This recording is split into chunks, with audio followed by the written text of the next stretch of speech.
ABC News, good evening, I'm Susie Rains. Labor has welcomed an agreement by National Cabinet to gradually move away from suppressing COVID-19 cases to treating the virus like any other infectious disease. The four-stage plan starts by halving international arrivals and introducing small trials of home quarantine for vaccinated travellers.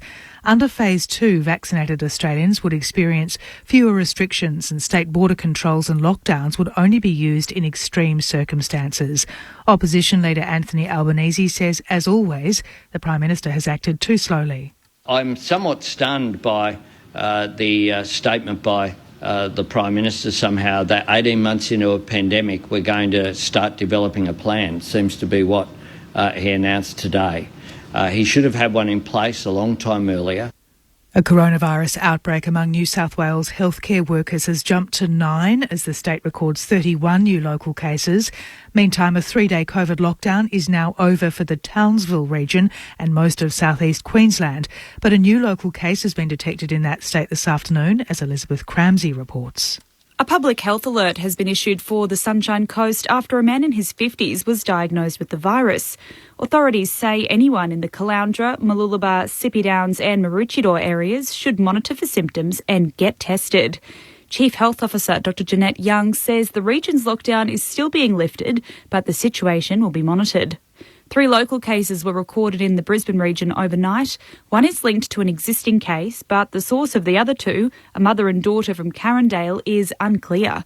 As a result, there's been a 24-hour extension in the lockdown for residents in the Brisbane and Moreton Bay council areas. The Victorian Nationals Party leader has criticised his federal counterpart over comments he made about Melbourne's COVID lockdowns. In a recent interview, Barnaby Joyce said country areas don't care about COVID, and in reference to Melbourne, he said, "You can almost smell burning flesh from here." Peter Walsh has told ABC Statewide Drive Mr Joyce's words were divisive and the federal Nationals leader should apologise for his comments. Wasn't an appalling thing to say in the middle of a pandemic, and we know the mental anguish, the stress, the loss of jobs, the loss of businesses that's happened out of COVID. For anyone to be that insensitive and that stupid is just wrong, and he should apologise. More than 50,000 Victorian businesses are still waiting to receive support lockdown payments from the Victorian government. Christian Silver reports. Melton restaurant owner Maria Della Plaza applied for a $5,000 lockdown support payment 4 weeks ago. She's still waiting. No confirmation, no email, no phone call, no nothing. There are more than 54,000 small and medium-sized businesses in the same position. State opposition spokesman David Davis says it isn't good enough. Many of these businesses are on their knees. The Health Minister Martin Foley has asked applicants to be patient. If you're entitled to it, you'll get it. The state government says about 67,000 payments have been completed so far. A Melbourne nurse is appealing for members of the public to remain calm at vaccination hubs amid reports that staff are being abused. Health Minister Martin Foley has announced additional security personnel will be deployed to vaccination hubs. Alison Lamb says the public needs to understand staff are doing all they can. We've seen people yelling, screaming, threatening us with violence, threatening to make complaints and escalate things when all we're trying to do is the right thing by the department. Overseas in India has recorded more than 200,000 deaths from coronavirus since the pandemic began in late 2019. Data from Johns Hopkins University in the US puts the total number of fatalities in India from the virus at 400,312. The country has seen more than 30 million infections, second only to America in terms of total cases. The mother of a teenage boy who was fatally stabbed over a $30 basketball cap says while the killer will serve prison time, her sentence is a lifetime without her son. 17-year-old Marka Hakawai was on the way to the gym with his brother Nathaniel in September 2019 when they were attacked and stabbed by Joshua Horton. 20-year-old Horton was today sentenced to 13 years in prison. Carly Hakawai says Horton's sentence will not bring back her son. Knowing the fact that Joshua Horton will be out of jail before he turns 30, still be able to live his life, possibly get married and have children, is upsetting to me. There'll be showers for Melbourne on Saturday and Sunday. It's 13 degrees. What matters to you? Justice. Family. Weather. The region. Safety. What affects you? Climate. Weather. Extinction. Bushfire. Violence. Protest. Water. Over the road. What inspires you? Sport. Results. Rescue. Goals. Space. Future. Country. Laughter. Stories matter. Trust matters. What matters is you. And what matters to you matters to us. ABC News. On your TV, radio, iView or the ABC News app. ABC Sport. AFL. Get set for the deafening roar. The pent-up emotion is about to flow. Listen to the crowd roar. AFL. Fans are on their feet. Can't believe what they're about to see. The 2021 AFL Premiership Season. Grandstand AFL.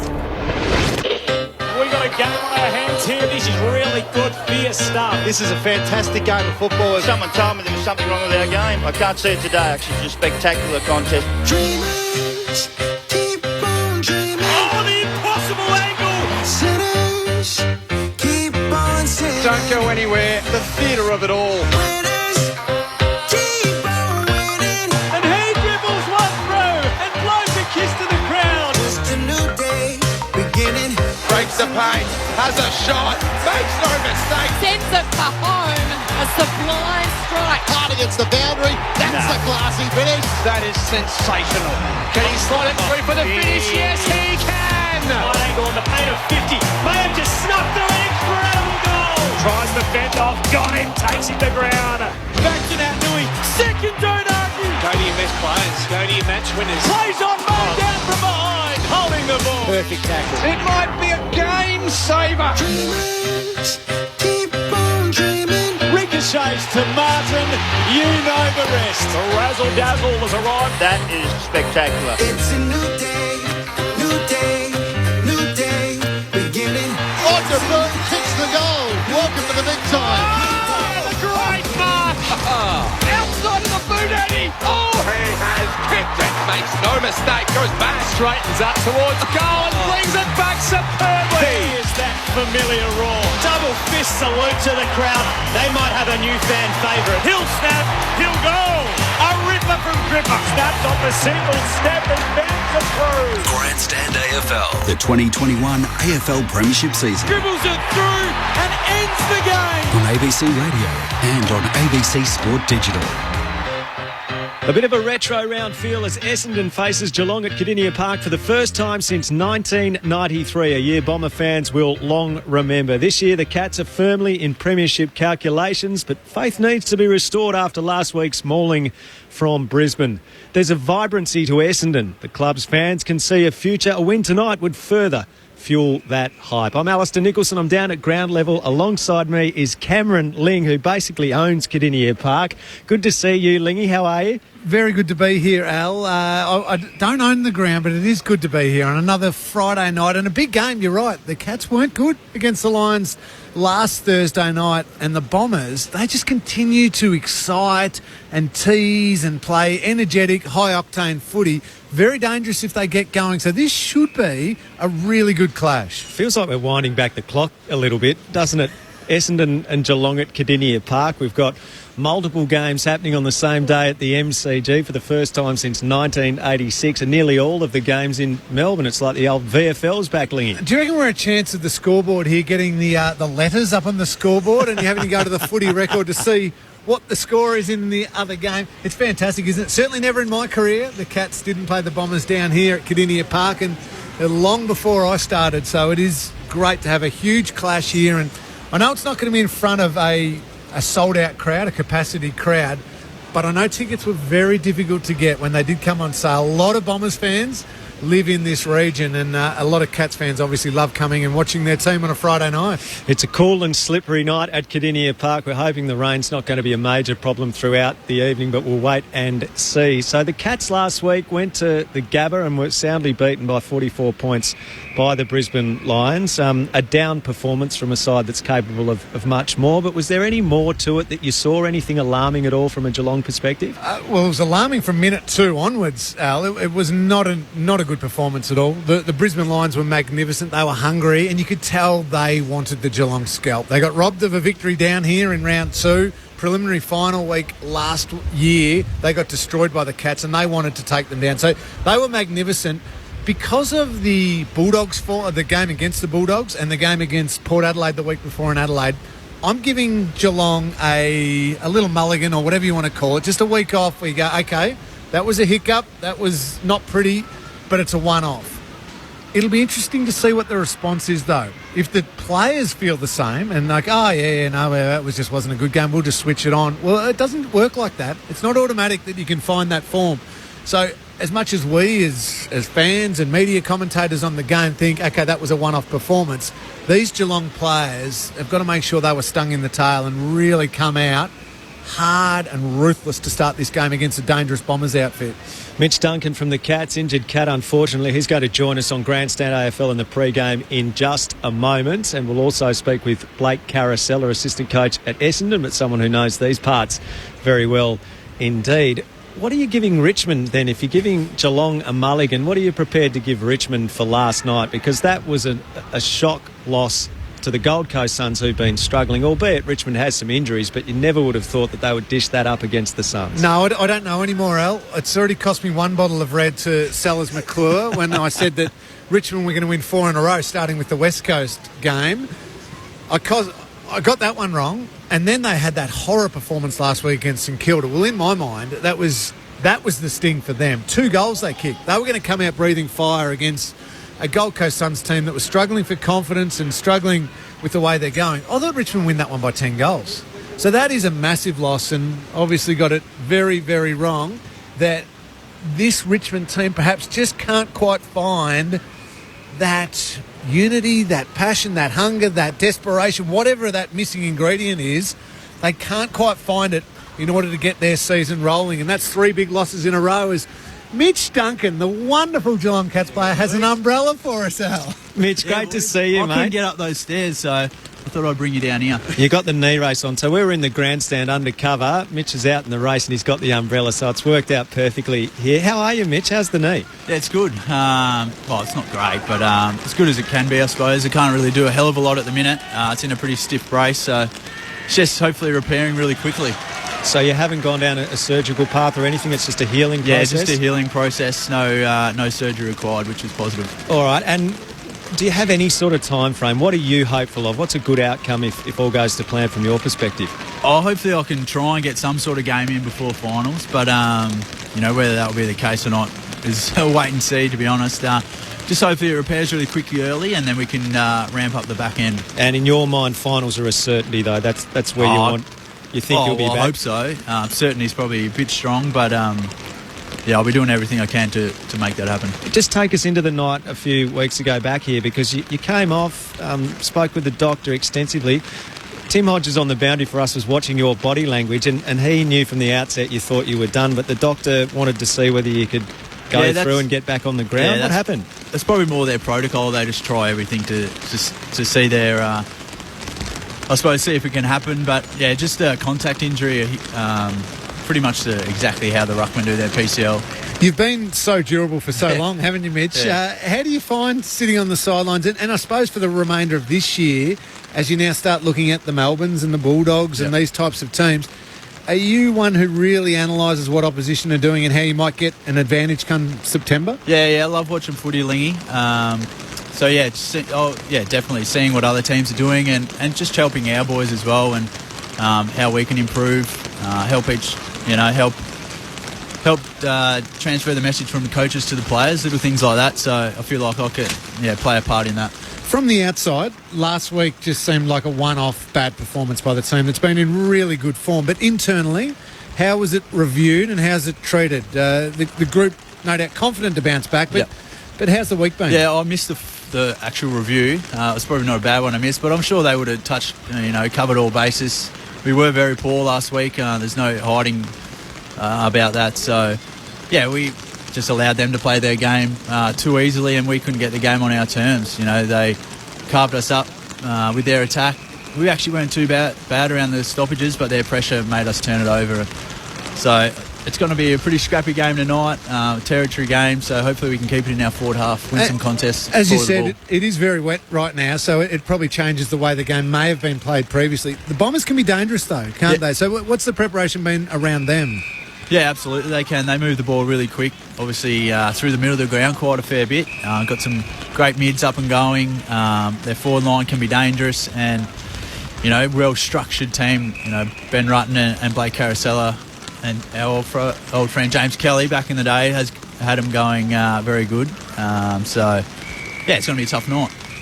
And Mitch, broadly on the competition itself, what's your feeling on this year? It seems really open. You have Richmond losing to Gold Coast last night, and the Tigers, the two-time reigning champions, are now in a vulnerable position to even hang in to the top 8. And it really hasn't revealed itself, it seems. How have you seen it?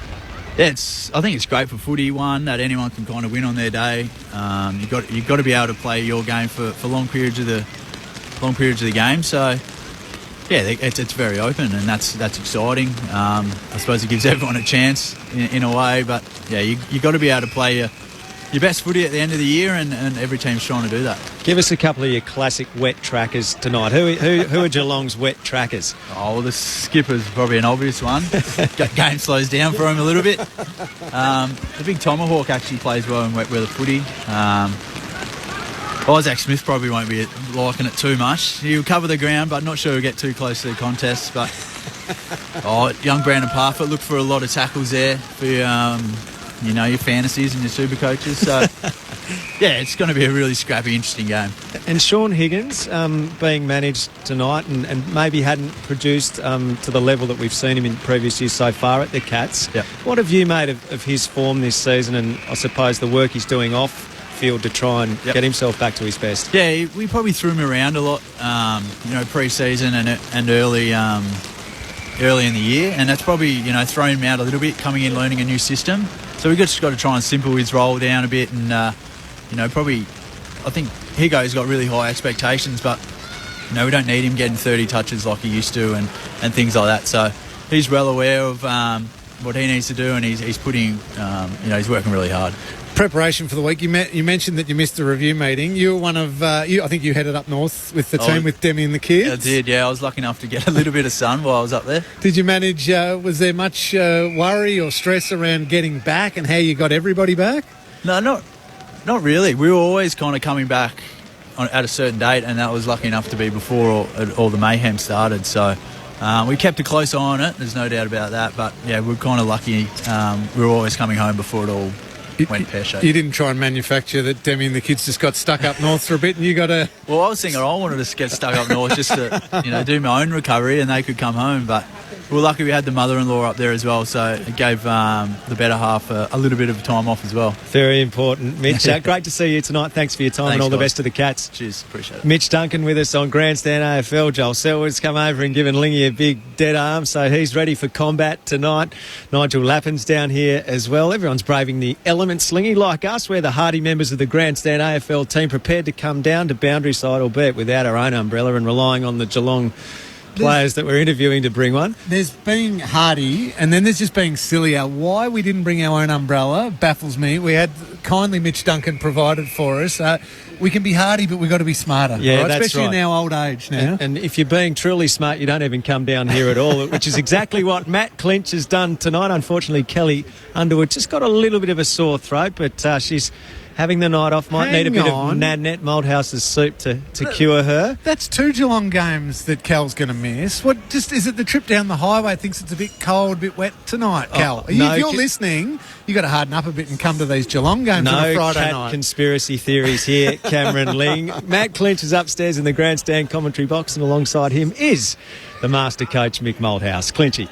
Thank you very much, Al and Lingy. Hello, welcome to Friday Night Footy from Cardinia Park. It has been wet tonight. The team sheets have just lobbed, and Holmes and Guelphy will be the subs for their respective sides. Mick, I'm a lover. If you were chatting to Daisy or to Steele Sidebottom at three-quarter time, what would you say to lift them up, to give Kel a bit of a cheerio, who's unfortunately unwell tonight? I'd say to her, what does she and the Essendon of 1993 have in common? Uh-oh. It was their last win here and her last visit. Yeah, right. Righto. So that's pretty close, I reckon, isn't it? Yep. Wasn't quite the angle I was going for, but that's where we've ended up. It's an interesting match. Sorry, Cal, you know I'm only joking. We miss you, Cal. I do love those limes. It's an interesting match for a couple of reasons. The Cats have been so impressive in the first part of the season, but a 44-point loss to the Brisbane Lions. You've got to go back to 2018, the last time Geelong lost 2 on the trot. So Chris Scott made the comment in the press conference they were considerably poor all across the board. As poor as we've seen, we've been that bad for a while. So as a coach, when do you decide to hone in on a couple of areas, or when do you just put it down to that was a bad day at the office today?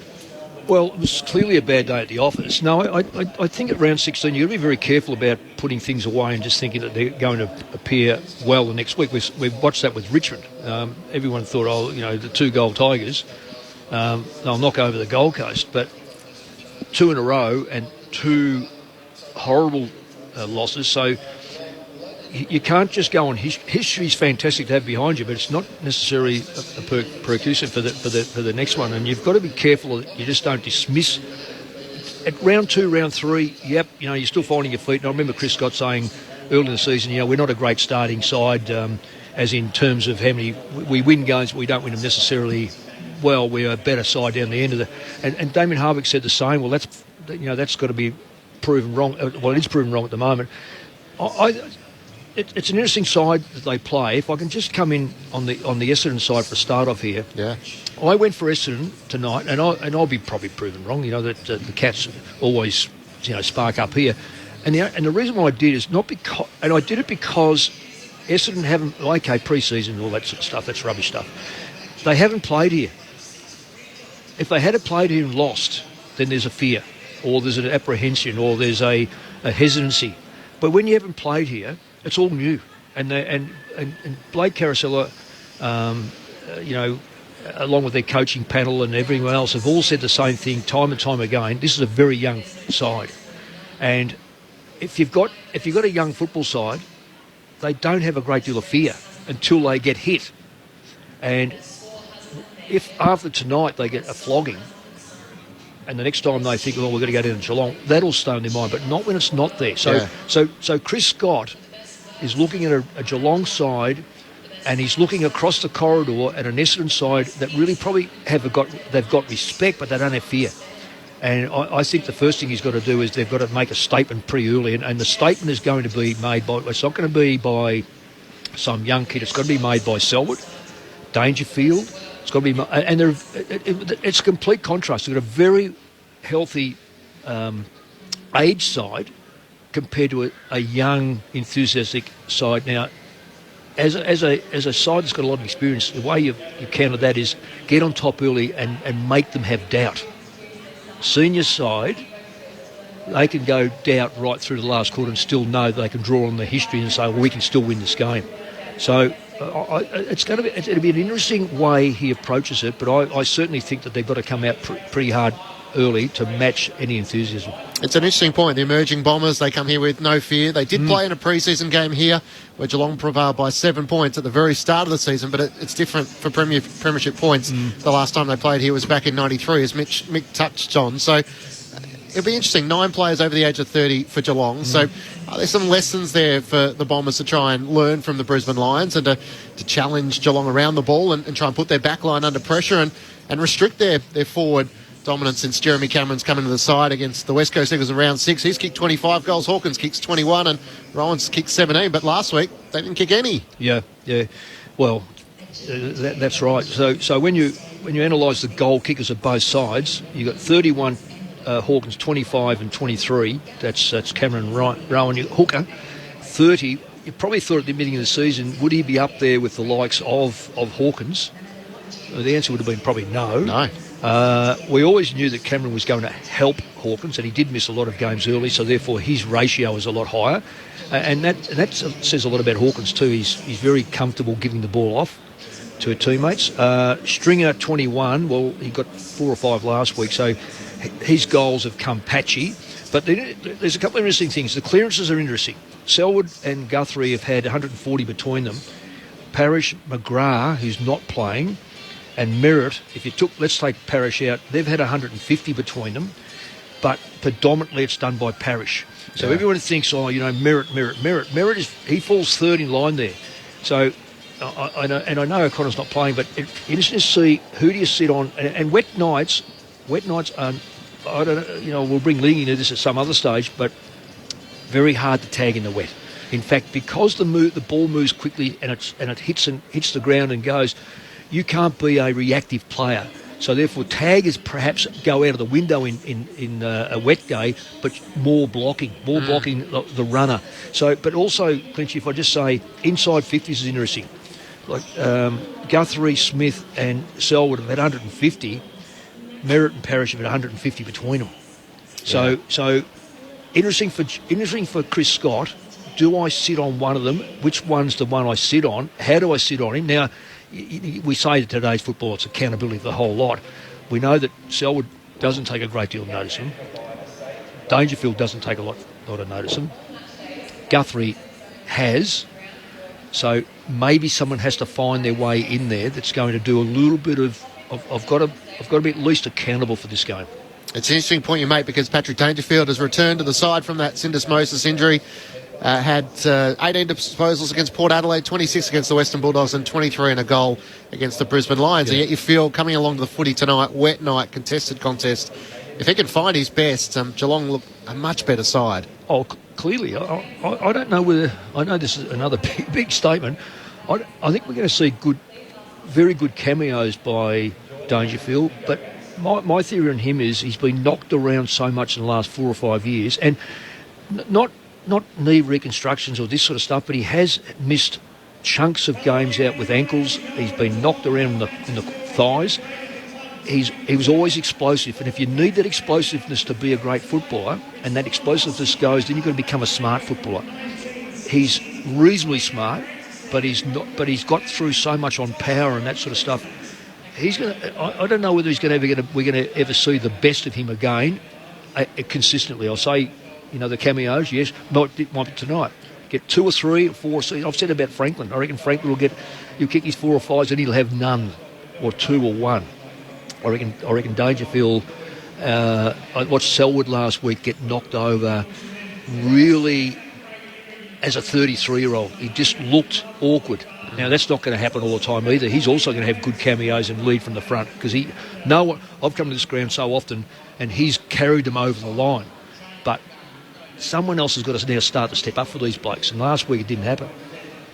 Cameron Ling and Al Nicholson have made their way back up from downstairs. So what's the biggest threat that the Bombers can pose to Geelong, do you feel, tonight? Controlling the ball, not trying to chew off too much on this ground, and with just seeing as a sprinkle of rain, if you overuse the football on this ground, Geelong will just mop you up and give you a heartache.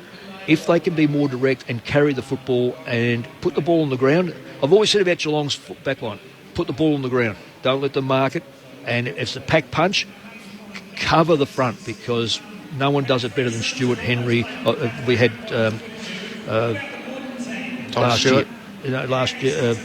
Harry Taylor last year. He's back playing footy in Western Australia. Yeah. Well, he's too good to be out of it. But played for East Fremantle, his former club. Yeah, very few clubs put the ball on the ground like they do. They're very, very good. This is where McDonald, Tipperary and these sort of players have got to reap the benefits of it.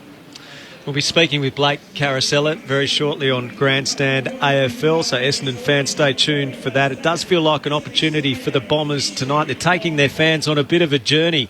Essendon at the moment. A win down at the Cattery would really add to that sense of hype around the club at the moment, but an important night for Geelong tonight as they look to return to the AFL's top 4. Essendon with 6 wins and 8 losses, but a healthy percentage shows exactly how they're tracking, 101.9%. The Cats are 10-4, 120.6, coming off that 44-point loss to Brisbane last week.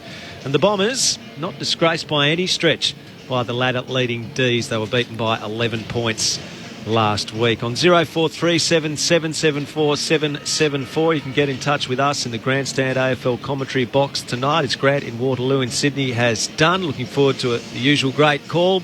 Old school on 774 AM analogue until 7:30 and then switch to 6:30 AM Sydney News Radio, says Grant. So he's got those frequencies covered on the old transistor tonight. Good on you, Grant. Nice to have you with us on Grandstand AFL. A fascinating round of football ahead.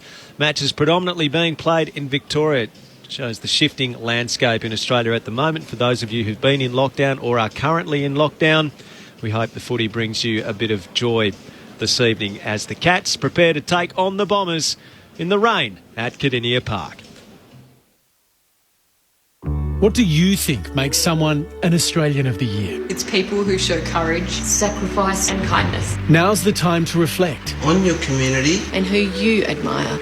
Now's the time to respect. By nominating and acknowledging them. Now's the time to celebrate. Their story, their contribution and their generosity. I'm Hamish McDonald, and I'd love you to nominate an inspirational Australian who you think is worthy at australianoftheyear.org.au. ABC Sport. AFL. Grandstand AFL. Right boot from the top angle. Oh, yes. What a high quality game this is. Tremendous. It's so good to watch. Oh, it's unbelievable. It's a new day, beginning. Gibbons runs onto it, gathers hard against the boundary. Time Tillman. Oh, no! That is a great goal. Paddles into his own advantage, bangs it up into the top deck. Kick it inside forward 50. Massive voice. What a mark! That's his trademark. Snap from the pocket. Splits the middle. This game is going up a gear. The 2021 AFL Premiership season. He started it, he finishes it. On ABC Radio and on ABC Sport Digital. An important night for Geelong, coming off a disappointing loss to Brisbane. The Cats need to restore the faith and find a way back into the AFL's top four. They face an Essendon side that is emerging. The Bombers just running out onto the ground at Kardinia Park, a venue where they have not played since 1993, a famous year for the Dons, a venue where they haven't won since round 18, 1990. Does feel like we're going back in time a fraction with the Bombers down the highway to take on the Cats. Essendon showing real glimpses towards a bright future. Alistair Nicholson to call the action for you alongside Matt Clinch tonight. Kelly Underwood just a little under the weather, so we hope Kel is on the mend. So Clinchy in with me tonight. Mick Malthouse and Cameron Ling, your experts on Grandstand AFL. Tim Hodges will be down on the boundary this evening where it's going to be a bit wet. There's been a lot of rain around Geelong from late afternoon and it continues at Kardinia Park as we speak. 50 games up for Tom Atkins. A good story for Geelong tonight. No late change for the Cats. Max Holmes is the medical sub, and for Essendon, no late change either. Matt Guelphy is the medical sub. As the Bombers come out onto the ground, a chance to go inside the Bombers camp. Their assistant coach is Blake Carosella ahead of this match. It's as we say, going back in time a fraction, 1993, the last time the Bombers were down here at Kardinia Park. Blake, thanks very much for your time. Thanks for having me, boys. It's a long time ago, 28 years ago. Mick might have still been playing back then. I know most of our players weren't even born. It's a long time ago, but luckily for us, we had a game down here in the pre-season and we played quite well. We probably had more scoring shots and more entries. We didn't get the chocolate that day, but it's given us a lot of confidence that we can perform down here on a different ground and looking forward to it. You've obviously become very accustomed to this ground during your career. What is the key to playing this ground well for a visiting side, a side that doesn't get to play here, as you say, very often at all? That's a great question. A lot of teams have come down here and failed. A lot of kicks go out of bounds on the full. It's a skinnier ground. It's still got a lot of length. But I think the main thing is just come and play your way. You don't want to go against what you've done. And against your DNA, I guess, just come down. It's going to be a more contested game, that's for sure. The ground's quite small, and we need to be up to that contest, and hopefully we are tonight against a very good contested ball team. Cara, just looking at last year Essendon, this year Essendon, there is a real distinct difference, and I'm not going to put it all down to you, but because you've got vast experience at many clubs, and that's not a knock on you, mate, because between us we could just about claim the lot of them. But why is there such a difference? And given the fact that Ben Rutten served his time under John, so what's the basic difference without giving away game plans and all that sort of stuff? Yeah, the game plan is probably quite similar to what it was last year. I think we were really, really young, and we still are. But last year we had a lot of players injured in pre-season. We had half the team not training, and we were lucky enough to get most of the guys kind of back and playing round one. I think we might have been 4-2 and going okay, and then COVID hit. We went away for 6 weeks, and I think our young team kind of forgot a little bit about how we played. And then we went up to the hub and once again, a young team, inexperienced, and I think we really struggled. And because we had a infection at the start of last year, we didn't get the bye during the hub, and had a lot of injuries, and it probably just snowballed to the point where the players weren't performing as well as we'd like, and we had a lot of change in the off season. We lost a few players, but I guess the greatest thing in the off season was we sat down with the players at the end of the season and had good heart-to-heart conversations, and they came back, and even before we came back pre-season, we had groups of 10 players training by themselves, and I've never seen that. So who was that headed by, Blake? Just the younger leadership group, really. Langford, Merritt, Parrish, and all those guys are playing great footy now, and it kind of showed the determination that they'd had enough of not being a great team, and really drove the standards, and it's a really happy place to be around. That plays a massive part in a successful football club. Sure. Just one moment before when he takes over. Just on Hurley. Now, the likelihood is he may come back, but are you being pleasantly surprised? I suppose without him in the side, your backline has seemed to flourish. I'm certainly not saying that you couldn't do without him, but there just seems to be an edge to that backline. Who's controlling it back there? And I'm not talking about coaches, but about players. Yeah, good question. We, I guess the expectations on the Essendon Football Club weren't great this year. We'd lost, Danaher and Tasia and Zard, and Hurley goes down, but we've restructured the whole backline. It would have been the youngest backline in the history of the game, I reckon, in the pre-season. Jaden Laverty's gone back. James Stewart's gone back. Can I just jump in there? Whose move was that? Because that has been... I've always said good backline players generally are fail forwards, and that's a fact, so I'm not trying to put pressure on there, but that was a great move, because he has absolutely been an ace in the pack.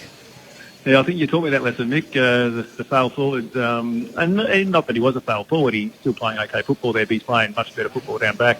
It's just a really, really young group, and Dyson Heppel's gone back as well. We've got Nick Hine from back from St Kilda. Jordan Ridley was probably the most experienced backline player we had there, and he had maybe 30 games to his name. So it's really young, and at times that inexperience shows, but they've held up and done a great job for the most part of the year. Cara, on those expectations that you're talking about, there's so much excitement, and I think all footy watchers are enjoying seeing what Essendon are doing this year. But then you go through the list, Draper, Cox, Jordan Ridley, you mentioned, Perkins, Hine, Jones, Ham, all of these players are still very, very young and not many games under their belt. Is it a matter of saying embrace the expectation, embrace what you might be able to do this year, or are you still trying to keep the old cliche, keep the lid on those guys?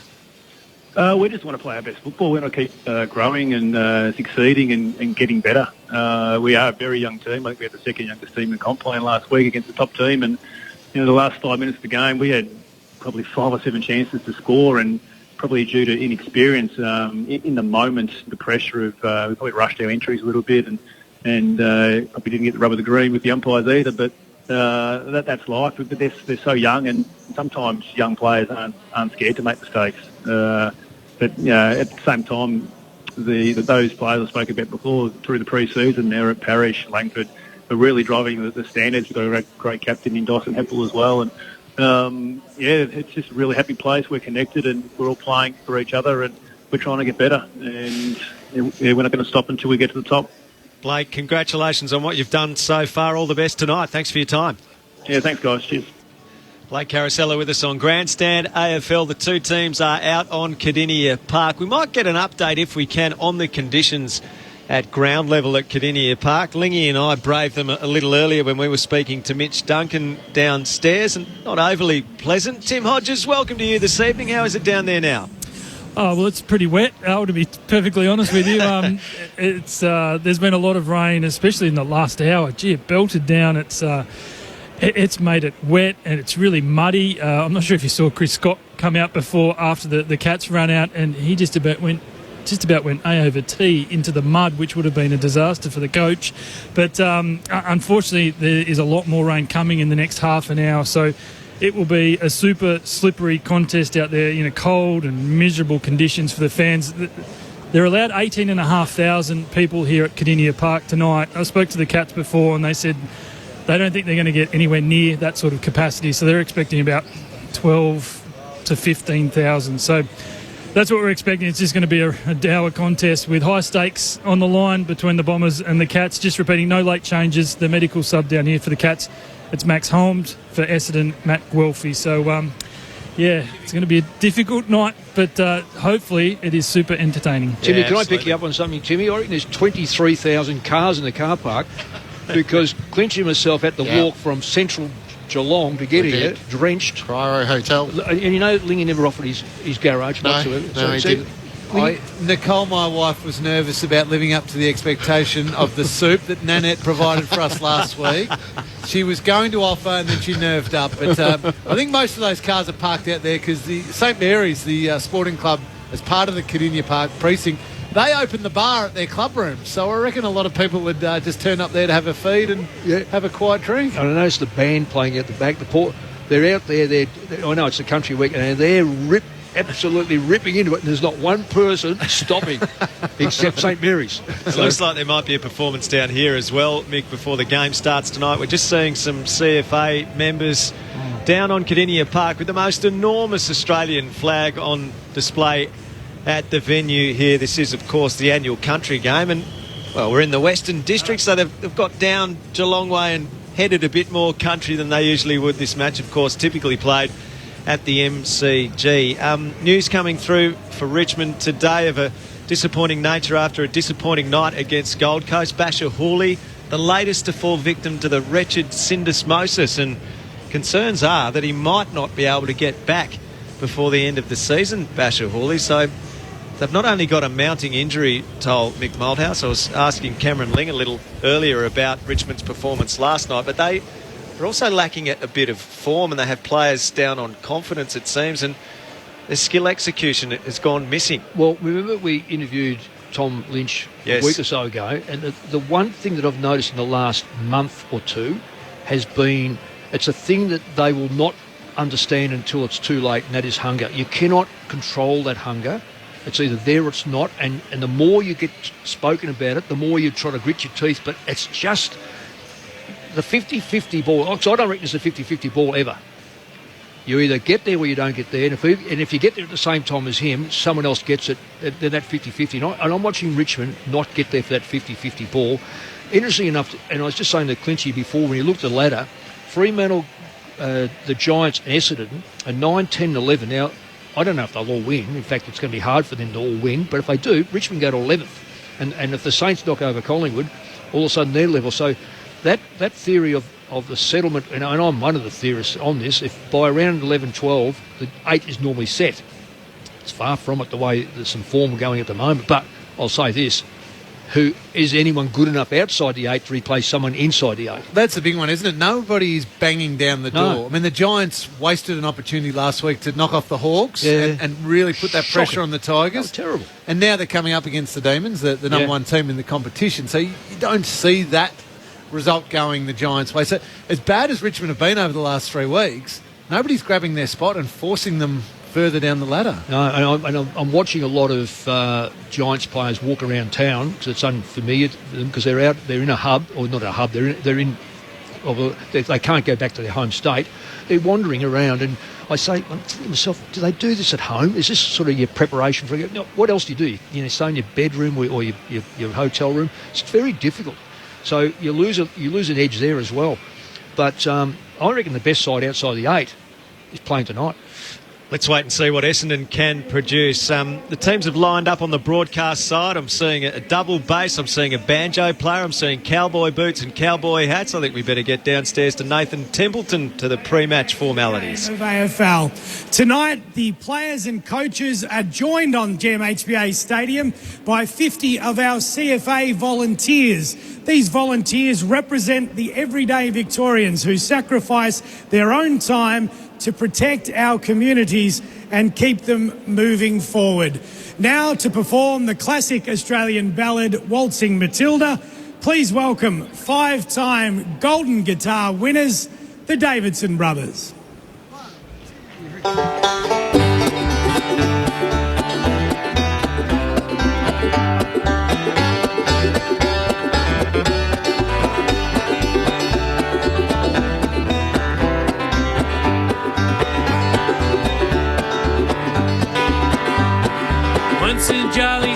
swagman camped by a billabong under the shade of a coolabah tree. And he sang as he watched and waited till his billy bawled, "You'll come a waltzing Matilda with me.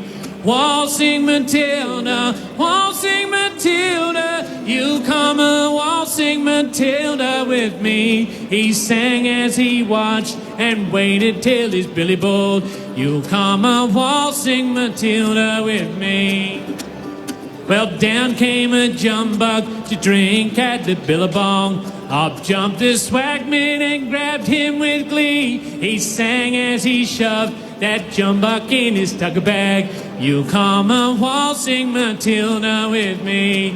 Waltzing Matilda, waltzing Matilda, you come a waltzing Matilda with me." He sang as he shoved that jumbuck in his tucker bag, "You come a waltzing Matilda with me. You come a waltzing Matilda with me."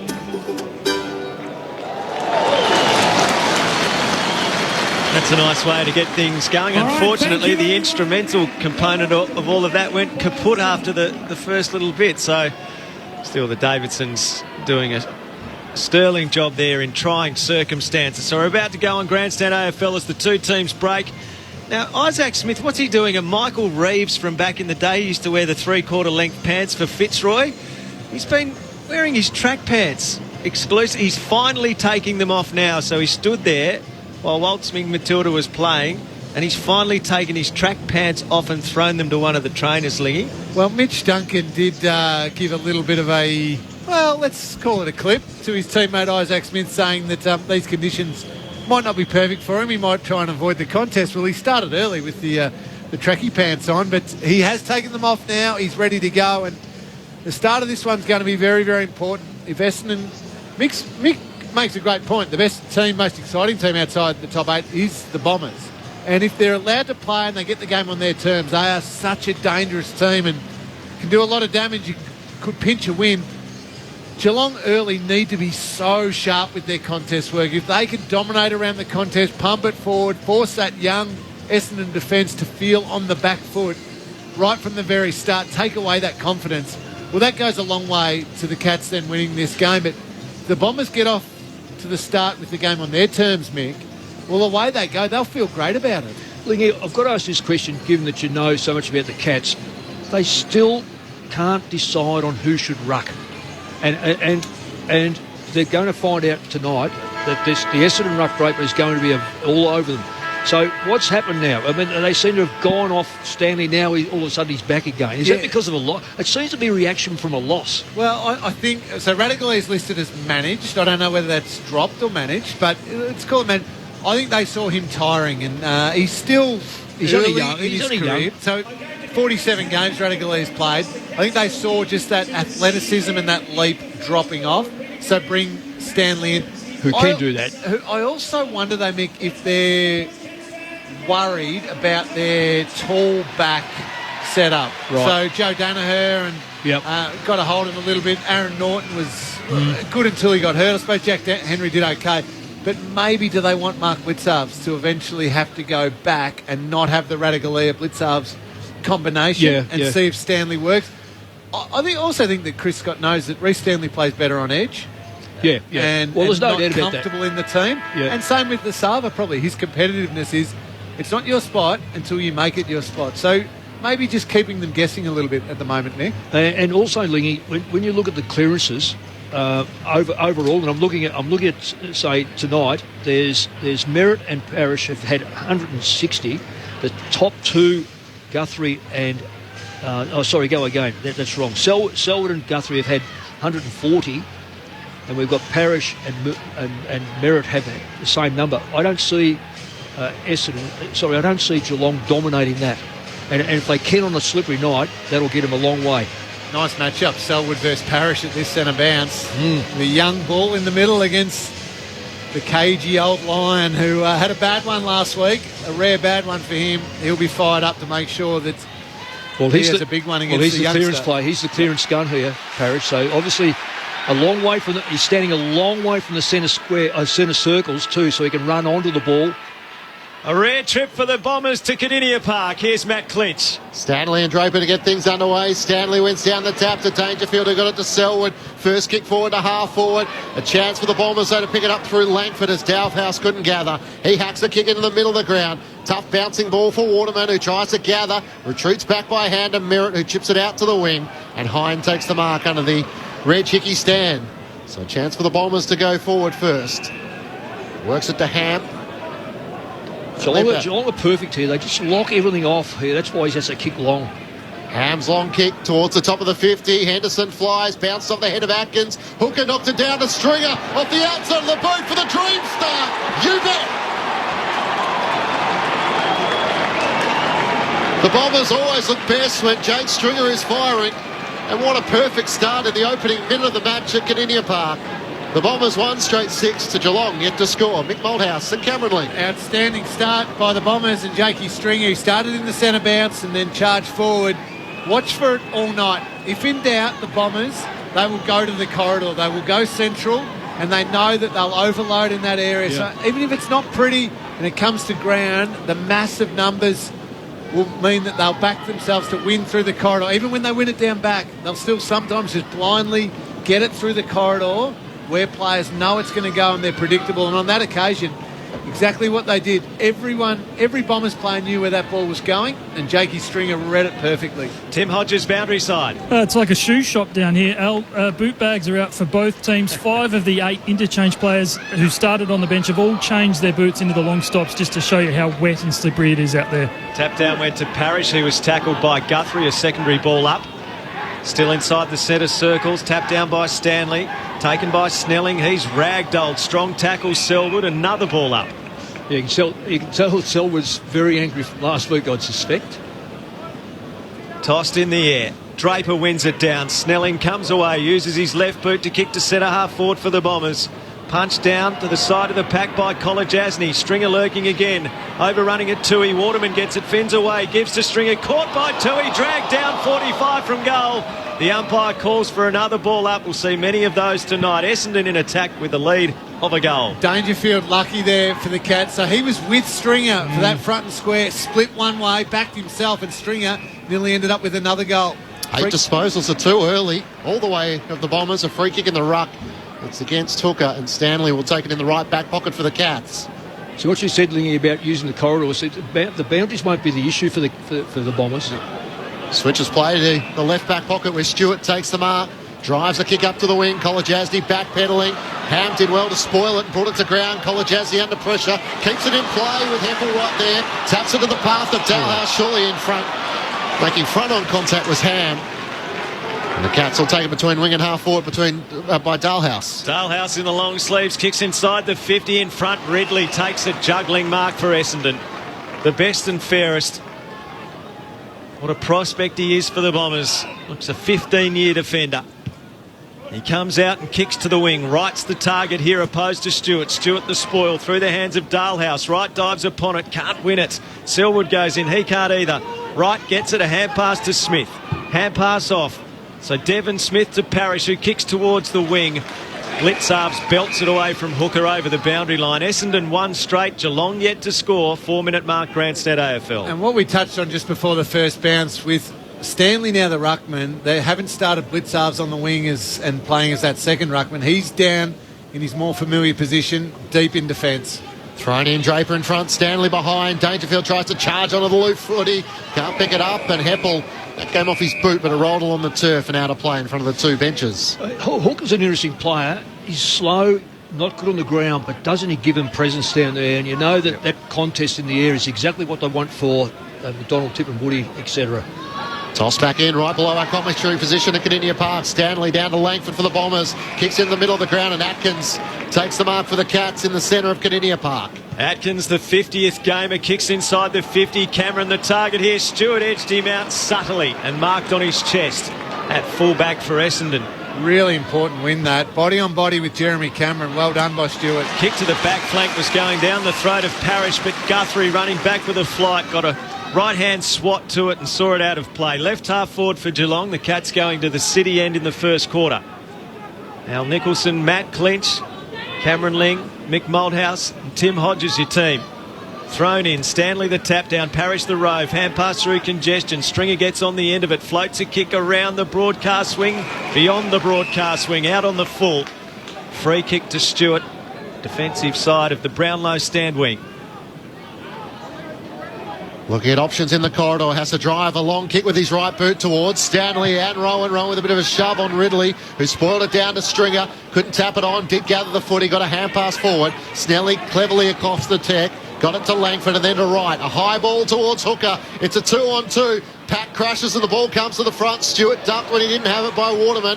Play on is called. Menangola comes up with it for the Cats. He drives the kick to the wing. Ridley sits underneath it and takes a courageous mark as Cameron came charging in late. Off to Heppel. Heppel goes towards the centre square where Ham had it belted away from him by Isaac Smith. It's in dispute. Picked up on the outer side by Snelling. Off to Redmond. His kick inside 50. Henderson almost took the mark. Hooker a late spoil. Toe poke from Ham. Creative. Right, a good pick up. Hand pass too high for Hooker. Top of the 50. Corralled near the boundary line. He missed it. A fresh area as he went the left foot snap. Then a little hand pass out to Ham. His hand pass over the boundary line. 35 metres from the Essendon goal in front of the big screen at Cardinia Park, which reads the Bombers one straight. Geelong yet to score through 6 minutes. Is there any wind down there, Lingy, at all? Or Timmy could say it's a scoring end. What do you think, Hodgie? No, there's not, guys. None at all. And there is rain forecast sometime in the next 15 minutes as well. Essendon deep in attack, right in the ruck, tries to tap it to the front, socket forward by Langford, but only as far as Tom Stewart, who relays a long kick into the middle of the ground. It's over the hands of Stewart. A chance still for the Bombers to clean it up as Hines onto it. Feeds the hand pass back to Ridley. Out to the broadcast side and Ham takes the mark. He's near the AFL logo. He squeezes a kick forward to Heppel. Just the 15. Heppel. Front portion of the centre square, kicks towards Draper. Great hands, Draper takes the contested mark in front of Henderson. 35 metres out directly in front. I reckon he's been the missing key in the first half of the year because of his injury. He finished the season off last year unknown to most. He just attacks the footy like there's no tomorrow. Real competitor, isn't he? Oh, and this is fantastic. This is one thing the teams have been able to do to Geelong over the last month is have talls from the ruck or their forward line really push forward and stretch that Geelong defence and test them in the air. Draper comes through the 50, kicking to the Barwon River end. He's pushed the kick hard right. It's not going to be a score. It's tapped back in. Menegola fumbles it over the boundary line next to the right behind post. Essendon in attack, leading by a goal. We're at the 8-minute mark. He's not a good kick. He's not a great kick. So they've got to get around him, take the ball off him, Draper, that is. Opening goal the way of the Bombers through Jake Stringer. They're in attack here. Hooker doing the ruck work against Stanley. Onto it, Narkle. Got the hand pass to Buse. Kicked around his body towards Rowan. Good contested mark. He holds onto it left half back. He's got Ridley for company tonight. Couldn't go quick then. Mason Redmond just set up the last line for the Bombers as that spare. Spotted Stewart free at right half back. Kick. A raking kick that opens up play in front of him. Pushing forward, a chance for Tui. We know he's a long kick. He's at right half forward. Corralled as he kicks into the pocket. Not a great kick and allowed Stewart to comfortably spoil it away from Cameron and out of play. But that was excellent defensive craft again from James Stewart. So Jeremy Cameron had him going back towards goal, and usually you can get the little hook-up lead on him. But Stewart got the body, forced him wide and cut off that perfectly. Well played again. Hawkins in front, palmed it down. Snelling there with Parfitt.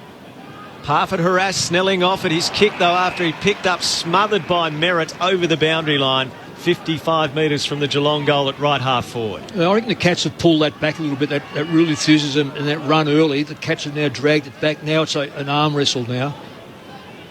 Umpire will throw it back into play. To contest, it'll be Stanley and Draper. Neither gets a decisive knock to it. Stanley picks up, slick hands away to Narkle. Penetrating ball to full forward. Cameron in a wrestle. Punched away. Stewart there with him. James Stewart. Parfitt gets it under pressure. Hand pass to Menegola. Off to Myers. 40 out. Back to Menegola. He's caught. Dropped the ball. Holding the ball. Essendon's pressure winning out in defence, and Heppel comes away. Got the hand pass away to Snelling. His kick partially smothered though. Heppel swoops onto it. The Bombers captain at halfback. Drives a kick around the Hickey stand wing. Langford against two. Spoiled it down and almost rolls out of play. But Stewart is able to keep it in. No, he's happy to take it out. No, that's less intent than what the Bombers had. Absolutely. If you fake as though you're trying to handball as you go out, you just enough. get away with it. He had every intention of taking that one over the line. Essendon 1 straight 6. Geelong yet to score in this opening quarter at Kardinia Park. Draper in a tangle with Stanley. It clears the 2. Punched forward by Snelling. A chance for Perkins. Couldn't run onto it. Atkins goes in down low. He's tackled by Wrighton. Taken into the turf. The umpire will throw it up 40 metres out from the Bombers' goal at the players' stand end at Kardinia Park. When you've got big 2-metre Peter tackling, you know you've got the side switched on. 2-metre Peter was about 2 feet then when he fell over in the ruck contest and Stanley knocked it down. Spills towards the half-back flank for Geelong. Atkins off to Myers, scrubs a kick. Hawkins can't take it on the half volley, tried to tap it out to Smith. Isaac Smith tried to sock him, missed it. A pile in around the ball. It'll be tossed in the air. Centre wing, Reg Hickey stands side. Essendon 1 straight. Geelong no score through 11 minutes. Lee, Geelong have always got that extra one. Essendon have neglected to have that extra one, so they're backing themselves at the stoppages. Quick kick to half forward by Parfitt. It's out in front of Rowan for a boundary throw in at half forward for the Cats. They are, Mick. And what they're going to... If Geelong can win that contest about 90 metres from goal, they're going to get opportunities to get out the back and racing towards goal. Stanley and Draper once more, neither with a decisive tap. Stanley over the footy, tackled immediately. And Parrish ripped it away from him in the end. Got the hand pass to Heppel for the Dons and then to Langford. Back to Heppel, centre wing, Hickey stand. Kicks towards half forward, hooker out of the lead. Henry, great spoil. Got a fist around to spoil it. Perkins running onto it, can't keep it in play. We see a boundary throw in. Chris Scott was asked during the week whether he'd put attention to Merritt or Parrish. Jokingly said, which one's out of contract? That seems to be the key for the Bombers to them playing their best. Parfitt seems to be going to Merritt. And so far we've seen Selwood with Parrish at various times. Yeah, but neither of them clinchy hard tags. Mark O'Connor's not in the team at the moment for the Cats, so not locking down, just backing their midfield group. Atkins socket off the ground into the middle and James Stewart took the mark. He's had a bright start on Cameron. He kicks Essendon to centre half forward. Up goes Jones for the Bombers, couldn't take it. Parrish's hand pass to Snelling, off to Heppel, wants to find his left, goes by hand to Merritt. Squeezed a kick through 2 Cats and found Ham. Precisely 45 metres out, almost directly in front. See, that's what Zach Merritt does so well. When he's got ball in hand, his decision-making and execution is just outstanding. And the ball to boot is so quick. This has been a highly encouraging start for Essendon. Can Ham make it count on the scoreboard? The Bombers have the only goal of the game so far. Ham through the 50, on his left boots. Kick looks okay, just a little draw on it, away to the right. 1-1-7 Essendon. Geelong yet to score. 13-minute mark down at Kardinia Park. He would have loved that one. Played all his junior football just out the back of the stand that we're in right now at St Mary's. So we'd have a fair few of the family here tonight. Tui quickly into Henry. They're on the break, the Cats, and Parfitt takes the mark in the middle of the wing. Geelong fans wanted him to continue to surge forward. He pushes back behind his mark, looks for options at centre half forward. A high ball which Peter Wright sets himself for. Ridley in the end, it went through his fingertips. They've got enough numbers to clear it up though. Laverty works the hand pass to Cutler. Short kick and Langford has it. It's centre half back. So back in the team, Cutler. Goes to defensive 50 at left half back and Hind, and he goes short. Laverty still inside defensive 50 for Essendon down at the city end. Long kick around the Hickey stand wing. Jones in front. Great hands. A Shepherd, though, and Peter Wright's going to get the free kick. Yeah, it was a good mark, wasn't it? That was a really top mark by a young player. Jones, he's got such good hands, Jones. These young guys for the Bombers are so exciting. He just plucked it, but Peter Wright was being impeded, so the umpire had spotted that. It's Wright's free kick. A long ball to the half-forward flank. Up they fly. James Stewart the spoil. Henry at the back under pressure from Devon Smith. Through the pack, taken by Stringer, goes for home, misses everything. Out of bounds on the full. Free kick Geelong, right back pocket. No score, the Cats through the opening 4 minutes. But Essendon, 1-1-7, has not been able to capitalise on good early play. Well, they've kicked a point and a out of bounds on the full, but both have come from plays that I reckon Chris Scott would be very annoyed about, because they've had Ham with that mark, and then you've got Stringer having a snapshot. Blitzhouse with a long kick out of defence. Henderson worked his way to the front, almost took an uncontested mark. Stringer swoops onto it, 45 metres out, he eyes the goals. So what, he's had One goal, one behind, one out on the fullies, giving us the lot in the opening first quarter. Essendon by 8 points. She's getting it in threatening positions, though. String is looking so dangerous. A kick in to the back pocket to Tom Stewart. Off to Atkins, off to Isaac Smith. He kicks around the wing and a good mark under pressure. Parrish held it to his chest, was bodied hard by Tui. Edge of the centre square. Thrusts Essendon forward to the pocket again. Hooker up one-handed, didn't take it. Henry had it, lost it. It's in the pocket. Blitzarves gathers. He took them on. He's tackled. Got a belated hand pass, said the umpire. Still alive. And there's a throw against Essendon. Atkins free kick in the back pocket. He comes back to the edge of the goal square. Tom Stewart marks, plays on, chips to Isaac Smith. Left back pocket for Geelong. Stewart looks to run the boundary line as McDonald Tippenwoody charges at him. A high ball towards half back. Hughes set himself. Couldn't come down with the footy though. Cox couldn't pick it up cleanly. A chance for Cameron for the Cats. His hand pass missed the target. Langford tackled and taken out of play by Cameron. And a boundary throw in front of the Bombers bench. They're 1-2-8. Geelong yet to score. Disposals Essendon's way, 55-35. Inside 50s, 9-5 their way. The tackles, probably the only stat Geelong is winning, 12-7. Thrown in, Blitzarves with a roundhouse left, but straight to Langford. Dribbling kick around the wing. Buse in the road, gave to Dangerfield under pressure. Tried to knock it back to Buse. It goes out of play. Devon Smith collected it. Hurdled Jed Buse. Now tosses it to the umpire. I reckon the Bombers have got someone back, an extra back coming up. Right, and Blitzarves in ruck, right in front position, wins the tap down. Beautiful Rove Selwood took on the tackle, got a hand pass out to he, couldn't take it with him. Parrish pounces, kicks to Stringer, over his head Henderson. Strong mark for the Cats.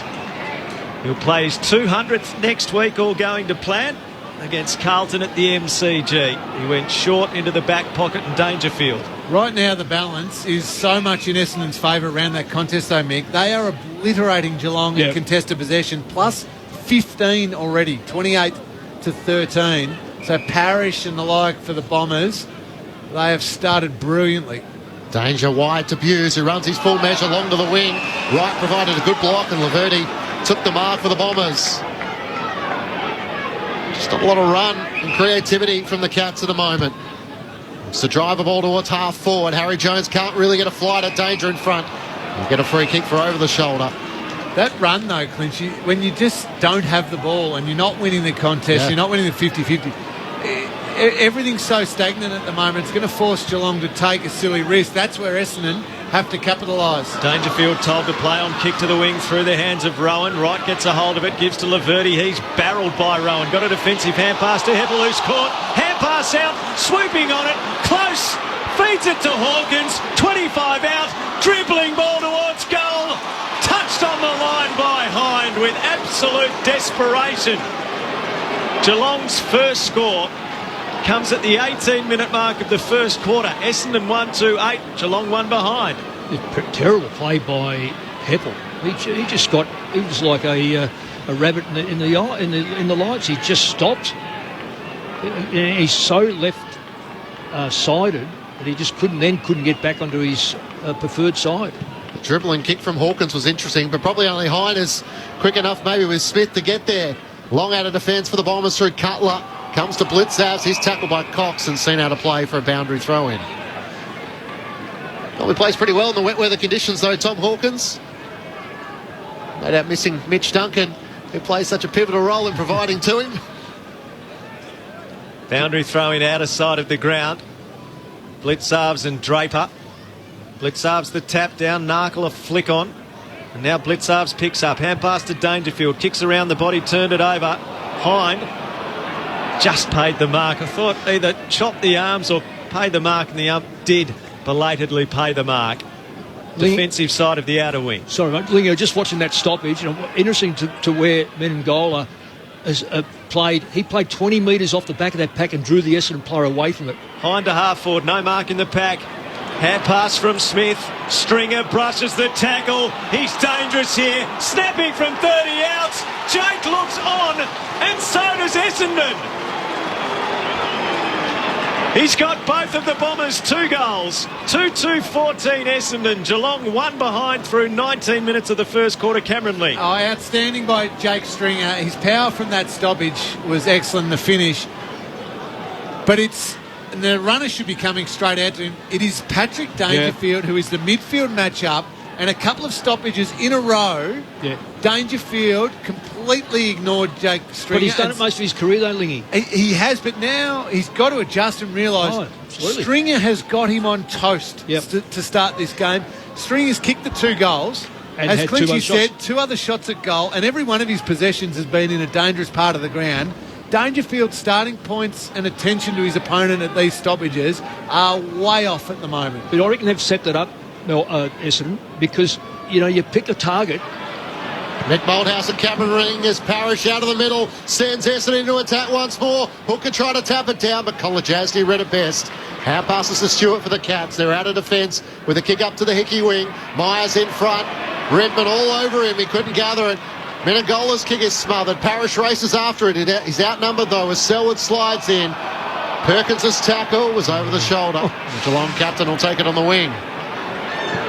Wants to switch and bring it into the corridor. He does brilliantly to Buse. Buse a hand pass to Dalhouse. Dalhouse's ball into the pocket. Isaac Smith. Yeah, good play, good body work too by Smith. He bodied up on Snelling and lunged forward to mark. 30 metres out, 45-degree angle to the left. It was the Selwood kick that set up the ground, opened up all the play. It was a dubious free kick. Squares it up and finds Guthrie, not 15. Guthrie plays on bananas and misses. It stays in. Rowan tapped it in next to the behind post, and the umpire has said his body and hand on the ball. Body on the post, perhaps ball on the post. It's going to be a throw-in. Well, that should have been an Isaac Smith shot at goal, and he's a good finisher as much as it was in the left forward pocket. That was a strange decision. Toss back in. Tapped down by Draper. Taken by Dangerfield. Off to Selwood. The captain tries to impose himself but puts it out on the full. Worrying early signs for Geelong. A free kick to Essendon in the left back pocket. Bombers by 13 at the 22-minute mark. It's all Bombers right now. I know Isaac Smith could have had that shot at goal, but that's just been 1 or 2 decent plays that have given Geelong some opportunities. The rest of this quarter has been all Essendon, and it's been done around the contest. Parrish and Stringer just dominating early on. Redmond long out of defence, kicks to a pat, no mark taken. Stringer battles with Atkins. Neither of them going to take a backward step, and the umpire will throw it up just short of right half forward for the Cats. Essendon 2-2-14, Geelong 1 behind. Through 22 minutes of the opening term at Kardinia Park. Menengola in the long sleeves, tries to break clear. He's tackled by Snelling holding the footy. Oh, quick. That was quick. Really whistle. quick. Yeah, that was strange decision. And Snelling wants to move. He tries to dance around Menengola on the mark. His kick was a shank, but it might work. Stringer couldn't take the mark. Merritt swooped through, pinches it, gets to 60, pulls his kick, looking for Ham. In from the side. Henderson straight down to McDonald Timonwoody, who kicks the goal. AMT was there crumbing where all good small forwards should be. And the Bombers just look so quick when they can move it with purpose like that. 3-2-20 to Geelong, 1 behind. 23 minutes gone. Mick Malthouse and Cameron Linger with you. Essendon is smashing them at the contest. We've highlighted that, Mick. But now that's forcing... Geelong's back 6 is disorganised and a bit of a mess at the moment. So McDonald Timonwoody was floating inside 50 by himself for maybe 10 seconds, which is an eternity on a footy field. Oh, it is. If Merritt had spotted him, he could have gone and hit up and would have been having a set shot from 40 out. Instead, he crumbed and kicked the goal anyway. They are all at sea right now. The Bombers have got them. I'm wondering, Lingy, that extra player behind the ball, and it's manufactured, whether they should really come right up that stoppage now because they're getting slaughtered at the source. It's the source that kills you. Draper taps it down and the source might produce more for Essendon. Stringer off to Merritt. Merritt a defensive hand pass to Hind. Comes back into the middle, finds Stringer. And he plays on and fends away audaciously from Selwood. Kicks inside 50. Devon Smith didn't mark back with a flight. Dropped the chest mark. Henry clears under pressure Geelong. Out towards the wing. Close back with a flight. But Merritt kept off the ball. Free kick Essendon. Zach Merritt attacking side of the outer wing. The Bombers by 19.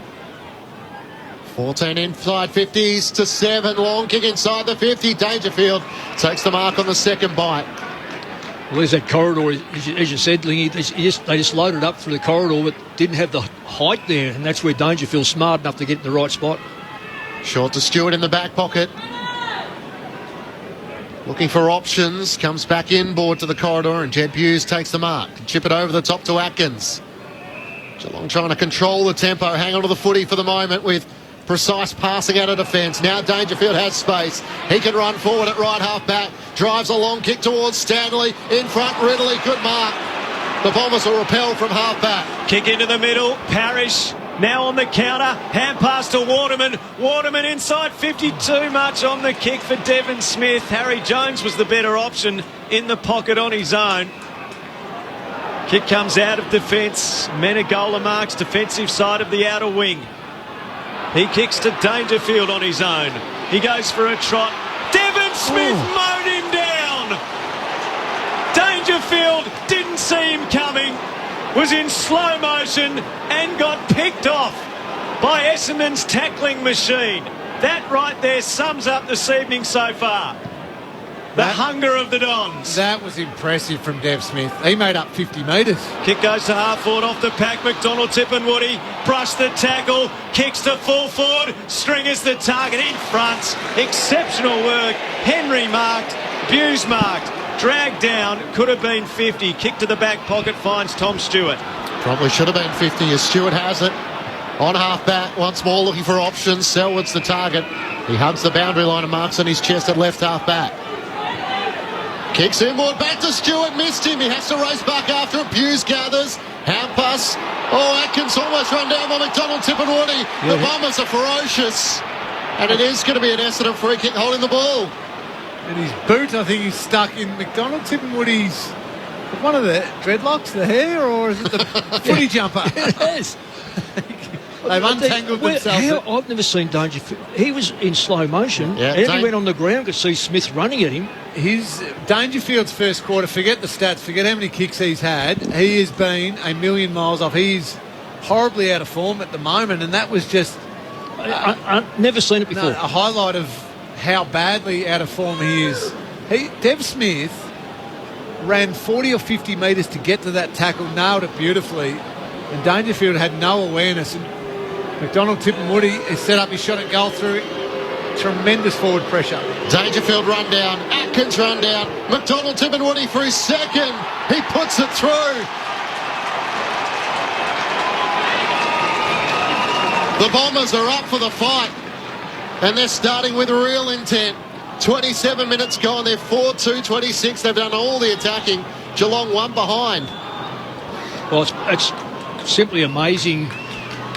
Both sides, though, have followed on from their previous week. And, you know, I said to you before the game I'd picked Essendon, and they still could get beaten. But their run and their commitment and their youth and everything about them has followed on, and everything about Geelong has thrown doubt into the way they played last week, and it seems to be have been a flow on. And that doubt now, you can see the Geelong midfielders just hunting the ball and possession, not looking around, no awareness of what else needs to happen because they're out of form. They think, got to get a touch. Whereas the Bombers, they're just playing as a united group. Draper, a clear win in ruck, but Dangerfield swoops and he goes long to full forward. Hawkins is tangled up. Back goes Cameron, can't mark. Hawkins incensed, wants a free kick. James Stewart dispossessed. Hand pass comes to the back of the pack. Cameron can't get on the end of it. Hind picks up for Essendon. Off to Heppel. Kicks to half back. Finds Stringer. The outlet's so easy for Essendon, and the composure was outstanding. Kick to the wing. Devon Smith the target. Tom Stewart knocked it down. Selwood's hand pass straight to Merritt. He dishes off to Devon Smith and Essendon away. A hand pass now to Snelling. Got it off the instep, didn't get much distance. Selwood onto it, bounced off an opponent. Got it to Menegola. Geelong's desperation rising. The kick to half forward. Laverde sliding in. Socket forward by Dangerfield. Into the goal mouth. Cameron trying to get after it. Ridley careful. Was that deliberate? Yes, they paid it. I said it was. Not sufficient intent, which I must be honest was probably the right call. You reckon? I reckon he's a bit stiff. He's trying to control the ball on a wet day. I mean, you've got to give... I'm not convinced about that. I'm sorry. I think it's too easy to give that away. Need to see a replay. It looked like he just fumbled it. That's it. Tried to fumble it over the line. Yeah. And the umpire said, no, that wasn't good enough. So Jeremy Cameron, the Cats' boom recruit, all of a sudden they need a spark. He's hard up against the right behind post, and the field umpire is just coming to try and clarify what his line is, because he wants to step out across the body. 12 seconds. Cameron, one step, hard against the boundary. Don't tell me! What an extraordinary goal! Just took one step and then an audacious snap and put it straight through the middle. And Geelong had their first goal at the 30-minute mark of the opening term. They're 1-1-7 to Essendon, 4-2-26 on Grandstand AFL. You're with Cameron Ling and Mick Malthouse. Well, completely against the run of play, that goal, and probably very, very lucky. We're still just waiting on a replay here at the ground. As I said, to the naked eye, it looked like it was simply a fumble over the line from Jordan Ridley. The umpire didn't see it that way, paid it as insufficient intent to keep the ball in play, but it has been all Essendon this quarter, so that is an important goal for the Cats leading into the quarter time break. And have a look now. Well, he gives a little tap, but on a wet night there's always going to be fumbles near the line as long as it's consistent. Out of the middle of the ground as the seconds tick down to quarter time. Dangerfield gives the hand pass to Menegola, and the siren denies Geelong the opportunity to find another score. And how critical it was for the Cats to find that late goal. Their first goal coming at the 30-minute mark of the first quarter, the first term going 31-21. Essendon 4-2-26, Geelong 1-1-7. Let's go down to Tim Hodges at ground level. What are you seeing down there at the moment with Chris Scott, Hodgie? No, he just made a beeline for the bench. He wanted the four men who were on the bench, and he gave it to each of them. So it's Narkle, it's Parfitt, it's Dalhouse and Kolajasny, and they all copped an absolute earful. I'm not sure if it's just unfortunate that there were four guys on the bench or whether he wanted all four of them, but he gave it to them. So I'm just going to watch and monitor. Now he's gone out, so he's getting the players straight in. Normally Chris Scott is a guy who goes straight, a coach who goes straight to the whiteboard, but he has gone straight to the team, and looks like he's about to unleash here. What are you reading into that, Cameron Ling? It's a very, very angry coach. Timmy Hodges is right. He's disappointed. He doesn't dish out sprays often, saves up a couple. I reckon he's giving one now, and he shouldn't be directing it. That bench was made up of Quinton Narkle and a couple of the younger players. That should be directed fair and square at the senior leaders of the Geelong team. Paddy Dangerfield had 11 touches in that quarter, but he got destroyed by Jake Stringer and Darcy Parish through the middle of the ground. His starting points were all over the shop. He was just trying to hunt a kick. That's where you got to deliver the sprays for the biggest impact. Nail your key senior leaders and just demand that they lift, and those younger guys will jump on board with that. Plenty of thoughts coming in on 0437 774 774. Remember to let us know your name and where you are listening to the broadcast. Cole in Benalla, the dominant yellow sash has morphed into a red hot one, says Cole.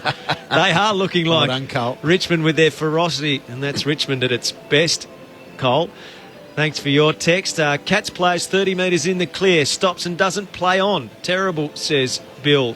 Hi guys, Rory in Melbourne, love your commentary. How good does it feel to be in a non-lockdown state for a change, and how good is it to have all these extra games in Victoria after 95% of last season was played interstate? Yes, it's nice to have some footy here, no doubt about it, Rory, and while it's great that we're not in lockdown currently, we're certainly thinking of all those who are, and we hope that you're enjoying the footy tonight. Essendon 4-2-26, Geelong 1-1-7 on Grandstand AFL. 2 goals each to McDonald, Tip and Woody, and Stringer for the Bombers. Cameron, the sole goal kicker for the Cats. Grandstand AFL unfolding for you on ABC Radio, ABC News Radio and ABC Sport Digital. Now, where was I up to in Wakefield? Wait, I can set up a free ABC account. Charlie Pickering. Too easy. So soon, when we open iView, we'll be asked to create an ABC account. You'll still get all the same great content that's already on ABC iView, and you'll get recommendations based on what you watch, so it's easier to find the content you love. For more information about your free ABC account, head to abc.net.au/ABC account. the 2021 AFL Premiership season on ABC Radio and on ABC Sport Digital. Long kick towards the top of the 50. Henderson flies, bounces off the head of Atkins. Hooker knocked it down to Stringer off the outside of the boot for the Dream Star. You bet. Behind to half forward, no mark in the pack. Hand pass from Smith. Stringer brushes the tackle. He's dangerous here. Snapping from 30 outs. Jake looks on, and so does Essendon. He's got both of the Bombers 2 goals. Snelling wants to move. He tries to dance around Menegola on the mark. His kick was a shank, but it might work. Stringer couldn't take the mark. Merritt swooped through, pinches it, gets to 60, pulls his kick, looking for Ham. In from the side. Henderson straight down to McDonald Timonwuni, who kicks the goal. Socket forward by Dangerfield. Into the goal mouth. Cameron trying to get after it. Ridley careful. Was that deliberate? Yes, they paid it. I said it was. Not sufficient intent. Cameron, one step hard against the boundary. Don't tell me. What an extraordinary goal. The 2021 AFL Premiership season on ABC Radio and on ABC Sport Digital. Quarter time at Cardinia Park. Essendon 4-2-26 leading Geelong 1-1-7. The Cats' first goal of the game coming at the 30-minute mark after a decision the umpire made to ping Jordan Ridley for insufficient intent to keep the ball in play. Robin Montmorency on the SMS says that was no fumbling. That was as bad as the one that wasn't paid to Melbourne, and we're still talking about that one. He had eyes only to tap the ball at the boundary. Bombers getting a good run. That was there more than the Anthony McDonald Tippenwoody tackle, says Rob. Glenn in Hobart, Geelong potentially has a solution to its ruck issue playing in the VFL. Why is Darcy Fort not getting an opportunity, says Glenn. Lingy? Good question, Glenn. He's been in the best players, if not the best player in the VFL for the majority of the games that have been played this season. I'm surprised he hasn't been given a bit of an opportunity just to see if he can step up the level or if he can't. Be worth a shot. Graham from Canberra, after 2 minutes I declared game over, a repeat of last week. Forget any talk of grand final. And listening from Karratha, the place is rocking with Bomber supporters. They should be very happy with the start they've made. But 3 quarters to go. Mick Malthouse, Cameron Ling, sum it up. If I said to you, Lingy, that Jones, Cox and, well, I'll go Perkins have had one possession between them. Hooker's had one hand pass. Draper in the ruck, well, we did a bit different. You'd almost say, well, what's going on? But they've played their role. They've defended well, as in made sure that Geelong have had to work the ball out. And when Geelong have worked it out from kickoffs and that, they haven't looked too bad. But when they can't work it out, the Essendon side with their speed have been able to resurrect that football and bring it back. They have, and with those players having quiet starts as far as finding the football, it's fallen to the key players, the best players for the Bombers. Parrish, Heppel, Stringer and Merritt, outstanding. Heppel had one moment down here where he took too long with the footy, but as a group, just an excellent start to this game. So you're not a match committee member because Dangerfield's still in the middle there, mate. Ooh. Draper and Stanley at the first bounce to start the second term. Draper knocked it down. Stringer so strong, took on the tackle, hand pass to Merritt. Off to Heppel, gives to Parrish, kicks inside 50. Hooker the target, but Tom Stewart waiting in the hole took the defensive mark for Geelong. I don't think he plays with anyone, Stewart. He just keeps marking the football. They keep kicking it to him. St George Illawarra beat the Warriors 19-18 in the NRL. And at the 26-minute mark, it's Parramatta leading Penrith 4-0. I think Stewart and Ridley are the two who'd prefer to have no opponent for their respective side tonight. Out to Stanley, who takes the mark at left half back. He's going to switch play to Henry. It sits in the air a long time. McDonald Tippenwoody comes, pressures him. Little toe poke towards Snelling. Got down low. Blitzhouse lays the tackle and will lock the footy up. Oh, they look off the boil, the Cats. Mistakes that you just don't normally see. There's that 50-50 ball. It's not 50-50. No. The Essendon play got there first. Free kick in the ruck battle. It's going Geelong's way, and Reece Stanley will take it. Yeah. Damien Hardwick alluded to it last week. Confidence can be an interesting thing, especially when you don't have it. Well, just a kick like that, Clinchy, where try and take that switch, but if you can get it there low and quick and in a hurry, not just hang it up there for them. And again, they're going to create a turnover, or not a turnover, a stoppage, a boundary throw in here. So their defence, stopping the Geelong exit out of their defensive 50 has been excellent. Then they've been able to get the ball back into a scenario that they've been dominant in. It's back to a contest, and Parrish and Merritt go to work. It hasn't started well for Geelong since the musicians lost their music And the Cats have struggled to find a beat. Dangerfield trying to find a way out. Hand pass to Guthrie and the ball's out of play through Merritt's pressure. Just for those that are home and no TV, the sides are going 6 and 6 forward and back at the moment. So it'd be interesting to see, I'll go again. Geelong have actually got one off the pack. Thrown into play. Stanley flicked it to the side. Here's Dangerfield collecting. Defensive hand pass. Atkins at left half back. Bumped by Merritt. Got his kick away. Just the 15. Cam Guthrie takes the mark for Geelong. Goes to the back point of the square. Dangerfield marks and rolls. Thumps it forward towards the attacking 50. Stewart and Cameron.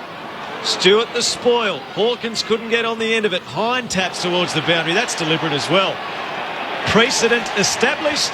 Free kick Geelong. 35 metres from goal, hard on the boundary. It's not necessarily in the best set of hands here with Luke Dalhouse in front of the big screen. And a cluttered forward line, so no obvious passing option for him. He's got the distance. He wheels out. He goes for goal. He pulls his kick hard left. And it's a behind to Geelong. So Essendon's lead is 18 points. On the SMS, 0437 774 774. Cass in Safety Beach. G'day. Carlton supporter here. Naturally supporting Geelong tonight. Obviously doesn't like Essendon. Going to watch Vera on ABC for 2 quarters. Please have the Cats back in it for the last quarter, says Cass. Ditched for a detective show. The Cass. Bombers have turned it over. Parfitt's kick inside 50, though, is not to the advantage of Cameron, and the mark is taken by Stewart. Mick, you're our resident ABC TV critic. Have you watched Vera? No. Okay. No. Might find that one for you on iView. Right, at left half back, takes an impressive mark. No shepherding in the marking contest. It's going to go to Jed Hughes. It's against Anthony McDonald, Tip and Woody. We'll make a deal with Cass. If she lets us know what happened on Vera tonight, we'll let her know later on what happened in the footy. Always negotiating, aren't you? Henderson takes the ball at half forward, kicks Geelong into attack. Cameron down low, sliding on his knees, takes the mark. Such a good kick. I think here, Clinchy, it's going to go to Zach Tui. I reckon there was a big hold. Oh, real big hold. Yeah, just off the ball before Cameron slid in to attempt that mark, and that's the one the umpires paid. Against Hine. It's one of my pet hates, though. If the player takes the mark, leave it with the player who took the mark. No? Oh, no, I'm not disagreeing with you. I've seen umpires do that around the ground. Yeah. But never with, I think, with the shot at goal. They might think, well, we'll be robbing a player of an opportunity to kick a goal. So yeah, it's an important moment for Geelong. They kicked the last goal of the opening quarter through Jeremy Cameron. Zach Tui has it pretty much directly in front. 35 metres out. The Irishman comes in, cool, composed, and delivers. And Geelong start the claw back. They cut the margin back to 12. Essendon 4-2-26 to the Cats 2-2-14. We've played 5 minutes in the second quarter on Grandstand AFL. Hodgie, just down on the boundary, that rain's starting to fall again, and at quarter time, Chris Scott straight to his charges, not letting them break into the line groups either. He absolutely went after the Cats players straight away, so very Malthouse era. He didn't even go to the whiteboard, and then he almost had to then pick them up for a while, so he kept them. Even the central umpire actually came over to him and blew his whistle twice to break the huddle up because he was going very long. But it's clearly got a response, and just as I say, that the rain is probably as heavy as it's been since this match started. Thanks, Hodgie. So a cranky Chris Scott at quarter time. Might just be feeling a little better about things now because Geelong, with the opening goal of this second term, Stanley out of the middle of the ground, over the top of him, Stringer tackles, holds it in, umpire calls for a ball up, slightly Essendon's attacking side of the centre square. Up it goes, Draper and Stanley. Stanley knocked it down, Parrish can't get on the end of it. Parfitt, socket, Myers, great pick up, slick hands, Parfitt, kicks inside 50, Cameron takes the mark on his chest. He's 45 from goal to the right of centre. Shows how important the ability to win around the contest is going to be tonight. And be clean too, Lingy. Yeah, Myers really clean at ground level. And Parfitt there, he started on Parrish at the stoppage. Yep. Saw the opportunity to work off him straight away. Got goal side. Got the kick inside 50 quickly to Jeremy Cameron, who used his body very nicely on Stewart. Cameron's kicked one. Comes through the 50. Kick looks good off the boot. Here come the Cats. Three in a row for Geelong. After Essendon had led by 25 points in the first quarter, the margin has been cut to 6 through 7 minutes of the second. Essendon 4-2-26, Geelong 3-2-20 on Grandstand AFL. Yeah, the Bombers can't get their hands on the footy at the moment. It's 17 to 9 possessions, but the right people are getting it for the Cats. They've got their main players, the touch players, the players that have got to give you that contested position around the footy.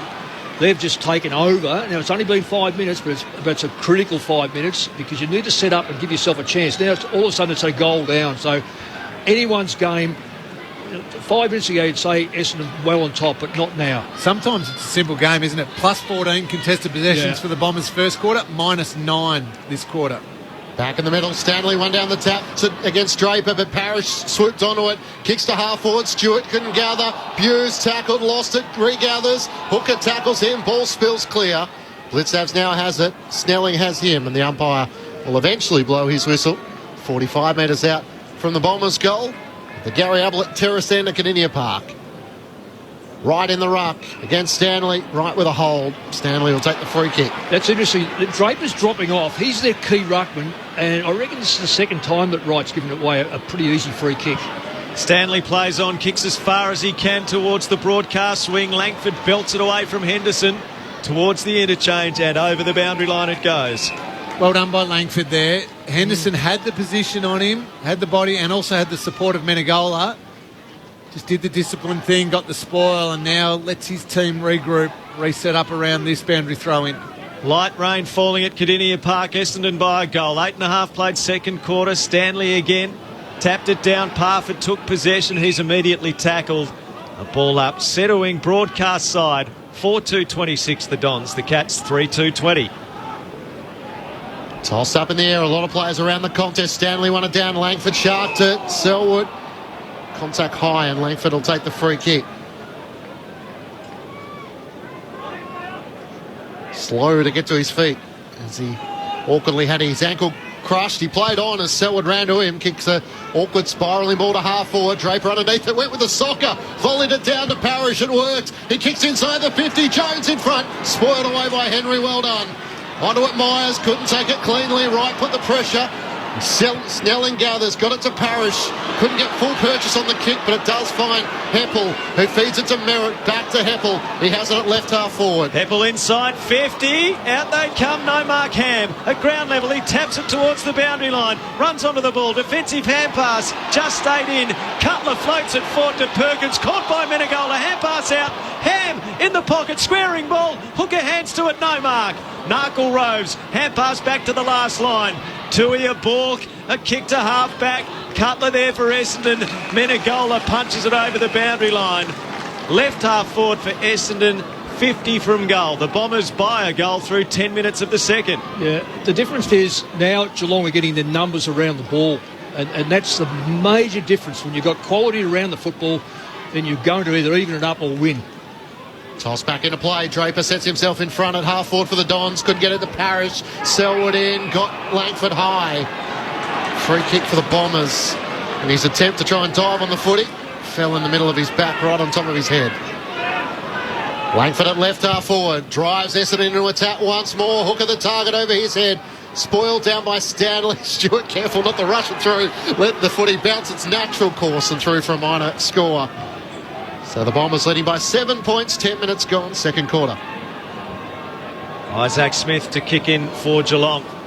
In front of a bay of CFA volunteers who are here tonight as part of the country game. The kick went to the back flank. Langford again with a telling fist. Over the boundary, left half forward for Essendon.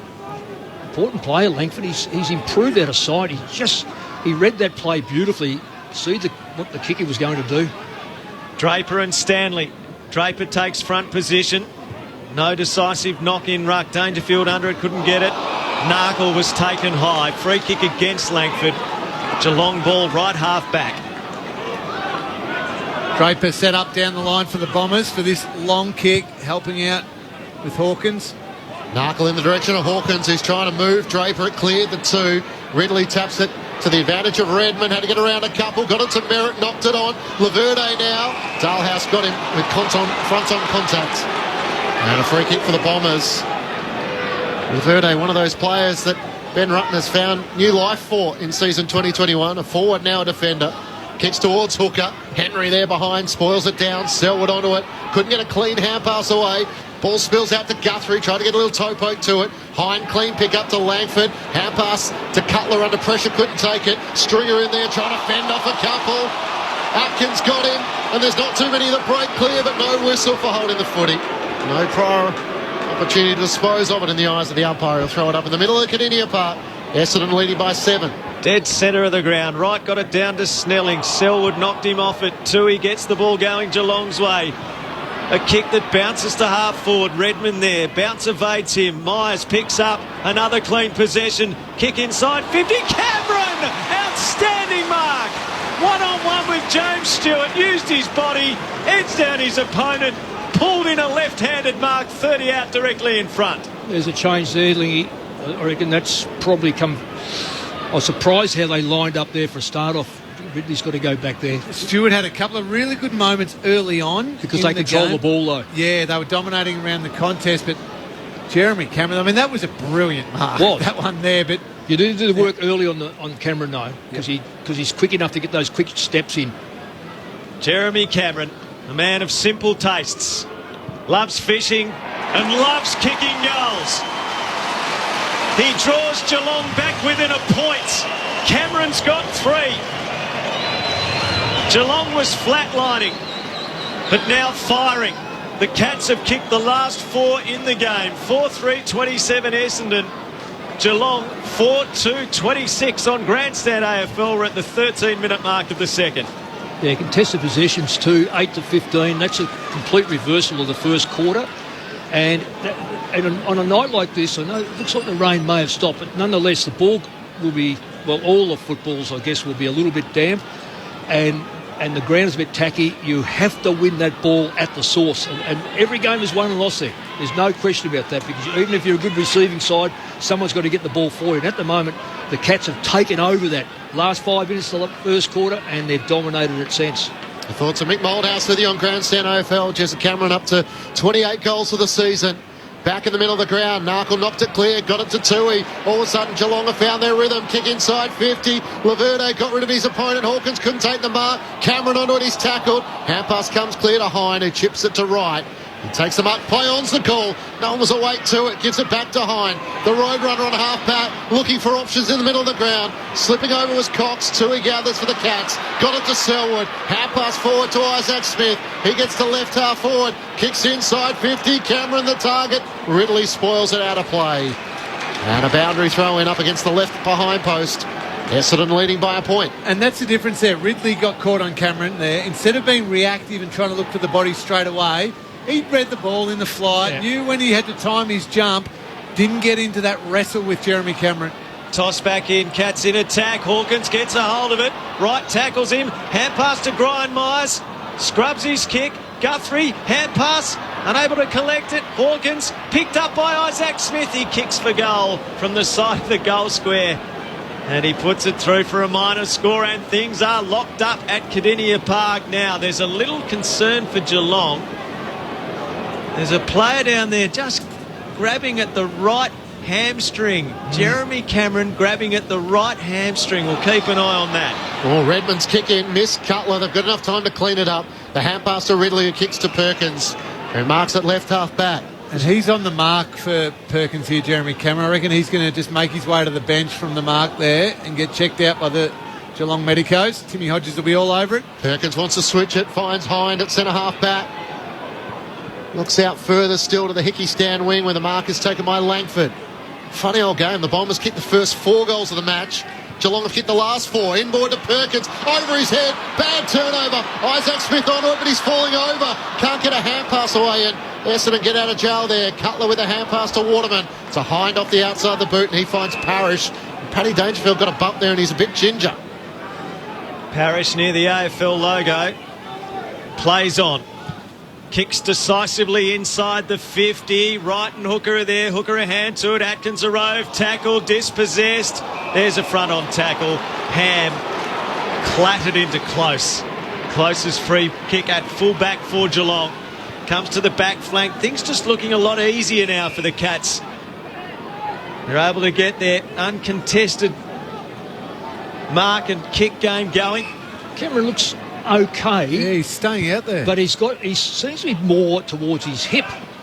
Hughes kicks the Cats to the wing. Henderson was the target. It's punched over the boundary line in front of Tim Hodges, who's watching on downstairs. Hodgie. It was an earlier moment, I think, with Jeremy Cameron, where it was a corky that he's struggling with on that leg. That's why he keeps grabbing at it. Right. It was friendly fire from Brendan Close. So number 45 got him, his own man. So I think that's what it is, and I'm sort of hoping for Cat fans that that's all it is. Good on you, Hodgie. Right on the money there. Chance for Isaac Smith. Couldn't clear the congestion. Hine with a free kick for a push throw. I thought it might have been a push in the back, but the throw was paid. So just as the Bombers are about to break clear from the congestion, comes back to Close, who chips it over the top to Dangerfield. They just dominated. It's unbelievable how a quarter can be changed around so quickly. In momentum, yeah, absolutely. Dangerfield, who doesn't quite look at the peak of his powers. He's doing a lot of walking, kicks it inboard. Menengola takes the mark.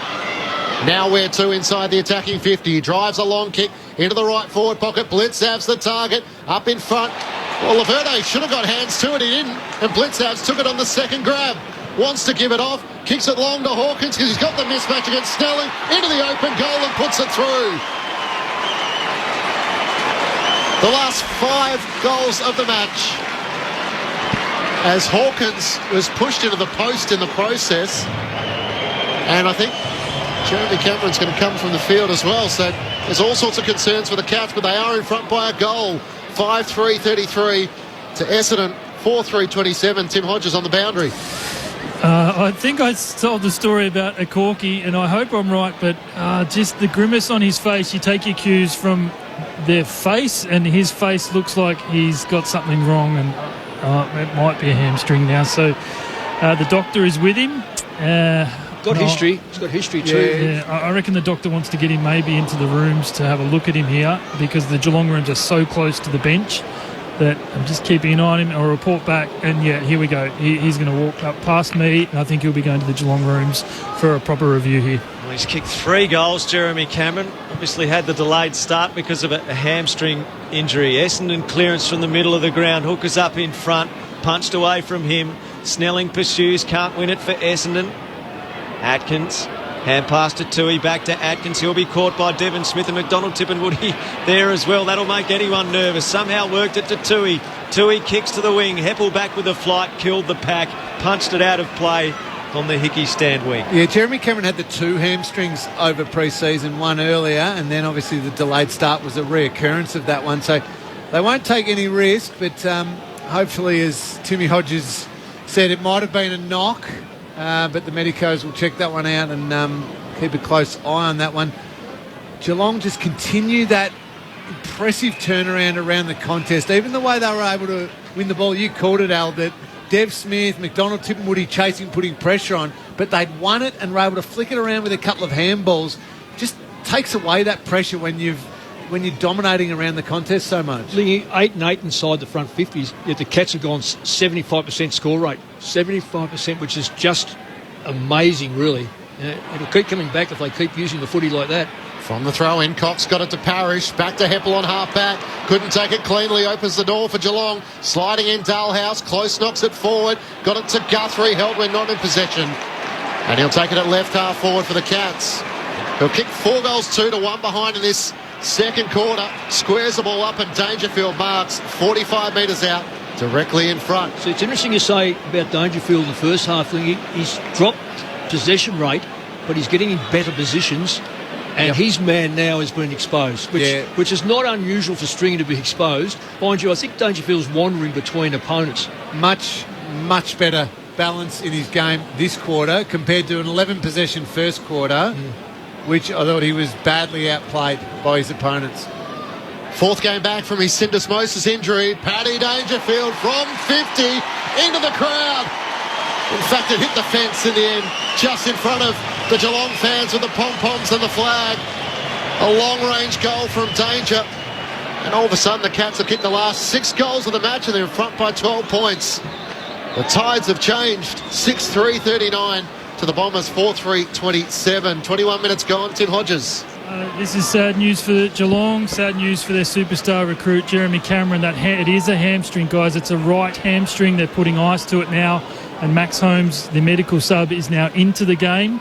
And he is just that look when he came off the ground, you knew in his face that he was A, in pain, but B, he sort of knew that, not again. So a right hamstring for Jeremy Cameron.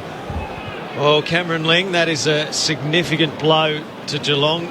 Massive. Into the foreseeable future. Yeah, massive blow. He's been brilliant this season, and he just seemed to be building even better form. Draper's tap, brilliantly sharked by Parrish. Can he get the Dons going again? He kicks to half forward. Out comes Tom Stewart. Dives, didn't take the mark for Geelong. At ground level, McDonald Tippenwood tried to shovel it out of the pack. Couldn't do so effectively. Stewart goes again. Menegola gets a hand pass to Guthrie. To Atkins, all under pressure at halfback. A hand pass to Henry, who kicks it out on the full. Almost kicked it into Murrable Street. And a free kick to Essendon, 75 from goal, right half forward to be taken by Parrish. Parrish had in this term. He's up to 18 for the match. This will be 19. Another 9 possessions in this quarter so far. This for number 10.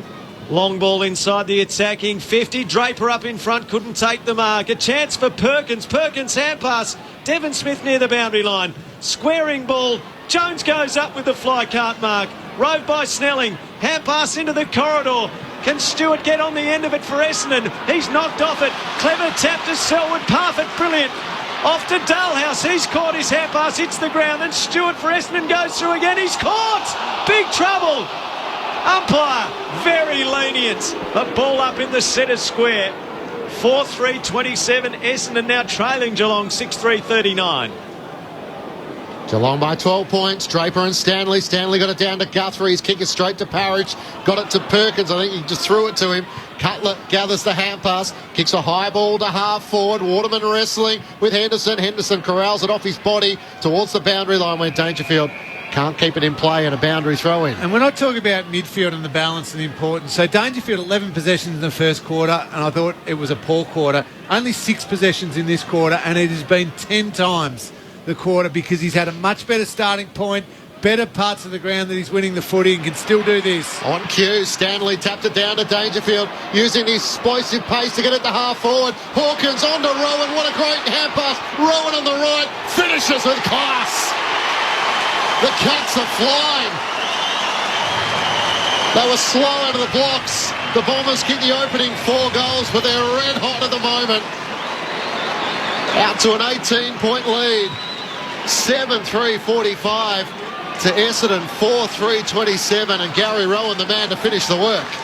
Yeah, it's just incredible. You know, I've seen matches, a lot of matches, and to see a side dominate with only 4 goals admittedly and then a late goal by the opposition, but then to see a complete dominance at the stoppage and the contested football is quite remarkable, because once you win that ball on this ground from that position, and Essendon are playing one-on-one football, so they've got no one behind the ball to actually add on to help out, then you pay a massive penalty, and Geelong are keeping their man back at Stewart. Stanley tapped it down, Rove by Parrish, pushed off his kick by Parfitt, fell over, slapped it forward. Selwood there with Perkins. Selwood paddles, then flicked it out towards Kolodjasny, who gives to Menegola off his left boot, kicks around the wing. Coming to meet it but unable to pick up was Holmes. Parrish got it off to Merritt. Get those 2 involved for the Dons and maybe there's hope. Back to James Stewart. He kicks to the wing. Snelling couldn't mark. Got taken high by Atkins. Wants to play onto advantage. He's mown down by Guthrie, but the umpire didn't deem he'd taken the advantage. No, it's coming back. It's good umpiring, though. If there is an advantage, you take it, but it's... Snelling at half forward. Kicks to full forward. Massive pack of players. And there's a push in the back in the marking contest going Geelong's way. It'll be taken by Henderson at fullback. The Cats, it's been an unbelievable turnaround. Geelong, a 43-point turnaround since Essendon led, approaching the 30-minute mark by 25 points. That was the first quarter. 6 goals to none in this second quarter. Geelong's way. Parrish gathers on the wing. Hand pass to Peter Wright. Worked it back to Cutler. Kicks towards half forward. And cleared the pack, and Henry took the mark on his chest. As Harry Jones couldn't impede him. Geelong looked to find a way out of defence as Kolajasny goes short. Hawkins takes the mark on his chest. Working in defence.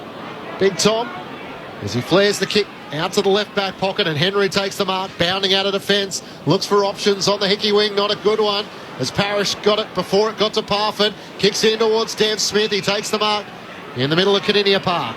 Smith wants to move it quickly. His kick goes to Jones. Jones opposed to Hawkins back there, who made the spoil but took him over the shoulder. Free kick, Harrison Jones. 40 metres out, 45-degree angle to the right. It was a clever kick from Dev Smith. He faked to go the shorter option, which drew Jack Henry, who was Jones's man, thinking that he was going to go the short one. That left Jones free, and it got it there quickly, which forced Hawkins to panic and get him high and chop the arms.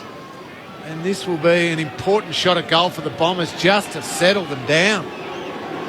A player young, inexperienced, with huge talents, with an equally huge responsibility here for Essendon. And he's up to the task. That kick went right through the middle. He looks like such a bright prospect for the Bombers. Jones kicks the goal. Essendon's first goal since the 27-minute mark of the first term, and ends a run of 6 for the Cats.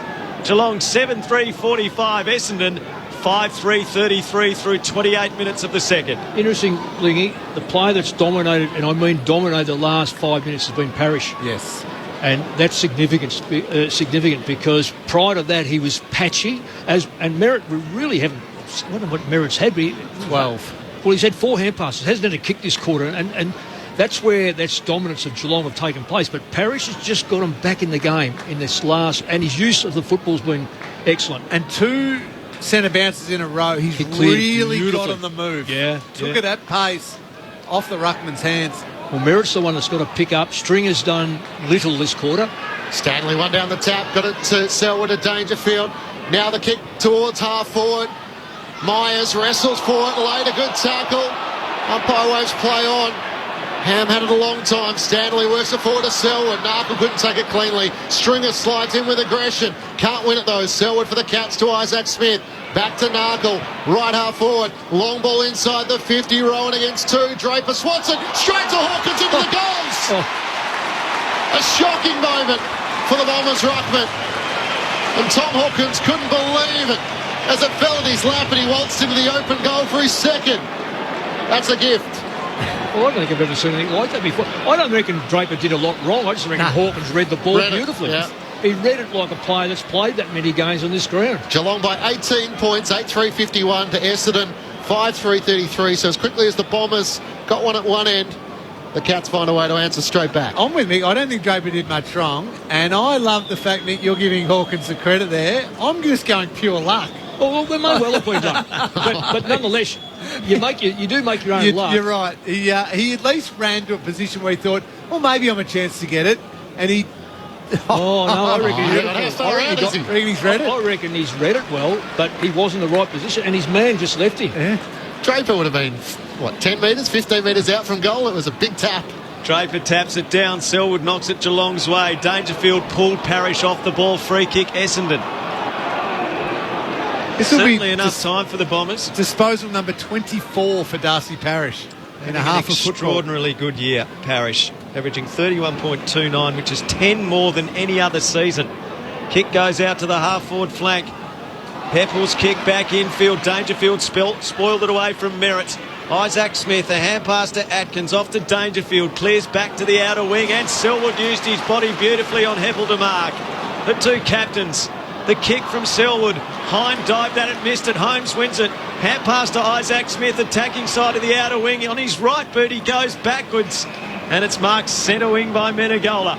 Veers out to the right, looks to drive Geelong into attack. Long ball towards Rowan. James Stewart in there, bounced off Rowan's chest. Couldn't take it. Hawkins trying to volley it towards the goal line, and it's taken out of play. Deliberately. Oh, that's a... No, that's it. That's James Stewart tapping it to the boundary line from lying on the ground. That I didn't think Ridley was there in the first quarter, but Stewart gets a hand on this one. As you can see, he had a desperation and just forces it to the boundary line. Who else but Tom Hawkins ends up with the footy in his hands. Left forward pocket up against the goalpost, steps out and finishes. They're unstoppable at the moment, the Cats. 8. That's unbelievable. 8 goals. 8 goals to 1 in this second quarter. It does remind me of a day at Kardinia Park against the West Coast Eagles where they booted 10 goals in a second quarter. They were slow to get going, but they found their best here. A 24-point lead, 9-3-57 to the Bombers, 5-3-33. Do you agree, Mick, or do you think that was harsh, that decision? I think it's harsh because the Essendon player almost, if he had touched it, we know he's going for the boundary, but his teammate was right next to it. I reckon if there's no one in front of him, it's yep, you've gone to the boundary. But when a teammate has almost, like he's just missed touching the balls that have gone over the line, I just think it's a bit harsh. The penalty is so great. Well, Essendon's not learning its lesson with the precedent set early. That's the third shot at goal Geelong's had from a deliberate out of bounds or insufficient intent free kick. Out of the middle, Parrish, another possession and a hand pass to Merritt. Merritt kicks to McDonald, Tippenwoody, top of the 50, holds the chest mark. He's about 60 from goal as he goes back to take his kick for Essendon. Geelong has got the numbers back. It's a chip towards the top of the 50. Probably didn't go 15, but Merritt paid the mark. Hard on the boundary line, right half forward. Seconds ticking down to half time. Merritt kicks to full forward. Jones is there, but he's run under the ball, and Henderson takes the defensive mark for Geelong. Now, coming up at half time, we'll have some of the very latest fixture news for you in the AFL. So fixture news to drop for you at half time. Hang around. Henderson goes to the back flank outer side. When Menangola claims the mark. So Geelong 24 points to good of the Bombers, who led by 19 points at quarter time. They kicked the opening 4 goals of the match. The Cats have roared to life since then. Menangola switches play out to Tui, who takes the mark in the right back pocket. He can work it over the top to Henry, and that'll just about do us. The first half in the books. Geelong with an 8-goal-to-1 second quarter. As last year's grand finalists found their rhythm, despite Jeremy Cameron leaving the field with what looks to be a hamstring injury. He kicked 3 goals before he left the field, so he led the way for the Cats, and Tom Hawkins coming with 3 in that second quarter as well. Individuals to Tui, to Rowan and to Dangerfield. Meanwhile, for the Bombers, 2 goals to Anthony McDonald, Tippenwoody and Jake Stringer. An individual to Harrison Jones in that second quarter. Geelong 9-3-57 to Essendon 5-3-33. The margin is 24 points Geelong's way at half-time. A 49-point turnaround after Essendon was all over Geelong in the opening quarter. The Cats' first goal of the game came at the 30-minute mark of the first term, and that was courtesy of a questionable, not saying wrong, questionable free kick for deliberate out of bounds or insufficient intent to keep the ball in play. Tim Hodges is down on the boundary. We'll pop down to Tim for his observations downstairs. Hodgie? I just wanted to ask Lingy a question. Like, it's a weird spot. We sit here in the media area and the boundary line. It feels like you're almost part of the Geelong bench, and you could see his teammates, Patrick Dangerfield, Cam Guthrie, these guys, leaders, come to the bench and look over and see Jeremy Cameron with the ice on his hamstring, with the jumper on, out of the game, and almost drop their bottom lip. They think, oh, this is the star we brought to the club to help us go that one extra step. I mean, Lingy, can that hurt a player's psyche or a team's morale mid-game when they see one of their new superstars out of the game? I think a mature group like Geelong, Hodgie, not so much. You certainly feel for your teammate, and they all are smart enough to know the importance of Jeremy Cameron to Geelong's premiership chances. But I think after a quarter like that, when they've just kicked 8 goals and they're feeling great about themselves, I think they'll be still pretty locked in on the moment and knowing that they've got this game if they're able to continue that sort of form into the third quarter. So not so much with a really mature group like Geelong has, but I think after the game, that's when you really feel a bit down and flat and think, okay, is this going to hurt our premiership chances, or is he going to be back in a simple 2 or 3 weeks' time? On the SMS, 0437 774 774 is the number to get in touch. We'll get to Mick Malthouse and Cameron Ling for some thoughts on the second term in just a sec. Roger? I hope Cass didn't miss the best part of the movie, which was the Geelong movie, not the exactly. Vera And TV that's been show. pointed out by Fiona from Canberra. As much as I love watching Vera, the previous listener is really missing out here. They've gone on the attack since she shafted them, as Fiona puts it. Please, could you tune back into the game so the Cats' fortunes can change again and give my beloved Bombers a chance to get back into the game? Go Bombers, says Fiona. So she's feeling Cass has changed the complexion of the evening with her channel change tonight. Roger, great call listening from Yalgoo, WA. Go the Power tomorrow, says Roger. Listening in and loving the call from Lake Hattar near Mildura. Nothing like a campfire and ABC footy call. More info about Nanette's soup, please. Love from Riley and Jacob, usually in Kensington. So imagine a bit of that on the boil over the campfire, just warming up some of Nanette's soup on a cool night up there. That'd be absolutely superb. Bad choice to ask me about it, because when I got home, she said, you gave them only 1 or 2 ingredients, and what about the other 3 or 4? And I said, I hadn't realised, had not even realised. And when I said how much peanut butter went in, again, well and truly out. So I dare not even say anything about it. You're the taster, Mick. You don't know about the recipe. Exactly. You just know about the consumption part of it. What have you made of that second term, and what was a stirring fight back from Geelong, who really were looking down the barrel with the way they were playing early? Yeah, they were, and incredibly impressive turnaround. And I mean, credit to the Bombers the way they started the game, Mick. They were outstanding around the contest. They dominated the contested possession, plus 14 in the first quarter. Geelong reversed that completely. Totally. So they were plus 13 themselves in the second quarter, and the starting points were different. You mentioned, Mick, about balancing up around the stoppages, where as opposed to having that spare well off the contest, Geelong adjusted and got the game back in their terms. From a midfield perspective, I tend to keep a really close eye on that. I was highly critical of Dangerfield, along with others, starting points and the balance and their decisions when to attack and when to defend in the first quarter. Dangerfield had 11 possessions in the first quarter, and I thought was poor. In the second quarter, had 10 possessions, but was absolutely brilliant. They were devastating possessions. Stopped Stringer having any influence with his better starting points. Darcy Parish was the only one for the Bombers, and it was a big turnaround, Mick, but it was turned around the basics of football. Win the contest, get your hands on it, and you can use it effectively from there. Lingy, now, question without notice. Who is leading inside front 50? For numbers, for the whole game to this point? Not a player, just the clubs. You mean the team? I would say to be about even. Okay, so the side that's got it in there 21 times has kicked 9 goals, 3. 21 times they went in there, virtually the same number that quarter. In fact, Essendon 14, Geelong 12, and Geelong kick 8 goals, 2. It tells you how they're getting there outside of Draper's direct hit to Hawkins, but it tells you how they're getting in there, because Essendon's defence in the last month, 6 weeks has been outstanding.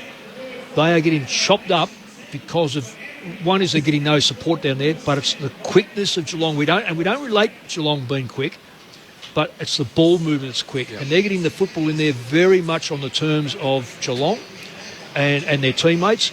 It's quite an astounding figure. And that's coming because I reckon that Merritt and a few other players have actually held off the direct work that you said early on in regard to Dangerfield. That's flipped on its head. Look, we haven't seen Stringer. We've hardly seen Merritt. The rucks, Stanley's done okay in the ruck. Menengola stepped up on the wing. There hasn't been a clear winner in that quarter anywhere near the ball. Now, you can't help forwards, because even though winning, Geelong swamped the back line too. 14 times in, and they can only score, this is Essendon, scored twice out of 14, and yet the Bombers have gone in there, as I said, 12 and scored 8 or 9 times. It's just remarkable, the differences. Essendon, renowned for their quickness, got it in there slow, and Geelong destroyed them on that. And it was really Parish as the lone hand for the Bombers in that middle part of the ground. Has had a heap of the ball, 24 disposals in a half a footy. It was only him in the second quarter. Whereas in the first quarter, it was Stringer, unbelievably devastating. From the stoppages from the contest and then getting forward, Merritt was joining in, Snelling was joining in. All these players were having a hand. Second term, all Parish. for the Bombers, and then a group of Geelong players just got the game back on their terms. And you're right, Mick, Jeremy Cameron and Tom Hawkins and all those Geelong forwards, that ball was coming in fast and dangerous, and that is super efficient. So that's what the Bombers have got to fix up after half-time. So half-time at Cardinia Park and Geelong 9-3-57, leading Essendon 5-3-33, and that was after Essendon had led at almost the 30-minute mark of the first quarter by 25 points. So a huge turnaround for the Cats. Now, fixture information. The AFL has confirmed at least one of the games for the next round, and it is the Thursday night game, and Port Adelaide is to host Melbourne on Thursday night. The AFL has announced that. It's just dropped. That'll be at the Adelaide Oval, the opening match of round 17. It'll commence at 7:10 Adelaide time, 7:40 Australian Eastern Standard Time. Ticketing information for the match will be communicated shortly, and news around other fixtures for round 17 will be coming in the next few days. But both of those sides will be coming off 5-day breaks, both Port Adelaide and Melbourne playing tomorrow. Port Adelaide tomorrow night, what will be Sean Burgoyne's 400th game for Hawthorn, and we'll be celebrating that on Grandstand AFL tomorrow. And for Melbourne, they take on GWS at the MCG tomorrow afternoon. So I don't think there's any great surprise that that's the Thursday night game. A good Thursday night game. Yeah, it's a cracking game. Outstanding. Port Adelaide and Melbourne to kick off the rounder. And you've got a special guest tomorrow to celebrate the Burgoyne milestone, Clinchy. We've got Sean Burgoyne's wife to have a chat to us, Amy Burgoyne. So Silk himself is not all that big on promoting himself, so we'll get his better half to try and explain how he's become the player in which he has, and leaves such a great legacy, of course, at two clubs, Port Adelaide and Hawthorn. And Leon Cameron's going to join us on the lead tomorrow for most of you as well. That's for listeners in Tasmania, South Australia and the Northern Territory. West Australian listeners will get sports talk tomorrow afternoon to kick off a big day of footy. It's time for the news on Grandstand AFL. Shortly we'll be back with the second half. It's the Cats leading by 24 points.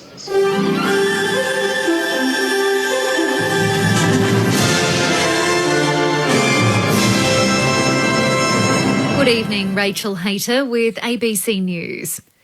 National Cabinet has agreed to gradually move away from suppressing COVID-19 cases and instead treating the virus like any other infectious disease. The four-stage plan starts by halving international arrivals and introducing small trials of home quarantine for vaccinated travellers. Under Phase 2, vaccinated Australians would experience fewer restrictions, and state border controls and lockdowns would only be used in extreme circumstances. There's still no time frame, with each phase dependent on reaching vaccination milestones, to be determined by scientific modelling.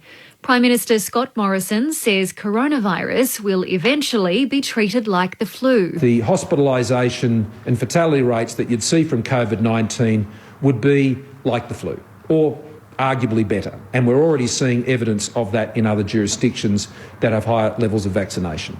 So when it is like the flu, we should treat it like the flu. A coronavirus outbreak among New South Wales healthcare workers has jumped to 9 as the state records 31 new local cases. Rani Heyman reports. New South Wales Health says 27 of the new cases are linked to previously reported cases. While it's hopeful the numbers will begin to fall, a growing outbreak among health workers has affected operations at 2 Sydney hospitals, Royal North Shore and Fairfield. An unvaccinated student nurse who tested positive earlier this week has so far infected 9 other people, including 4 health and aged care workers, sending almost 400 close contacts into isolation. Chief Health Officer Dr. Kerry Chant says the state is still mopping up infections from before a lockdown was announced last week. There's been a new local coronavirus case in Queensland, with a man testing positive on the Sunshine Coast. Elizabeth Cramsey has the details. The man in his 50s returned a positive result today. He works at the Sippy Downs campus of the Sunshine Coast University, and contact tracing is underway. A public health alert has been issued. Authorities say anyone in the Caloundra, Mooloolaba, Sippy Downs and Maroochydore areas should monitor for symptoms and get tested. Chief Health Officer Dr. Jeanette Young says the region's lockdown will still be lifted this evening, but she says the situation will be monitored. 3 cases were recorded in the Brisbane region overnight, prompting a 24-hour extension in the stay-at-home order for the Brisbane and Moreton Bay council areas.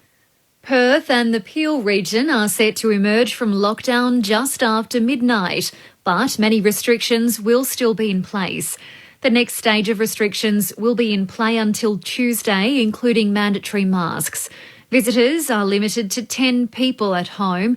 There's a 4 square metre capacity rule with a 20 patron limit for hospitality and entertainment venues. And visitors are not allowed to aged care, disability facilities or hospitals. WA Premier Mark McGowan says the next few days are crucial. We need to have low numbers of positives, in fact, hopefully 0 positives over the next 3 days for us to transition into the next step down. Overseas, South Korea is experiencing a new dangerous wave of COVID-19 with the highest number of new infections in 6 months. Seoul correspondent Carrington Clark. South Korea has recorded 826 new cases of COVID-19 in a single day, including 765 local infections. It's the highest number of new cases since January the 7th. Over 80% of the cases were in the capital, Seoul. South Korea will also no longer give the AstraZeneca vaccine to people under the age of 50. It comes after the recent death of a man in his 30s after he received a dose of AstraZeneca vaccine. Thailand has reported a 3rd straight day of record high coronavirus deaths as the country struggles to contain its 3rd wave of the virus. Mazoe Ford reports. There have been 61 deaths and 6,087 new coronavirus infections in Thailand in the past day, a new record. The death toll since the country's 3rd wave began in April has now exceeded 2,000. Most of the cases have been in Bangkok, where hospitals are reporting a shortage of intensive care beds. Newly graduated vaccinated doctors have been brought into the capital from other provinces to help care for the rising number of patients. Mazoe Ford, ABC News, Bangkok. This is ABC News. ABC Sport on Social is your sports conversation on the go. Video, player insight and analysis. This is the content you never knew you needed. Get ABC Sport wherever you scroll. Australia, you talked, and we broke it down, and now it's time to rip it to shreds. Comedian Nikki Britton and more of our funniest, sharpest minds are tackling some of the burning questions from the groundbreaking Australia Talks project. Do younger Aussies have it harder these days? Everybody has it harder these days. Should social media be banned? ET on phone too much. Australia Debates. Let's argue. Stream all 3 now on ABC iView. The 2021 AFL Premiership season on ABC Radio and on ABC Sport Digital. Tui gets the ball going Geelong's way. A kick that bounces to half forward. Redmond there. Bounce evades him. Myers picks up another clean possession. Kick inside 50. Cameron! Outstanding mark! Jeremy Cameron, a man of simple tastes. Loves fishing and loves kicking goals. Blitzav's the target. Up in front. Well, Laverde should have got hands to it, he didn't. And Blitzhouse took it on the second grab. Wants to give it off, kicks it long to Hawkins because he's got the mismatch against Snelling. Into the open goal and puts it through. Jeremy Cameron grabbing at the right hamstring. We'll keep an eye on that. This is sad news for Geelong, sad news for their superstar recruit, Jeremy Cameron. That's a right hamstring. They're putting ice to it now. Stanley tapped it down to Dangerfield, using his explosive pace to get it to half forward. Hawkins on to Rowan. What a great hand pass. Rowan on the right. Finishes with class. Selwood for the Cats to Isaac Smith. Back to Narkle. Right half forward. Long ball inside the 50. Rowan against 2. Draper Swanson. Straight to Hawkins into the goals. The 2021 AFL Premiership season on ABC Radio and on ABC Sport Digital. Rain falling at Cardinia Park. It was raining goals for Geelong in the second term. The Cats kicked only 1 in the first term, but 8 in the second and lead 9-3-57 to Essendon 5-3-33. The disappointing part of tonight for Geelong has been another hamstring injury to Jeremy Cameron. He was subbed out in that second term with Max Holmes coming into the game. Alistair Nicholson calling the action with Matt Clinch, Cameron Ling and Mick Malthouse. Tim Hodges is down on the boundary on 0437774774.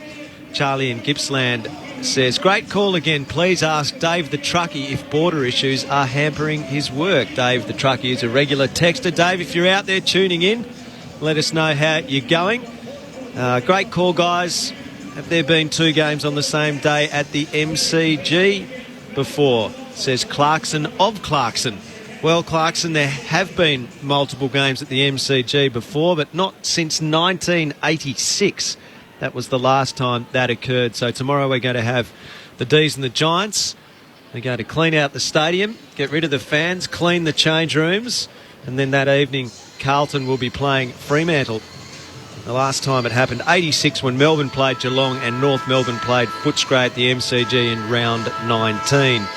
In the NRL tonight, one match completed earlier on. It was won by St George Illawarra on the Central Coast over the New Zealand Warriors, 19 points to 18, and a tight one between the Eels and the Panthers. 59 minutes in, 12 points apiece in that contest. Mick Malthouse, Cameron Ling, this has been a game of extraordinary contrast from one quarter to the next. Will it continue, or have the Cats asserted their dominance on the contest? Oh, no, I think Essendon can even it back up again. I don't think we'll see Geelong pile on 8 goals in a quarter again, but it's as simple as get it fixed around the contest, around the middle of the ground. If Parrish, Merritt, Stringer can go to work, then the game's back on their terms. Guthrie, Dangerfield, Selwood, Parfitt, the likes of the Cats, if they get on theirs, then they'll give their forward line enough looks. Sometimes, Mick, especially on a night like this, it can be as simple as that. Well, it can. I just look at the lineup here. I'm just watching Stewart go out onto Rowan and Lavardi go back to Hawkins. It's just because Cameron's off the ground, it's just changed the mix. I don't think that's going to be the issue. The issue, as you just said, Lingy, it's going to be that contested footy. And I know we harp on that contested footy, but you've just got to put your nose over it, and you've got to be able to take it one touch, and you've got to then be able to do something with it. We know there's 1, 2 and 3. If you can get those 3 together more often than your opponents, but then you've got to make sure that if you're going to get inside your front 50, Geelong have just got too slow. Essendon are too slow moving it into their front 50. Some fixture news dropped during the half-time break. The AFL confirming that round 17 will begin at the Adelaide Oval, with Port Adelaide hosting Melbourne. So that's the first fixture, and more fixtures to come in the coming days for round 17. What's to come from Cardinia Park? Well, more rain falling. What about the contest? Matt Clinch on Grandstand AFL. Everyone was in position about 30 seconds too early, so we're underway in the second half. Stringer trying to emerge with the footy, tackled by Parfitt immediately. Tim Hodges, how's your wet weather gear? And is the Geelong captain starting on the bench? He is, and Reece Stanley hasn't emerged after the halftime break as well, guys. So that's one I've been watching. Yeah, it is a heavy rain now. Merritt kicks inside the 50, spoiled away by Henry of the Cats. Snelling couldn't quite take it. Isaac Smith in down low. He couldn't get it either. Atkins with a quick kick. Worked it to Dangerfield, who bursts forward to the footy. Kicks a high ball inside 50. Hawkins out position. And Laverty takes the mark on his chest. 45 metres out from his defensive goal. Oh, in fairness to Dangerfield there, one of the Geelong players, I can't work out which one it was, fell over in the slipperies, and he had to hold his kick up. Laverty back to the wing, blitz halves, and also Collar Jasny there to punch it over the boundary line. Outer side of the ground, centre wing in front of the Reg Hickey stand. Geelong by 24 points after Essendon led late in the first quarter by 25. Toss back into play. Draper and Blitzarves knocked to the side. Socked by Draper. That's his background. Kicks to centre half forward with that soccer, and McDonald Tippenwoody takes the mark. He's too far out to score. The forward line more open than it's been. He kicks into the leading lane for Hooker, but getting in that lane is Menegola to deny the Dons again. He takes the mark and he fires it out to the back flank. On the bounce, it skids past Myers and over the boundary line. He's been clean down low grind, Myers, but on that occasion couldn't get a handle on the cake of soap. McDonald Tippenwoody had the right idea to get it in there quick then, just misdirected. Well, not only that, when you have a look at who he's kicked it to, Hooker hasn't touched it. He actually should go behind the goals, reach in behind them and grab hold of one of those footies to know what it's like. Throw back into play. Blitzav's got it down to Guthrie. Sharp to kick forward, but only as far as Redmond. He's going to take it out of play with Myers for company. Graham Myers back for his first game in a while after being out with a fractured fibula, suffered in their loss against the Cats, so had to play in the VFL to get his fitness back up. And Chris Scott made mention bringing a different spark to their forward line. Thrown back in, Blitzav's up against Draper. Blitzav's got it down, but Parrish onto it. Awkwardly with a hand pass forward into the path of Merritt, who left it for Ham. He fires it out to Stringer at left half forward. Clever little kick forward to Merritt, who kept running. And he takes the mark in front of Hooker, the marking target. Left of centre, 45 metres out from goal.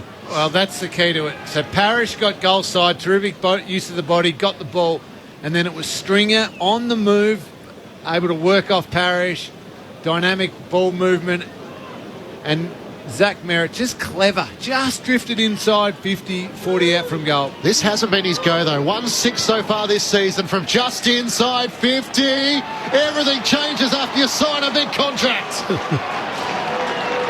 A Bomber for life, a 6-year deal, and an important goal to start this second half. It's quite incredible football. I'm going to take 2 seconds to self-indulge here. Coaching West Coast. I thought you were going to talk money. We played the Western Bulldogs, and it was billed as a very good game. At quarter time, we were none. Bulldogs were 8. And my simple message to our boys was we have to chip away even if we go in at 4 goals to 9. We went in at half time 8 each. And as an aside to that, the goal umpires only changed ends at half time. And it was a new goal umpire playing, having his first. He had 16 goals to have a look at. Geelong 9-3-57 to Essendon 6-3-39. Just 3 minutes, almost 4 in the third term. Draper and Blitzarves. Draper the tap, it ricochets to Parrish. Burst forward, run and carry. A mark perhaps, no, not this time. Brought to the front. Wright couldn't take it. Now he's over the ball. McDonald Tipper Woody ferreting for it. It comes out to Kolodjasny. Hand pass over the head of Menegola. Confronted by Ham, pushed over the boundary line. 45 from the Essendon goal. Repeat stoppage as Essendon locking it in. Good signs. Draper. So you take one man out in Stanley, and all of a sudden that becomes more. He gets his hands to it. We just saw Stanley on the big screen still warming up or trying to warm up inside the Geelong rooms. So Blitzav's doing the ruck work against Hooker. It comes down to Dangerfield. He's had a great quarter and a half really since a slow start. Worked it in the middle of the ground. Isaac Smith socket it forward and again to get it to half forward.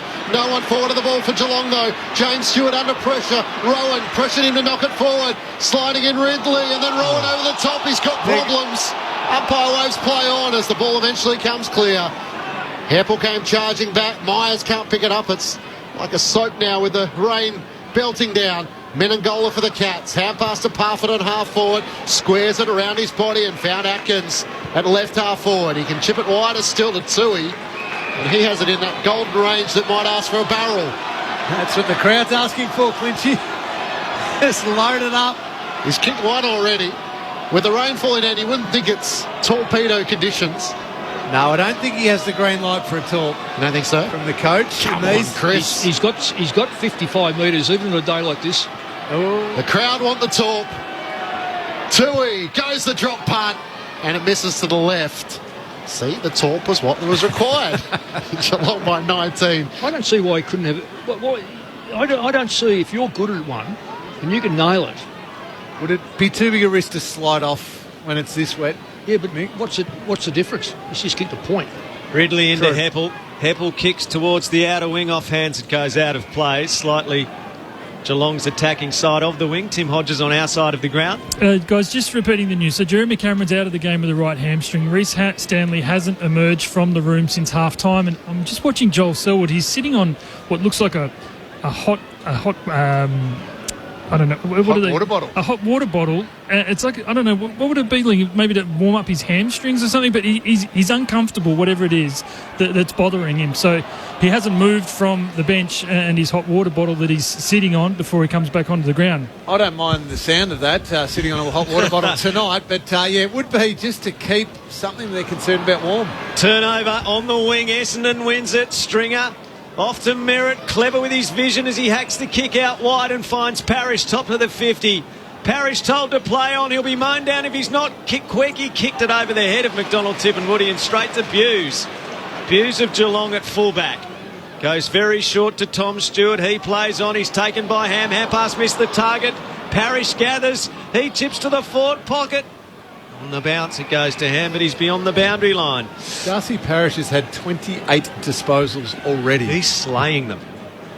Unbelievable season. He's on the move so much. That's the thing, though. Yeah. He's on the move with them. He's only had the one kick this quarter.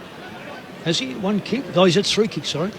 Toss back into play. Blitz has one down the tap against Peter Wright.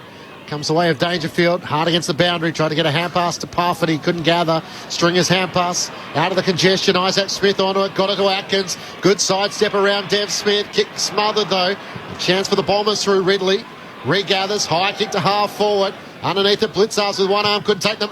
Merritt volleys it inside 50. Henderson waiting for it, cuts past Hooker. He's had a quiet match tonight. He finds a lot of time to decide the right avenue out of defence. Straight down the middle is the best option. Finds Tom Hawkins on his chest. They're on the break. Rowan the target, one-on-one with James Stewart. Rowan let it work over the back. He can't gather inside the boundary. As he tapped it to the boot of Guthrie, it almost went out on the full. A throw in 60 out from Geelong's goal. I reckon it's great policy to have a goalkeeper on a day like this, and Henderson is in the right spot, because what happens, those kick off the grounds, you have the extra player down there. I'd rather have an extra player behind the ball, quite frankly, than at the ball on days like this.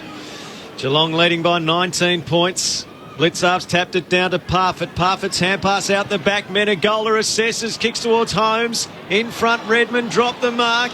Bumped off it close. It comes to Ridley. Ridley of Essendon. Hand pass to Redmond. Redmond's curling kick out of defence. Parfitt back with a flight.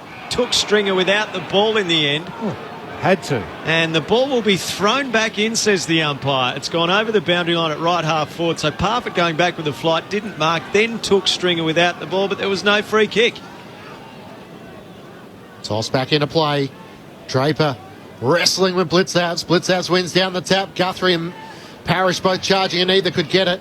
Onto it, Snelling, the hand pass to Draper, kicks a high ball towards half forward. Jones tried to bring it down to the front, but Stewart's there for the Cats. Hand pass to Menegola, he's almost brought down by Dev Smith. Got it to Kolajasny, long kick around the wing, sliding in Laverde on his knees. Takes the mark at left half back. That was like Mick Moldhouse's grandkids at Christmas on the slippery slide. He went for about 8 metres, Mick. No, they love it.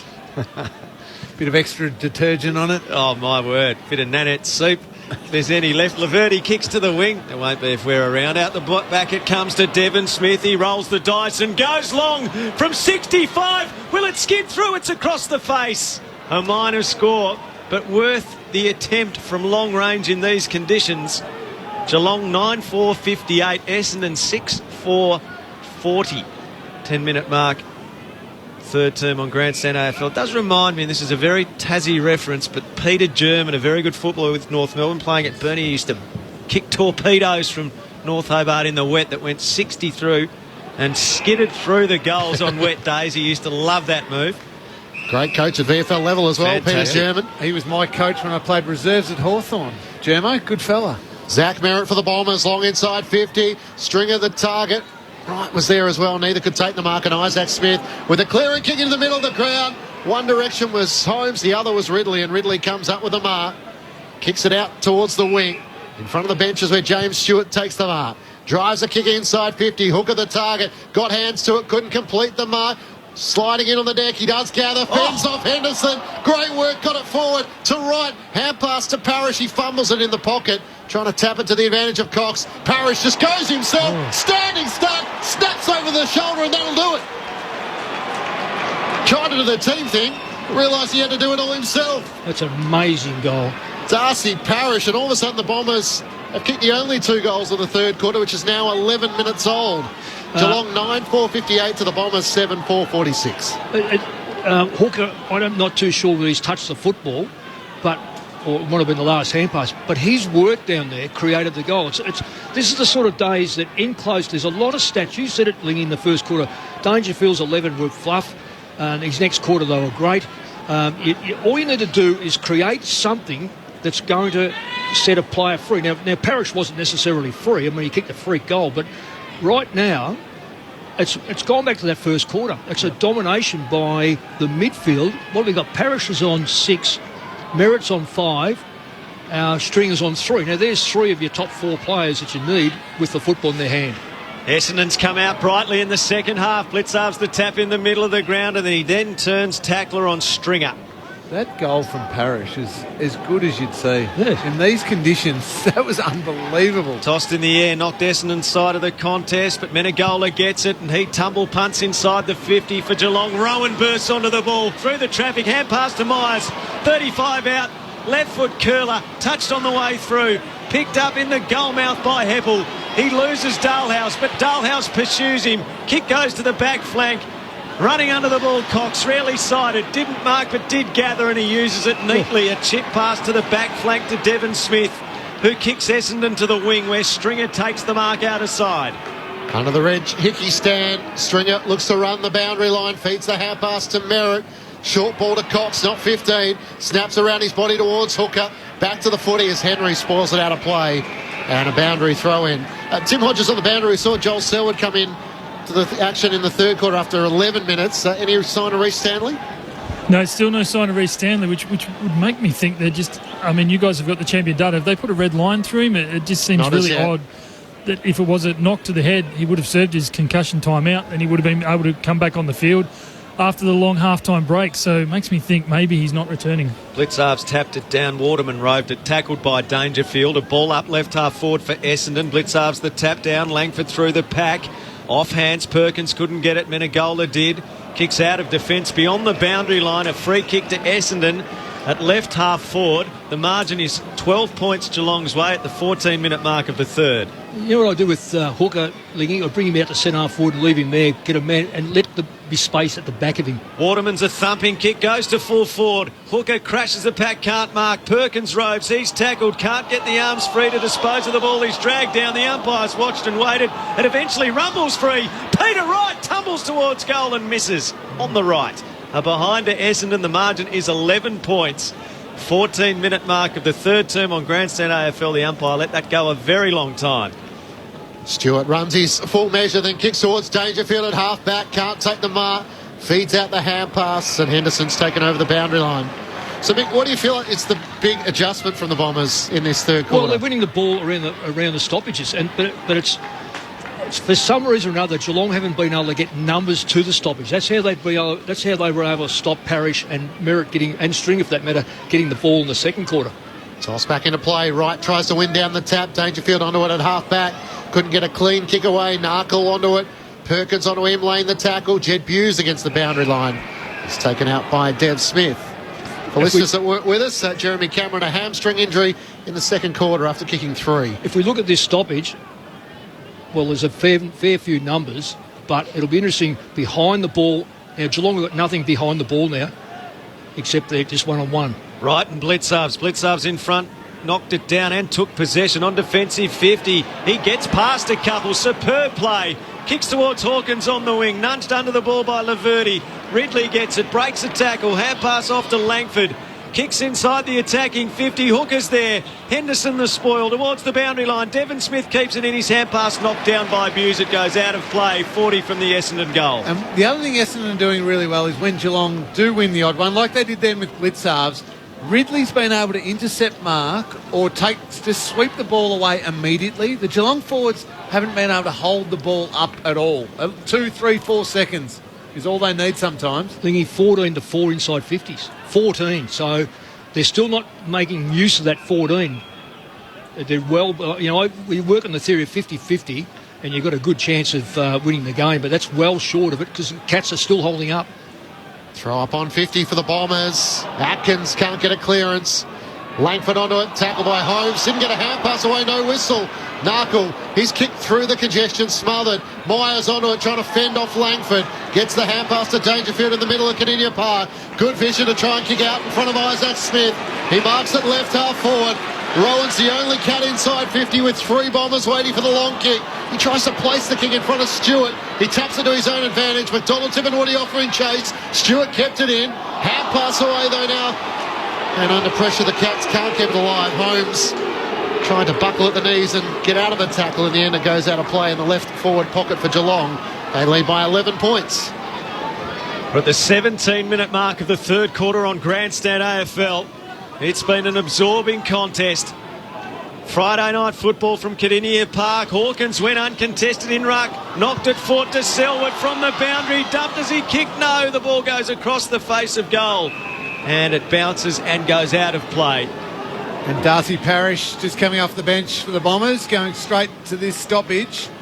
He's the one who's just got them going every single time with the stoppage, and Joel Selwood's going to try and take his body. No, it's Dangerfield. Right, and Hawkins takes front position. He's dangerous in these situations. Shallow throw in. Parish is there, couldn't win it. Thrown out by Selwood. Umpire didn't see it. Hawkins near the boundary line, gets the hand pass to close. He's tackled by Wright and held up next to the right behind post. The Cats in attack with an 11-point lead, 17-minute mark, third quarter. The Bombers have kicked the only 2 goals of this third quarter. A free kick going Essendon's way, deep in the left back pocket. Peter Wright to take it against Tom Hawkins. I'll tell you another change. Essendon are keeping their front 6 well and truly as 6. Right long towards Hooker, couldn't take the mark, through the hands of Henry. Tui onto it, straight into the pocket again, and Wright takes the mark, sliding down low. Trying to keep Geelong's, particularly I'd say Stewart, as honest as he possibly can be. Peter Wright, a fresh start at the Bombers. He slipped over as he went to get his kick away, straight to Selwood, who kicks to Holmes, who takes the mark in front of the leading Hawkins. I was about to say, Peter Wright, having a presence in the defensive half, and on cue slipped over as he was trying to get his kick away, and it might cost them a goal. Oh, just one of those terrible moments. Just his planted foot completely slipped and coughed it straight up, and Max Holmes going through his first goal in footy would be very, very nice at this moment against the momentum of this third quarter. In his 5th game, Max Holmes, the sub, into the action. Missing to the right. That iconic moment eludes him for the moment. Geelong lead by 12 points. Cats certainly needed a settler, and that was the opportunity, 20-odd metres out. Wasn't the most confident of approaches. Ridley kicks in from down at the city end. It's a long ball. Wright and Blitzarves are there. Kolodjasny punched it down. Selwood roved. Hand pass out creative to Dangerfield. Wide hand pass. Brilliant vision to Isaac Smith. Kicks to Hawkins on the lead. Couldn't hold the mark. He's there with Cutler near the boundary line. The ball beats both over. Left half forward, 55 from the Geelong goal at the city end. Cats have wrestled back a little bit of controlling in the last 2.5 to 3 minutes. I just can't believe Parish is by himself at this stoppage. He's the one for the Bombers, straight to him every day of the week. Yeah, nicely, Cameron Ling on cue. The Snelling kicks towards McDonald. Tipperwilli lunging forward. He can't take the mark in front of Atkins. It goes out in front of the 2 benches, not far from where Tim Hodges is watching on. Hodgie, that rain seems to have eased for the moment. It has eased. Still a very, very wet and slippery surface, and still no sign of Reece Stanley down here, guys. So the Cats operating 1 man down. Geelong by 12 points. Draper tries to swat it forward. Came to Dangerfield. Tackled by Langford. Careful not to fall into his back. Stringer dribbles a kick forward into the path of Dev Smith. Charging out, Hooker tried to put the block on. Hand pass out in front of Langford. Good bump from Buse. Cleared the path. Atkins onto it. Got the hand pass to Buse for Geelong. Turns and kicks to the wing. Selwood 2-on-1. Parish over the back. Takes the mark for the Bombers. Darcy Parish's rise in the game has been astronomical. What a game he's playing. Parish from the wing kicks Essendon deep inside the attacking 50. Hooker had a run at that, didn't mark. Waterman roved, snapped and missed. From 30 metres out, he had enough time and space to pop that through, but he couldn't get enough bend on it. The margin back to 11 points Geelong's way. 21 played of the third. Menangola brings the Cats back into play. Found Isaac Smith as Harry Jones closed late. A kick out of defence from Kolodjasny finds Max Holmes at right half back. Getting his opportunity with Jeremy Cameron subbed out of the game in the second quarter. Back to Menangola, off a step towards Dalhouse, had to spoil it away from Parish, Snelling onto it. Hand pass to Waterman for the Bombers, back towards the boundary line with a hand pass to Hine, who's been quiet tonight. And it's out of play as Max Holmes tries to claim it was deliberately hand passed over the boundary line. We have seen some interesting ones tonight, but not on that occasion. Geelong by 11. A throw in front of the Hickey stand out of side where a couple of the Geelong Premiership flags are proudly on display, and not a lot of breeze in them tonight. Draper tapped down, Guthrie rove, tackled by Waterman, dispossessed, knocked out of the pack by Menangola, farmed up by Atkins to Narkle. Narkle confronted, worked at the way of Atkins, who got away from Waterman, kicks Geelong to the wing. Myers is there. Off the pack, it's roved and knocked back by Redmond of Essendon behind, who kicks into the middle. Mark taken by Snelling at centre half back. His kick across the back edge of the square didn't carry to hand, but he does pick up. Dangerfield pursued him. He got picked off earlier and he pounced on Ham to get his revenge. Free man inside 50. Kick goes to Parfitt, dropped a simple chest mark. Only 15 out. Almost a high tackle on Snelling, who got the hand pass out. Buso pinched it near the boundary off to Parfitt. Squaring ball, great vision. Myers should take it. Got it. Merritt almost created enough pressure and almost dislodged the ball back with the flight, but Myers has marked. Back in the team, a critical kick coming up from 35 out directly in front. Yeah, the real, just 2 or 3 players, well, clearly took it too easy, and you can't do that on a pressured game, particularly when the ball's a bit slippery. So Essendon are paying a big price here for this. Geelong has not kicked a goal in the third term after kicking 8 in the second. Can Myers intervene? He does. And it's marked in that bay of CFA volunteers down at the city end of the ground. A yellow Sherrin in a sea of yellow down there. And that's an important goal for Geelong to extend the lead back out to 17 points. 10-5-65 Geelong. Essendon 7-6-48. 24 played of the third term, and the news is getting better for the Cats. Tim Hodges. It was almost as if the Cats timed that the stoppage was coming. They got Reece Stanley out of the rooms. As I've said before, the Geelong rooms is really close to their bench, and out he comes from the rooms. He's got heavy strapping on his left knee, on his right shin, on his right calf. So I'm not exactly sure what was wrong with him to be in the rooms for such a long period, for over 24 minutes, guys, of this third term. But he is back out there and back on the ground in this ruck contest.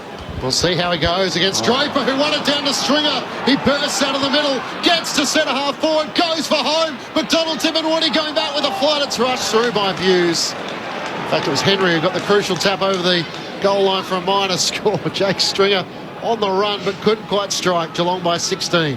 It's a few times the Bombers in this third quarter, their centre square clearances are really dynamic.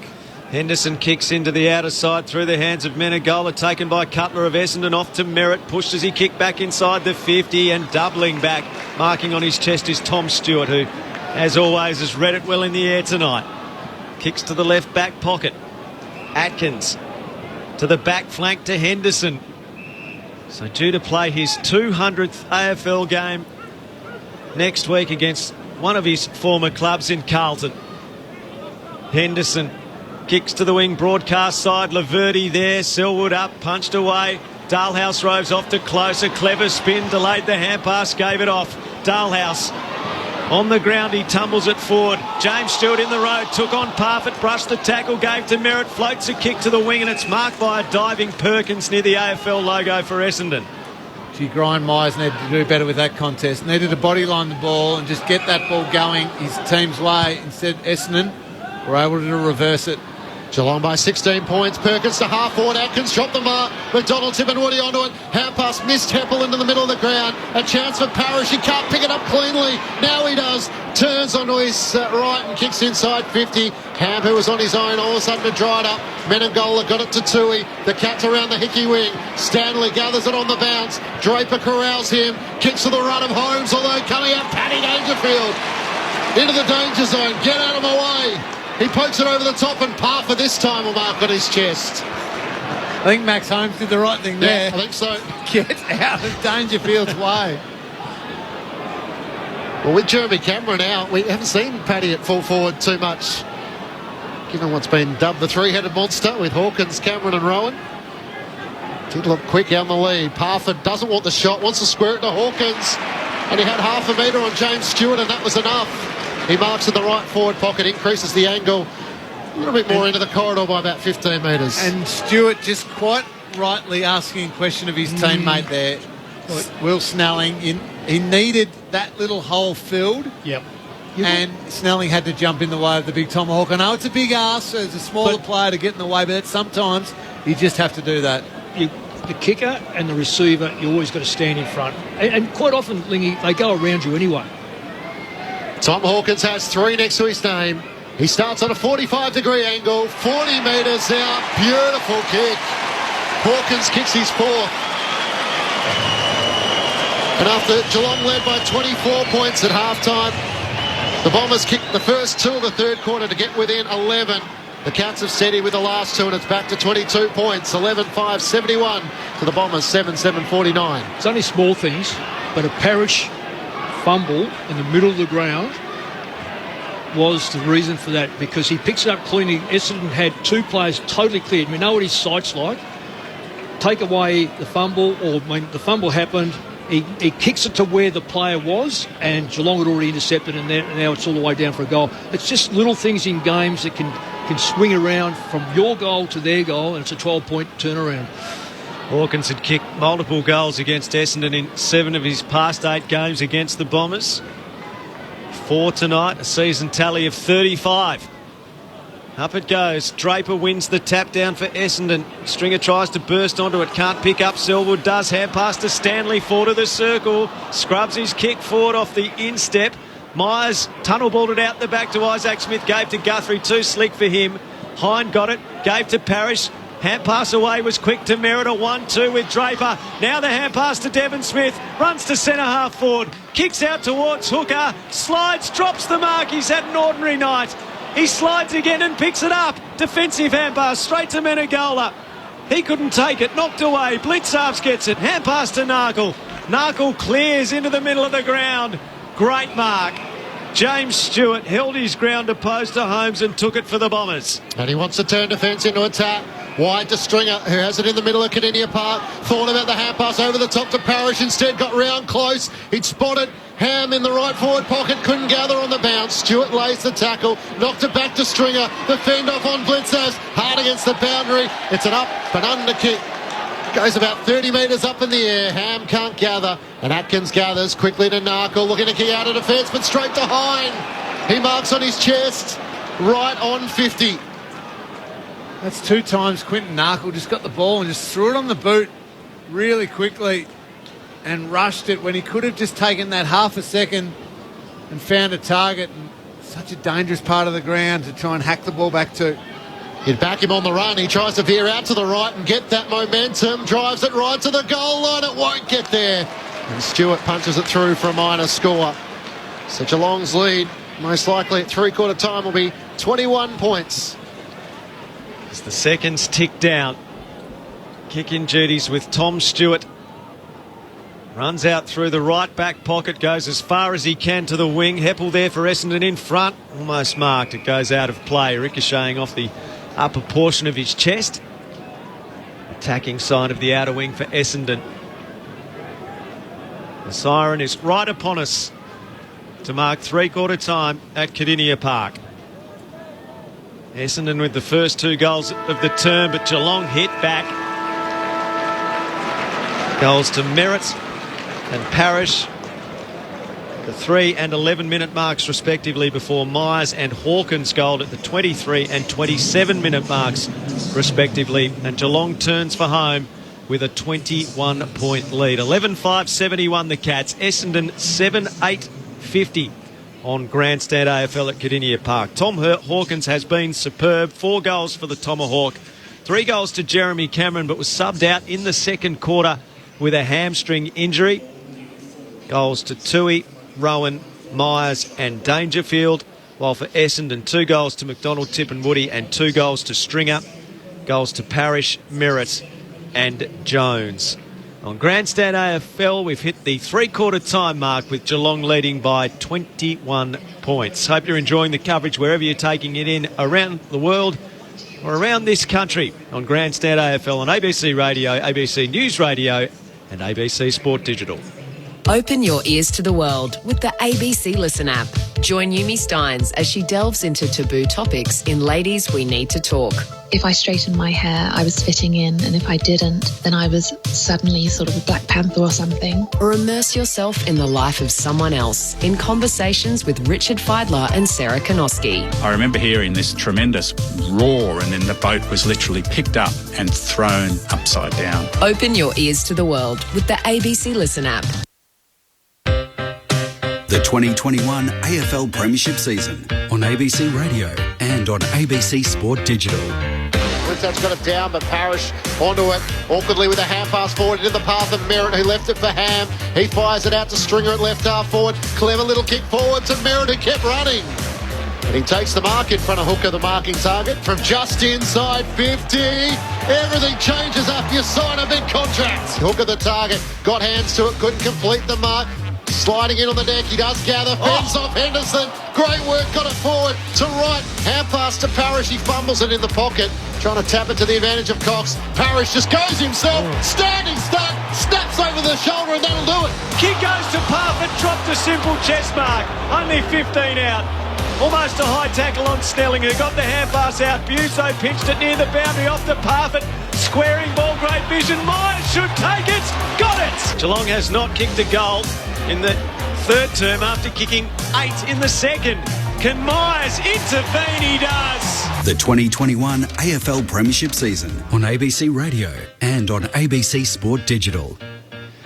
Essendon did draw back in that second term and reduce the margin to 11 points, but the Cats kicked the last 2 goals of the quarter and lead by 21 at three-quarter time, 11-5-71 to Essendon 7-8-50. The Cats win, they go back into the AFL's top 4. If Essendon can manufacture something from 21 points down, the Bombers will be in the AFL's top 8 at the expense of Richmond. So the final term coming up for you. Full-time in the NRL, Penrith have just hung on, been able to defeat Parramatta 13 points to 12. It was 12 all late in the game, so they found a late field goal, Penrith, to defeat Parramatta. Just looking at the scores there. And St George Illawarra also in a 1-point margin, 19-18 over the New Zealand Warriors earlier tonight. Before we get to Mick Malthouse and Cameron Ling, what can you see downstairs, Tim Hodges? Just Jeremy Cameron, a really nice moment. He's pretty dejected, pretty flat. He's done another hamstring injury, but a little fan was trying to get his attention the entire three-quarter time break. Jeremy's finally caught eyes with him, and he's thrown his boots, his match boots from tonight's game up to him. So a nice roar from about 1,000 people who noticed what he was doing, and some little boy has got a great memento to take home Jeremy Cameron's boots from the round 16 clash against the Bombers. Well, Timmy, you won't be needing them for the next month, so I reckon you'll have another pair. Oh, way to spoil a nice story, Mick. That is very nice. Thank you, Timmy. Mick, that third term, 15 minutes in, Essendon were dominant. Absolutely dominant. Yeah. And it was Darcy Parish. He's been magnificent. He's had 35 possessions, 12 clearances, 12 inside 50s, and kicked a goal himself. A lot of his clearances have been really dynamic. And clean. Yeah, and then Geelong were just able to flip it round, bit by bit, and obviously got some reward at the end there with Tommy Hawkins kicking a goal, Brian Myers snagging one as well, to get that margin back just about to that half-time margin. I know it seems a coincidence, but it's when Stanley entered I think a goal was scored and Stanley came on the ground, or a point was scored and Stanley came on. And from that moment on, all of a sudden the clearances started to dry up as far as because when Essendon had the clearance, I know the clearances are probably not a great deal of difference, 29-33 in fact Geelong's favour. It's just that when Essendon have a clearance, it was like Stringer. He ran more than 15 metres, but like he ran almost to the centre square line, and so did Parrish, and so was Merritt. So their clearances are really, really comprehensive, but that closed up again the last 5 minutes or so. And that's the confidence a really good ruckman gives to the midfielders. So when Draper's in there, especially up against Mark Blicavs, they can just be so much more proactive on the move. It doesn't mean they all are. All 3 mids don't need to be charging forward, but you can say to one of them, and the Jake Stringer one you were talking about, Mick, you go. Get on the bolt, get on the fly, I'll get it, try and get it to you. And if not, the two of us will fight and scrap, and we'll try and create halve the contest and create another stoppage. And it's worked a few times. Yeah, and the other thing too, Lingy, you've got the capacity to do it. When you've got Merritt or Stringer or Parrish, if they're in there, any one of them can do that run. Yep. Stringer mightn't be as quick, but he's got the strength to actually find space. I remember one of my great mates, James Kelly, was assistant coach and played briefly at Essendon as well. Told me about 3 or 4 years ago that Darcy Parish, when he gets his prime, will be the best stoppage player in the competition. And I said, settle down, Cal, mate. Let's not go too far and exaggerate. Watching him tonight up close and the way he's been doing it all year, I think he's pretty close to that point. I mean, I know there's some magnificent footballers around stoppages, but Darcy Parish has been astonishing. 21 points, the Geelong lead at the start of the last quarter. Selwood goes in hard for it. Parish is there as well, knocked away from him. Dangerfield crashes through. Socked forward by Isaac Smith inside the attacking 50 for Geelong down at the player stand end. Ridley paddles towards the boundary line. Had one arm pinned by Holmes. No free kick when he didn't have possession. Redmond takes it out of play. Right half forward for the Cats. Yeah, you talk about Parish, stoppage, going inside 50. A lot of players actually work behind the ball. He works front of it as well. Boundary throw in. 55 metres from the Geelong goal. Stanley tapped it down.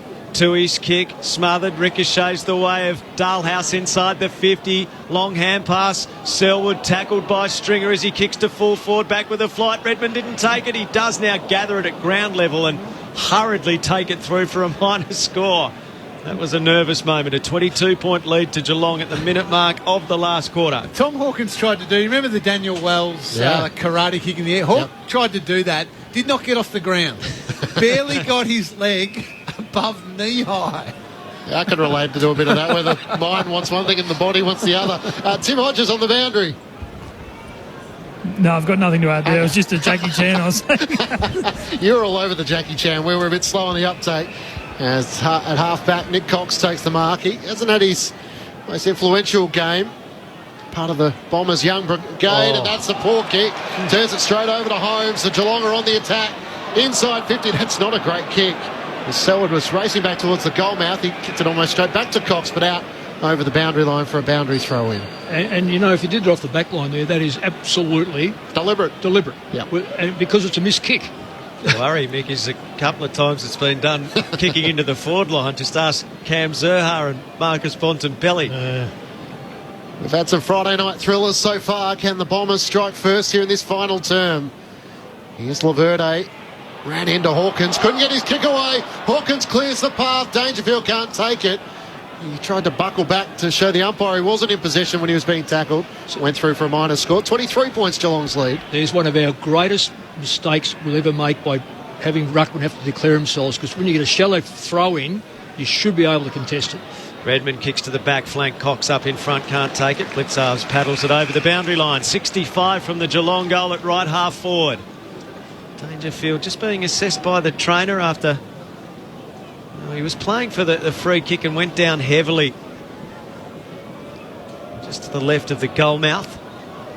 At the throw in, Draper. He would have looked good at the Euros. Stands in front. Volleyball spike was clever to Stringer. Off to Merritt. Off the half-back flank they come, the Bombers. Hand pass to Heppel. He kicks into the middle. Cox back with a flight. Takes the mark. A perfectly weighted kick.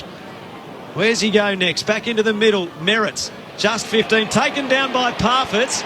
No 50. Hand pass to Redmond. Redmond kicks over the head of Snelling. He's got support in hind, who flicked it the way of Snelling. Literally a throw. An old Footscray flick pass. And a Geelong free kick at left half back to be taken by Buse. So Buse looking at options into the middle of the crowd. Goes short to Tom Stewart. Interestingly, Brisbane played a tagger on him last week. Essendon haven't really gone with that approach. Sorry, just to go back to that high one. Sorry, Clinchy, to ignore that. That wasn't a throw. No. It was a hand pass, just a good, quick hand pass. That's a bad mistake.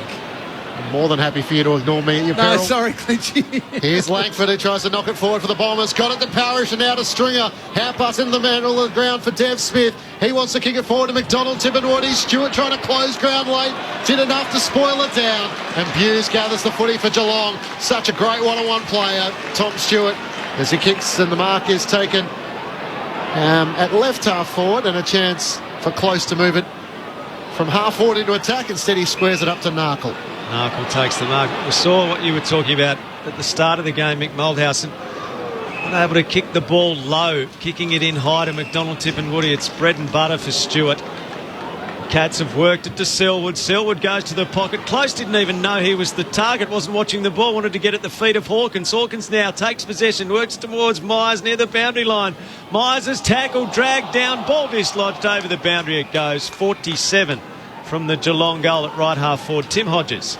You guys commented on Patrick Dangerfield. He had a heavy crash landing. He's come to the bench. He's still with the doctor at the moment. He's a very, very sore boy. I still think he will return, but he'll be sore in the morning. Thanks, Hodgie. Toss back into play. Draper up against Hawkins. Hawkins punches it to the front. Narkle coming through, couldn't take it. Parrish, just Heppel, can't find a way out of defence. Narkle still scraps for it. Snelling tries to drive on the footy. Selwood fires a hand pass out. Close running by, couldn't gather. And Snelling will gather hard against the boundary. Back to Hine in the back pocket. Wants to switch play to Cox to a one-on-one with Menengola. Menengola slipped over. Cox kept his footing. Goes to the barrel out into the Hickey stand wing. Perkins flew up before acceptances and gives away the free kick. Geelong had the numbers, so probably not a bad result. And Tom Stewart will take the free kick middle of the Hickey stand wing. Cats by 23 points, 5-minute mark of the last. The kick comes to centre half back and blitz halves. He looks into the corridor. Short lead from Henderson ignored. Lateral kick towards the broadcast swing and Tui. Tui's got Isaac Smith or Guthrie short. Guthrie near the interchange. Fresh on the ground for Geelong as Selwood came from the field. They're set up again for the switch if they want, or long down the line. So both options available. He's taken the second option. Down the line he goes. Up in front, Laverty hands to it for Essendon. No mark. He collects though. Feeds a hand pass out to Heppel through the traffic off to Langford. Langford's kick to centre half forward. A kick in hope. No one home for Essendon. Henry marks. Kicks to left half back. Finds Stewart. Yeah, you've got to hold your... They've really collapsed in their forward line. They've all gone to defend, but you're not going to win a game by defending when you're 4 goals down. You've got to put some pressure back on the Geelong back line, who are just now picking... They just please themselves who they kick the ball to now. Stewart out to Tui at right half back. Dangerfield onto the field. He'll get the hand pass from Myers, who took the mark. Long kick inside 50. Hawkins one-on-one in front, almost completed the mark. Holmes trying to knock it clear for the Cats. Close, charging through, couldn't take it cleanly. Heppel onto it to Draper. Hacks it to half back. Tough one for Dev Smith, who flies against 2. Dangerfield cannon into his own teammate Atkins. The ball spills clear. Atkins can't take it. Harry Jones can. He's hand pass towards Perkins. He was collected by his own teammate Hine. He'll still get it. Hand pass to Langford. Over the top to Stringer. They worked hard to get it here to the middle of the wing. Now the hand pass to Snelling, not a lot further afield. Waits for options to present. Kicks to Hooker on the bounce. Gathers, trying to get around. Henry slipped over, lost it. Kolodjasny couldn't intercept the hand pass. Stewart trying to slide in, still there for the Dons. Parrish with a hand pass to Snelling. Over the top to Merritt. Merritt. They want it in his hands as he kicks inside the 50. Isaac Smith spoiled it away from Ham. Hooker there. Lays a strong tackle inside the attacking 50. It spills back into the mess. Henderson tackled. Ball dislodged. Jones underneath the congested pile up 35 metres from goal. Well, Cale Hooker, he really is running through treacle at the moment. Blitzarves taps it down in ruck. Kolodjasny tackled, dispossessed. Views squeezes a kick out of defence, but Waterman marks 47 from goal. He might just have the trip. I reckon Zach Tui's cribbed a metre on the mark there. So Waterman about 10 metres in from the boundary line. His father had kicked this. Yeah, I'll say that with his left foot because he's a left footer. But this is not beyond him. Waterman's a thumping kick. He's kicking to the city end. Could he breathe some life into the Bombers with a telling long-range goal? He kicks it hard. He kicks it pretty straight. It doesn't have the carry. And Stewart flies and takes the commanding aerial mark in defence. That is extreme confidence in your hands. Last line on a very wet night for Tom Stewart to say, I'll just mark that. But Hooker, that's where Hooker's got to get in there and just don't worry about even marking. Bring the ball to ground. He's played a poor game by trying to mark the ball. Short to Guthrie, then to Kolodjasny. Danger flew in the pack, couldn't complete the mark. Heppel onto it. Quick hand pass Laverty. Worked it back to Cutler, who's retreating back to Redmond. The Bombers have options in the middle of the ground. He kicks it to James Stewart. He takes it back into the centre square. Out to Snelling, who dropped the mark. Holmes closed late, but he got around him. Back into the middle of the ground, the kick to Heppel, who gives it back to Snelly. It was just wide of him, pulls it in. He's got support though in Ridley, feeds the hand pass back to him, and then inboard to Perkins.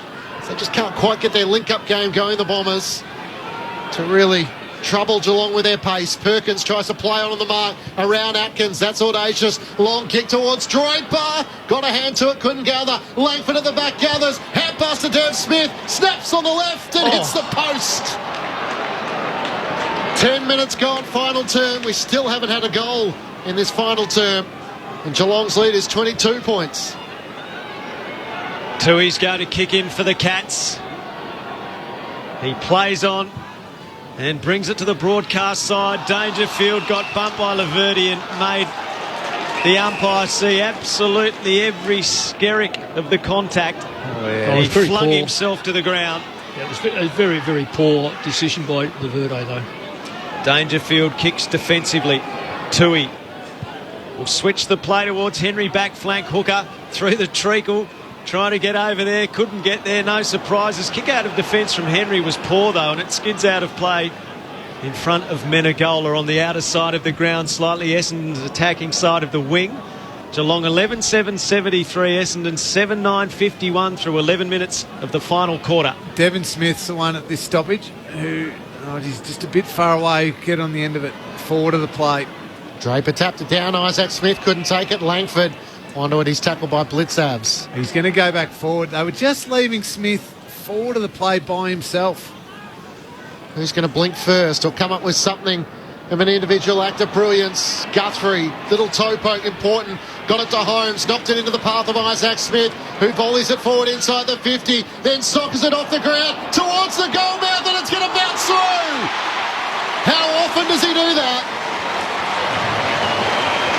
The Cats got him from the Hawks to stand up in the big moments, and he has a canny ability of finding the footy in the final term. He soccers through the first goal of the final term at the 11-minute mark, and Geelong lead by 28 points, 12-7-79 to the Bombers, 7-9-51. If you weigh it right up, Lingy, it's 11 goals to 3 since quarter time, really. I mean, and that probably says it all about the match, even though there's been little cameo performances by the Bombers outside of Parrish, who's been dominant. The Cats took control first minute, easily the first minute in the second quarter, and really haven't let it go. A couple of, I suppose, a few minutes in the third quarter, but by and large, they've kept control of the main players. But to highlight again your point about the efficiency, Essendon have had 55 inside 50s, Geelong have had 37. Yeah. And Geelong have scored 19 times from their 37. Actually, 50. There's the 50%. From the middle of the ground, it's coming again. Dangerfield, low kick onto the chest of Hawkins. He didn't have that burly chest, and it just about have gone straight through him. It was so powerful out of the middle. Hawkins 49 from goal, directly in front. He's kicked 4. 5 would mark a special night for the big cat in the country match. It's nothing more than his tractor and his farm. Like a good farmer, he loves a bit of rain. I've seen that before from him. On a wet night at Cardinia Park, Hawkins for 5. Thumping kick. Authoritative strike. Goal. Good night, Essendon. Geelong 13-7-85. Essendon 7-9-51. Hawkins, for a big forward, consistently produces when it's wet. Outstanding. 5 for him. A season tally now of 36. Because he puts himself in the right spot just time and time again. Dry or wet, it doesn't matter. He's always there as a target, long that they can bail out to. He's always presenting up when, in situations like that, the kicker's got a little bit of time and space, puts a good lead in. He'll fight against 2 and 3 opponents every single contest, and he's such a dependable shot for goal. His technique is so sound that the wet ball doesn't bother him. There's not much chance of it sliding off the boot. He just kicks it flush. With no Jeremy Cameron after the second quarter, it's a season high for Tom Hawkins. Here's Joel Selwood trying to get the clearance in the middle of the ground. Got it to Stanley. The hand pass to Kolajazzi and then to Guthrie at the back edge of the centre square. Squares it up to Dangerfield, who takes the mark on his chest. He's got Buse running hard onto the Hickey wing. He can take the mark. All of a sudden it's Geelong who are full of run. He kicks towards half forward. Into the path of Hawkins. He can't complete the mark with Laverde right there for company. Menangola's taken over the boundary line. He's tackled by a couple of Bombers. And we'll have a boundary throw in. 60 metres out from the Cats' goal. They lead by 34 points. Al Nicholson, Matt Clinch, Mick Malthouse, Cameron Ling and Tim Hodges with you on Grandstand AFL from Cardinia Park. Toss back into play. Stanley and Wright knocked to the side of the ruck contest. Dalhouse and Langford fight for it. Dalhouse tried to knock it out. Comes through the hands of Close, who got it from Parfitt. Still in dispute. And there's a free kick. Kicking in danger, I think, Al. Dalhouse had his hands on the ball when Langford went at it. Hand pass off to Menegola. His kick smothered. Rumbles across the top of the 50. McDonald Tippenwoody gets in on the soccering act. His little toe poke missed by Jones. Then he turns tackler. Brought down Blitzarves. Ball in dispute in the middle of Cardinia Park. Jones takes it. Buse wrestles him to turf and tries to pull the ball free unsuccessfully. A ball up Geelong's attacking side of the centre square. The Cats have the game-breaking 34-point lead at the 15-minute mark of the last. They've kicked 2 goals to none in this final term. Dangerfield involved to Selwood. The old guard leading from the front. Kicks inside 50. Rowan moved out of it by James Stewart, who takes the mark for the Bombers. Looks out on the Hickey stand wing. Kicks towards Harry Jones in a one-on-one with Henderson. Great mark. Held his body in front. Was good enough to clench the mark. Out towards Cox. Blitzarves coming from the side. Spoils it out of play. Just that overlapping run we just haven't seen as much of. After they kicked the opening 4 goals of the match, the Bombers. Now we're running Geelong off their legs early. It's a 34-point lead Geelong's way. Thrown in, Wright and Stanley. Comes to the front to Zach Merritt, can't get a clearing kick. Menangola pushed off it by Waterman. He tries to spin out of a tackle. Menangola pinned his arm. The umpire on the blind side will ball it up a couple of metres in from the boundary. I'm really surprised that Essendon didn't put a bit more time into Stewart, Lingy, just to maybe put one of the more defensive forwards and just say, right, just stay on him. Wright knocked it down out of the ruck. Waterman couldn't keep it in play. It'll be thrown back in 55 around from the Essendon goal at right half forward. He's been able to get back to the form of prior to the Brisbane game, where he had a poor game. And pretty much as you said, Mick, he's been able to run his own race a little bit down there and position himself wherever he wants. Menegola spirals it away from the stoppage. No mark taken. Stewart to Redmond. Essendon in possession. Hand pass to Merritt. He had a fumble, a rare one. Rowan gets it. His hand pass in tight was a panicked one to Dalhouse. He's tackled, dispossessed. Parrish goes through. In tight, hand pass to Hind. Well worked to Langford by hand. Now to James Stewart again. He kicks from the wing to half forward. Hooker on the lead. Could he mark one? No. Standing his ground in front with courage. Dangerfield knocked away from him. Perkins caught with the ball. Free kick Geelong's way on the left half-back flank. And the tenacious Brandon Parfitt will take it. Does a lot of the hard work, Brandon Parfitt. The midfield of the Cats, you think straight away of Guthrie and Dangerfield and Selwood, but Brandon Parfitt, more often than not, is doing the really hard in and under tackling work of that midfield group. Parfitt to Stewart at half-back, long around the wing towards Menangola. It's spoiled away from him. And Ridley sees it out of play for a boundary throw-in. So the Cats have got Carlton, Fremantle and Richmond in the next 3 weeks to come. They'll move to 11-4. And Fremantle was to be in Perth. Yes. We'll still yet to see where that will be played. Hopefully everything's okay by then. Changing landscape, of course, with all games being played in Melbourne, bar the one. Dangerfield got the hand pass to Buse. Here go the Cats once more. Hawkins at the back, trying to use his body. Laverde in front. Spoiled it down. Ridley provided excellent support. Dalhouse with the tackle, but it was front on contact. And the free kick will go the way of the Bombers. Laverde to take it in the left back pocket. The Bombers have got Adelaide, North Melbourne and GWS in their next 3 weeks, trying to stay in touch with the top 8. Kick towards Wright, couldn't complete the mark, knocked it down to Cox. He tries to get it out in the path of Snelling, who just couldn't keep it in play. Spinning away from Jed Buse. Boundary thrown in front of the 2 benches. And the challenge for this Essendon group is just some of the younger players. It gets hard and tired through this middle or later middle part of the year. just that they can keep up their form, Cox and Jones and these types of players. Just going to have to try and stay in the game. Stanley tapped it down. Great Rove Selwood off to close. Inside 50. Simple mark. Dropped by Rowan. Near the boundary line. Not a simple kick. He can't get it to come back far enough from that position where Gary Ablett kicked famous goals here at Cardinia Park a number of years ago. It's a behind and the margin is out to 35 points at the 19-minute mark of the last. Redmond with a long kick, straight down the middle towards Draper, spoiled away by Henderson.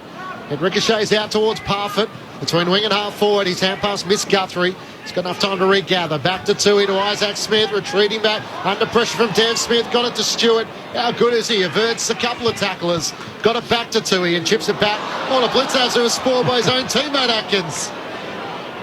Atkins has enough time to regather and return it to Tui at right half back. That's that moment where you know there's a body there, but you're not certain it's a friendly body. And if the voice hasn't quite caught your ears, oh, it's a panic. You just lunge and you realise, oh, I've just stuffed up here. I've spoilt my own mate.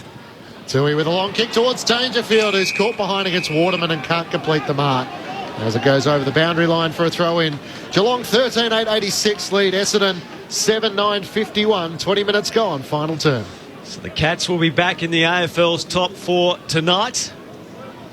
The results will determine whether they stay there across the course of the round. From the stoppage, Dangerfield over it. Knocked it out to Tui. Tui emerges. Hand pass to Narkle to Guthrie in tight near the boundary line. A tumble punt. Great clean pick up along the ground. It was flying hard and fast at Ridley. Got it off to Heppel. Hand pass to Cutler around the back edge of the square. He kicks to Cox. Out of sight of the ground. Cox plays on. Kicks to the wing. In front of the Hickey stand. Hind takes the mark for Essendon. The Bombers with only a behind to show for their efforts in the final term through 21 minutes. Hind kicks to half forward to a big pack and Jones with another good moment. Hand pass to Stringer. 45 metres out. Stringer's kick for goal. Skids through. Started brightly and finishes with his third goal of the night. He kicked two in the opening term and looked electric, just as Essendon did, but couldn't sustain it. 13-8-86 Geelong. Essendon 8-9-57. 22 played of the last. Cameron Lee. You just grab on to little moments there. Essendon fans, I understand you'll be driving back from Cardinia Park disappointed, and if you're sitting at home disappointed you don't get the win. But that moment from Harry Jones, you should be so excited about the future of this team. That was in one leap on a wet night, clean as a whistle, barely had landed and he'd already fired the handball off to Stringer. He made that look as simple as you like, and trust me, that is very, very difficult to do. These young guys look amazing for the Bombers. The future is so bright. Back in the middle of the ground, Parrish trying to swoop onto it. Kicks inside 50. Jones behind trying to spoil it down. Hughes onto it for Geelong. Hand pass missed Narkle. Parrish to Stringer. Can't break through the tackle. And Geelong have the numbers as Dangerfield gathers. He's going to chip backwards to Stewart. A reliable option. He looks back into the corridor and can return it to Blitzavs. Just 15 metres out from his defensive goal. I was very critical of Paddy Dangerfield at quarter time, and I don't back down from that, but since quarter time he has been immense for the Cats, and a really good sign that he has found that form that the Cats have been hoping he would find since coming back from injury. Ball's on the half-forward flank for Essendon. Jones gets a hand pass to Merritt, who works it inside 50, but straight to Tom Stewart, who gives to Atkins. Atkins kicks to the wing. Draper there. Stanley spoils. Guthrie Rose for Geelong. Hand pass to Isaac Smith. Feints to hand pass, then goes with a right foot. I reckon we've seen more right foot from Smith as a Cat than we ever saw at the Hawks. The tap on from close to Rowan. Rowan to Hawkins, back with a flight. Yes! 6!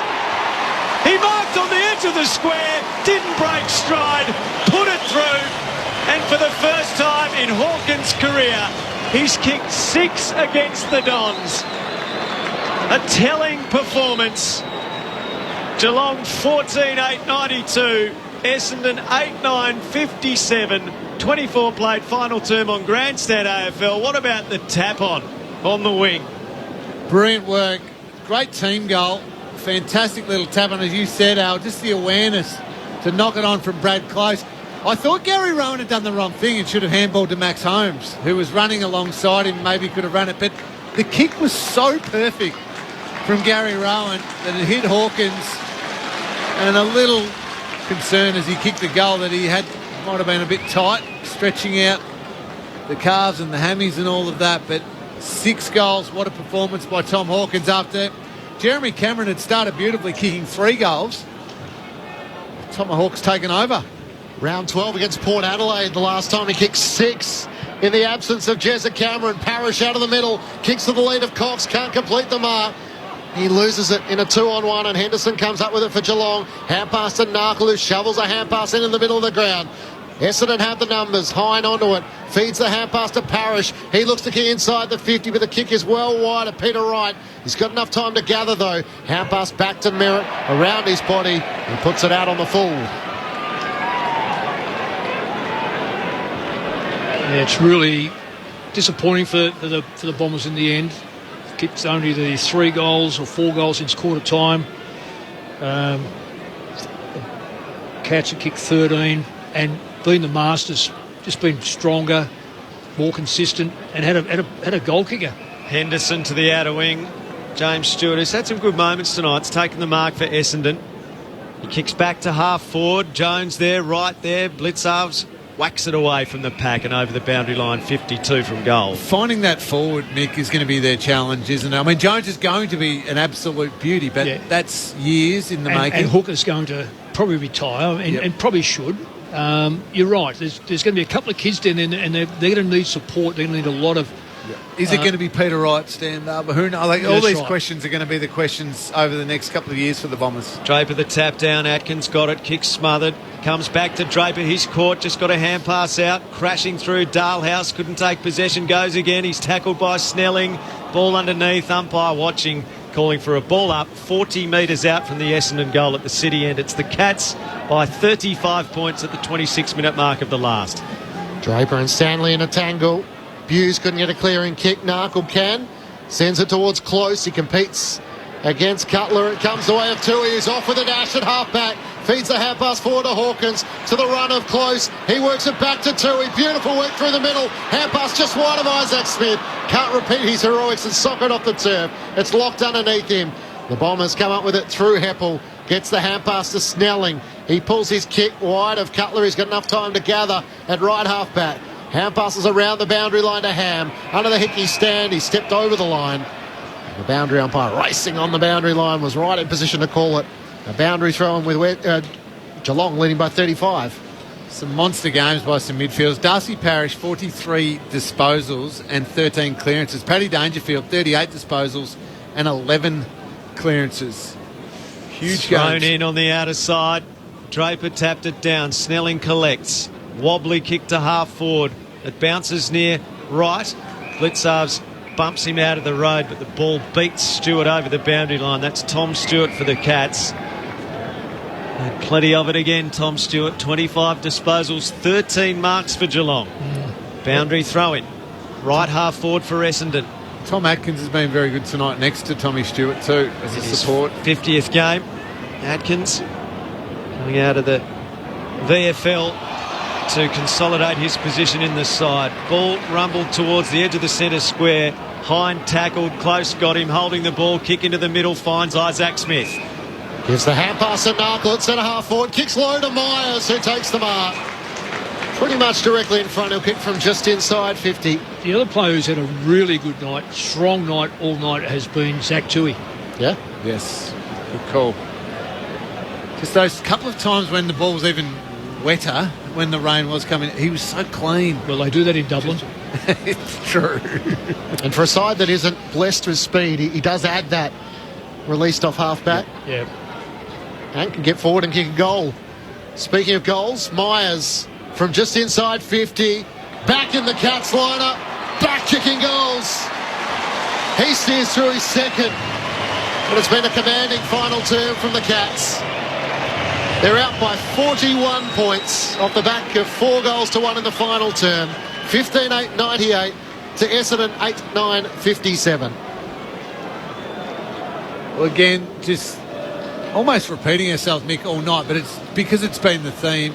The sheer weight of numbers when you dominate around the contest and being able to get the ball, win the ball well through the middle part of the ground in any sort of congestion has then allowed the Cats to just take the ball forward, not with volume, but with great efficiency. That's it.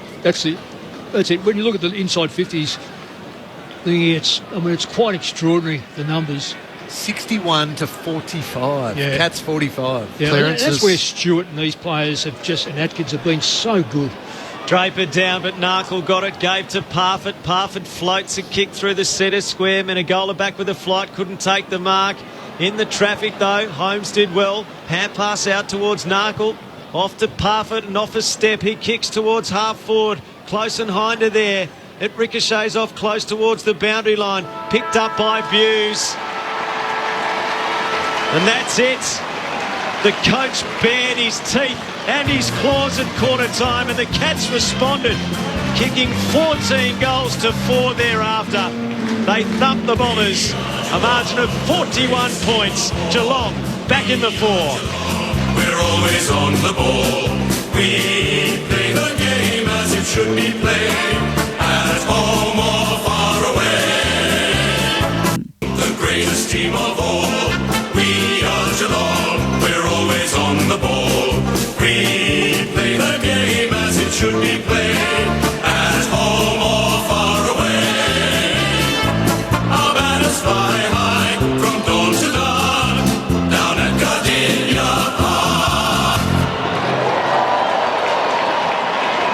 It was quite the turnaround from the Cats, who looked listless as Essendon came flying out of the blocks tonight and led by 25 points, approaching the 30-minute mark of the first quarter.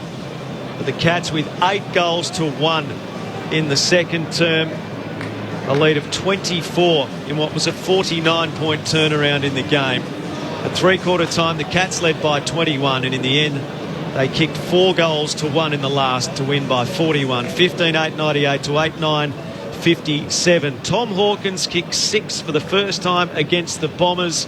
3 goals to Jeremy Cameron, who was the negative story for Geelong to come out of the night because a hamstring injury saw him subbed out of the game after he'd had huge influence in the second term. So 3 for Cameron, 2 to Myers, singles to Toohey, Smith, Rowan and Dangerfield, while for Essendon, Jake Stringer was so explosive early with 2 first-quarter goals. He kicked another in the last quarter to finish with 3. 2 goals to McDonald, Tip and Woody, goals to Jones, Merritt and Parrish. The Cats by 41 points at Cardinia Park. There is going to be a presentation. That Tom Wills Award going to the best player on the field will go down to Nathan Templeton. The winner of tonight's Tom Wills Award for an incredible 43 possessions and a goal, and fittingly, he is a country boy from the Geelong region, Essendon's Darcy Parish. So Darcy Parish. Well done, Darcy. We'll ask you to come and say a few words. A wonderful performance in a losing side. Son of a shearing family. Grandfather was a shearer, his dad was a shearer. First of all, just like to thank Geelong for the match. They set the tone again, and we knew it was going to be difficult for us to match them. And I'd like to thank you guys. Well done to our boys. Just not quite there yet, but it's coming, and I can really feel it. So just keep working at it, and thanks to all the fans tonight. Thank you. Darcy Parish's extraordinary season with further acknowledgement there. He's walked off without getting the award, so he's had to double back, so Tempo's onto that. Congratulations again to Darcy Parish of Essendon, our Tom Wills Award winner. Let's have a listen to the song again, and then after that we'll have a chat to one of our winning Cats players. All right, well, Tempo wants the song, so let's go to Blair around the speakers again while we have a bit of a chat on Grandstand AFL. Well, the band got cut off to a degree early because the Davidsons were playing here tonight, and the musical accompaniment, the microphones died out on that part of it all. They still did a sensational job singing Waltzing Matilda at the start of the night. The Cats finished 15-8-98 to Essendon 8-9-57 at Cardinia Park. Darcy Parish adjudged the best player on the ground. We've got the votes in the ABC Footballer of the Year still to come later, and a good 25 or so minutes to wrap things up here from Cardinia Park after the Cats' 41-point victory. Cameron Ling and Mick Malthouse will give their thoughts. We'll get you into the Geelong rooms as well for their rendition of the song and an interview before the night's through. 10 goals, Lingy, difference from quarter time on. Yep. 10 straight. 4-7, 14-7. I think I got that right. Or something like that anyway. It was... Yeah, it is. I reckon I'm right. It was You are. ultra impressive, wasn't it, Nick? Just after quarter time and it almost makes it more impressive to be so poor and so badly beaten in that first quarter, and for Chris Scott to come down and no doubt, as Tim Hodges pointed out, give them a good, strong cook.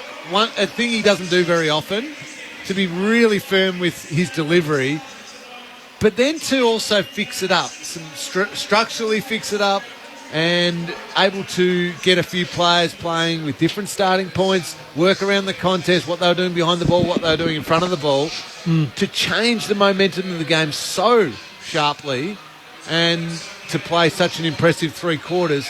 That's a sign of a very, very good team. They got it wrong to start, but then can change it early enough that the game doesn't get away from them. Yeah. Lingy, just on I know this is probably connected. It is probably connected. You're spot on. There's no doubt what you just said. Would there be the worry for the competition that I think one of the best sides outside the 8. Now I know it's a different ground, but at the end of the day, you play football on, whether it be 20 yards shorter, 20 yards wider. I find it humorous about the talk of it's a different ground and all that. When we were a good team, you win on this ground, and you win interstate, and you win on the MCG, and you've got to win MCG. You win on the Docklands. Exactly. If you're a good enough team, you just win. That's right. So over history, we've seen this ground. It's a bit like, I know when I went to the West, they said, no one can win travelling. I go, well, is that a fact? So what happens when we travel? Oh, we can't win. So it becomes part of your DNA. Oh, we can't win when we travel. So you've got to change those little factors. So it doesn't matter about this. The thing about Essendon now, if they have to play this game, they'll be fearful, and if they blame the ground, they're dead every time. They've got to look at the method and how Geelong play. But where I'm coming from is the final 8, generally speaking, around about 11, 12 or 13, they say it's almost fixed. We're at 16. We've now seen one of the sides, had they won today, replace the 7th side. And I don't think anyone's overly convinced West Coast, if McGowan has his way and someone sneezes over here, they shut the borders. And then you've got Sydney, who they've excelled in regard to what people thought. So there could be 2 or 3 sides there that possibly could have fallen out. But the sheer weight of how good the opposition is from 9th down suggests that really there's no one to replace these sides, Lingy. And that would be a major, major disappointment that we run the year out with allowing the 7th and 8th side to get in there without being challenged. Well, yeah, it doesn't feel like the GWS Giants are going to belt that door down. And the Bombers, for their excitement, they are still in a building mode, and their best is in the years to come. Can Fremantle do something? Well, can it's only Fremantle get on a run after last week's terrific win? Oh, no, don't worry. I had my same hesitation about saying St Kilda there. But you're right. I think what we saw tonight is a very, very good team in Geelong, and one of those 5 teams who can win a premiership. That's it. Against a team who is still finding themselves probably as a team. 2 years away, maybe. Yeah, and not quite top 8, but they might sneak into the 8. I'm not saying they won't, but not quite in that bracket just yet. They could win the next 3. Clinchy, you said about their next 3 games. Fremantle and Richmond. Well, look, you win those, and you've got to beat the top sides to get in the 8. You've just simply got to beat sides in the 8 to get in the 8.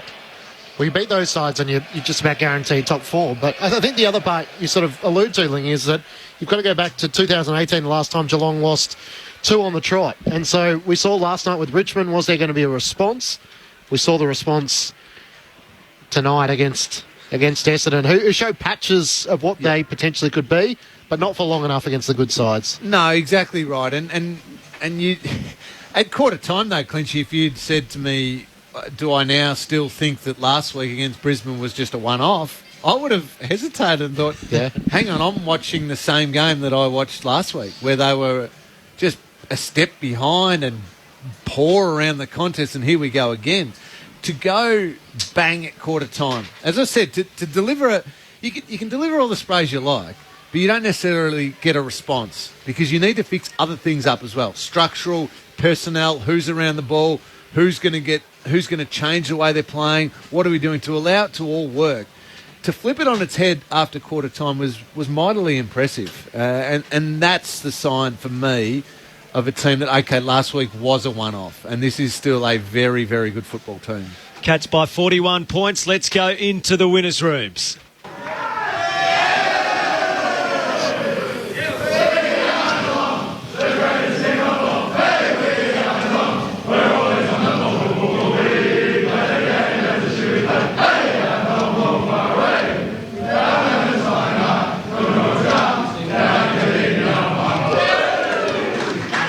So the Cats, with 11 wins now for the season, go into third position on the AFL table tonight with an inferior percentage to the Western Bulldogs, who also have 11 wins. Melbourne has the 12 wins on top of the table.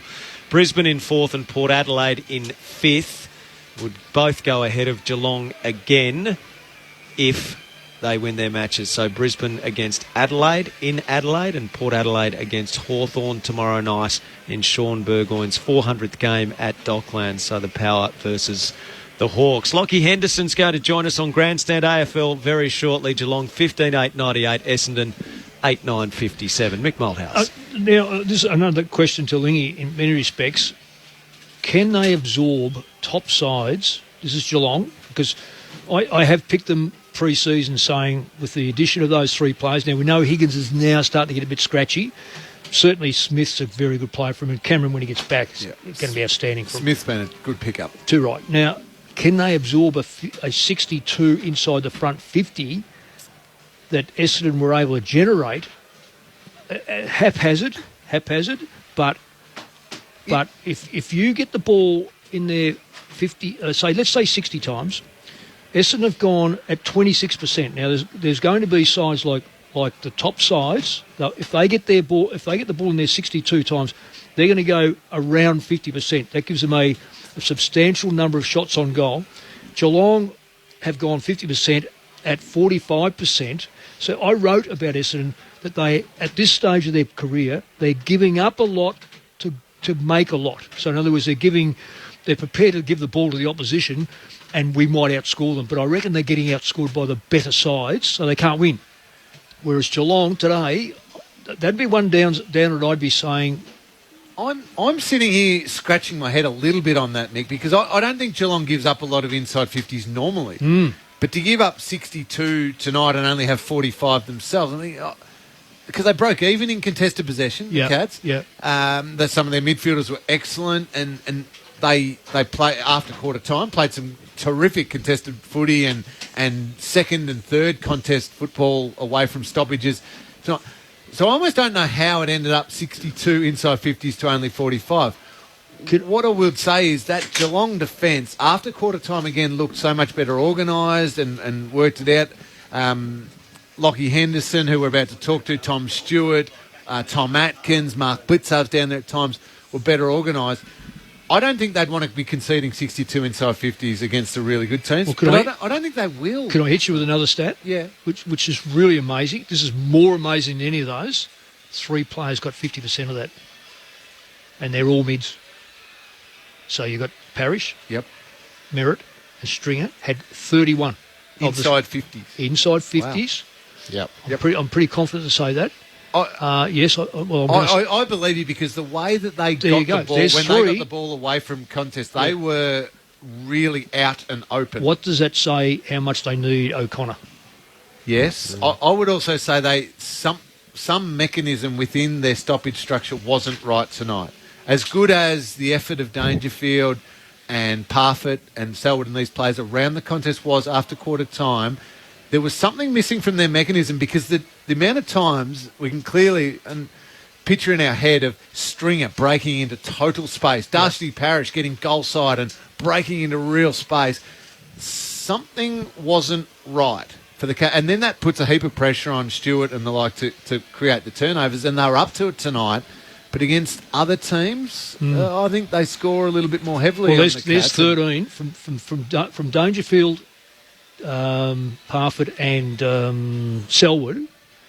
13, as distinct from 31. I mean, that's an unbelievable amount of inside 50s by three midfielders. That is and I'd be almost saying half of those come from centre bounces. Yeah, that's something I think would be a big part of the review, and some question: how? What did we change that allowed them to do it, or what weren't we doing that we were supposed to be doing and planning on? Mark's inside 50 though.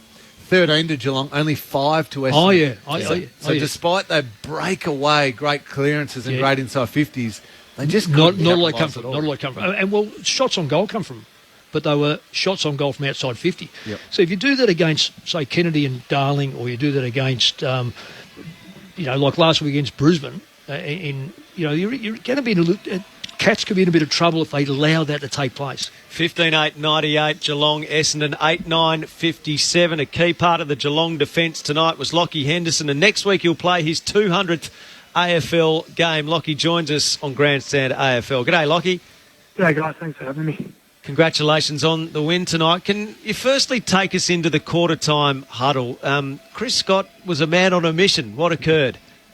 He doesn't usually get he usually hides pretty well, but he was slightly frustrated. He let us know a little bit that we just weren't playing the way we wanted to play, and we had to sort of change a few things around the contest. I thought we did that pretty well in the second quarter.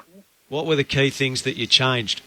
Oh, look, it was mainly our contest work. We were just sort of getting beaten all over the ground, and we were just sagging off a little bit as well. So, look, it definitely was, and the midfield got back on top, and the forwards started winning the ball, which was brilliant.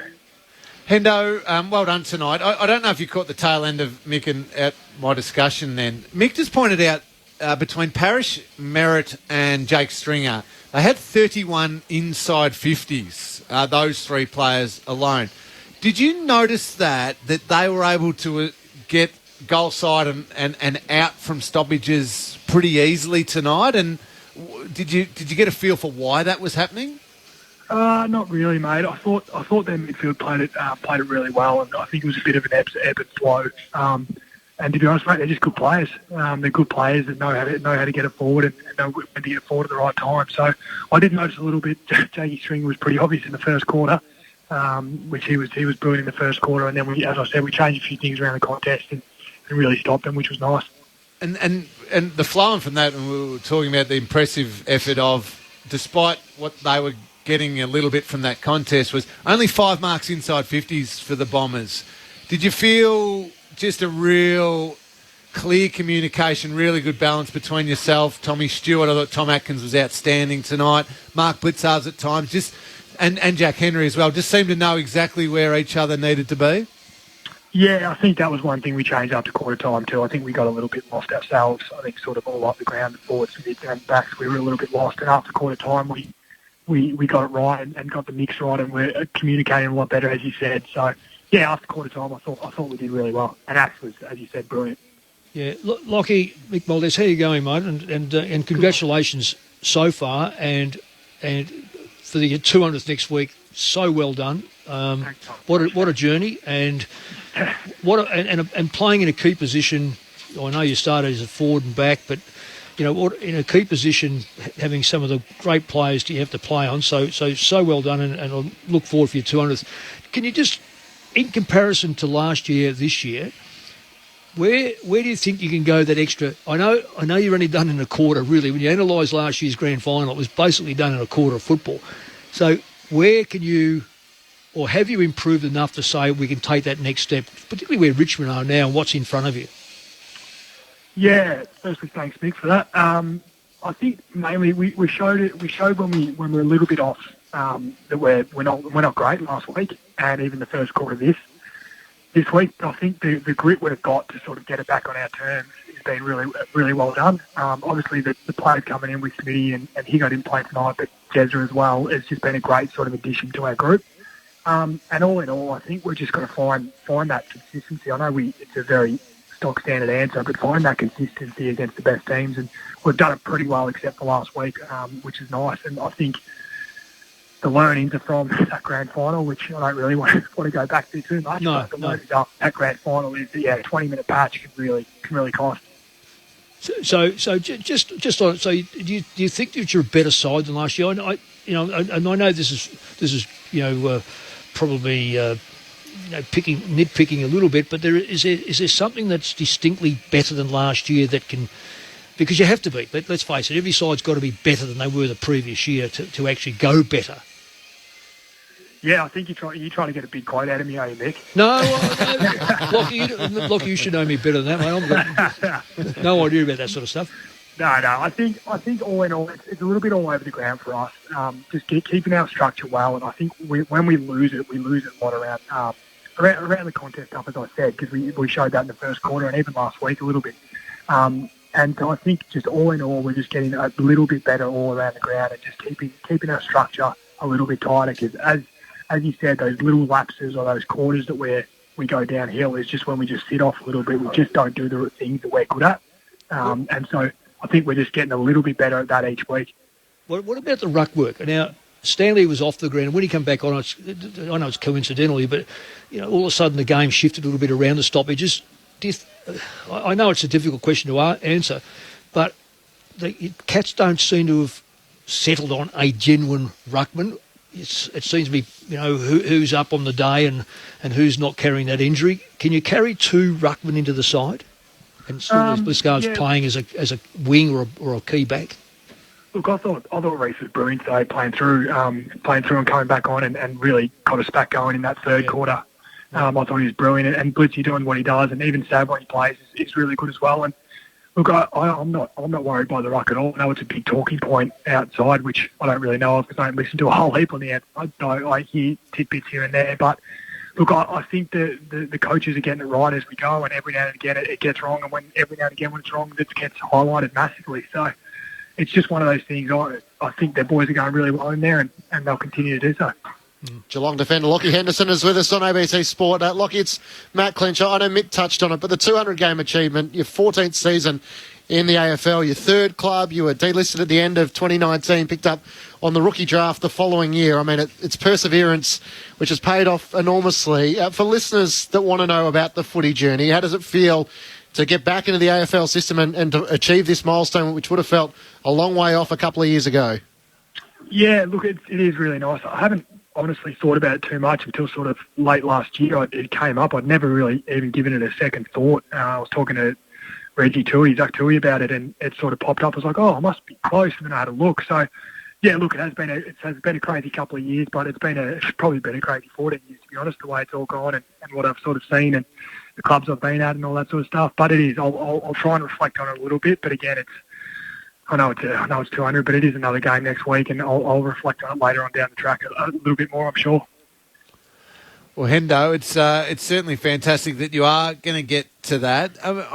I know you would have had those moments where you thought, "Oh, hang on, it's all over." What did you think once you got that opportunity on the rookie list, as Clinchy just pointed out? What was it that you think that you rediscovered about your game that said, actually, not only can I just come in and play the odd game here and there, but I can elevate myself back to being an integral member of this footy team? Relaxation. Just being a bit more relaxed with it. As Mick would know, back in the day, I was very structured and set in things and just understanding that you can sort of get it done even when things aren't going your way. So I think it's a strange answer, I'm sure, but I'm just a little bit more relaxed about it and understanding that you just less is more a little bit. Less is more. And Lockie, finally, the downer of the night was Jeremy Cameron with a hamstring injury in the second quarter. It took a long time to get going in round 6, and you've sort of seen the best of what he can show in his new colours. What's sort of the mood in the rooms after the game? Yeah, look, it's pretty good. I actually got no idea with Jezza. Hopefully it's not too bad. I haven't spoken to him or heard anything. So, look, hopefully it's not too bad. He's done one before, as you all know. So, hopefully it's a different spot and it's all good. So, we definitely need him back. We all know what he can do. Congratulations on the win tonight, Lockie, and all the very best for your 200th next week. It'll be a great occasion. Cheers. Thanks a lot, guys. Thanks for having me. Lockie Henderson on Grandstand AFL. The Cats by 41 over the Bombers. I know. I think he said it was a strange answer to my question, but it's so good to hear him talk about that, because I know for so many players, that's a big thing, finding that ability to relax and switch off. And when you turn up to the football club to train or be at a meeting or whatever it is you're doing,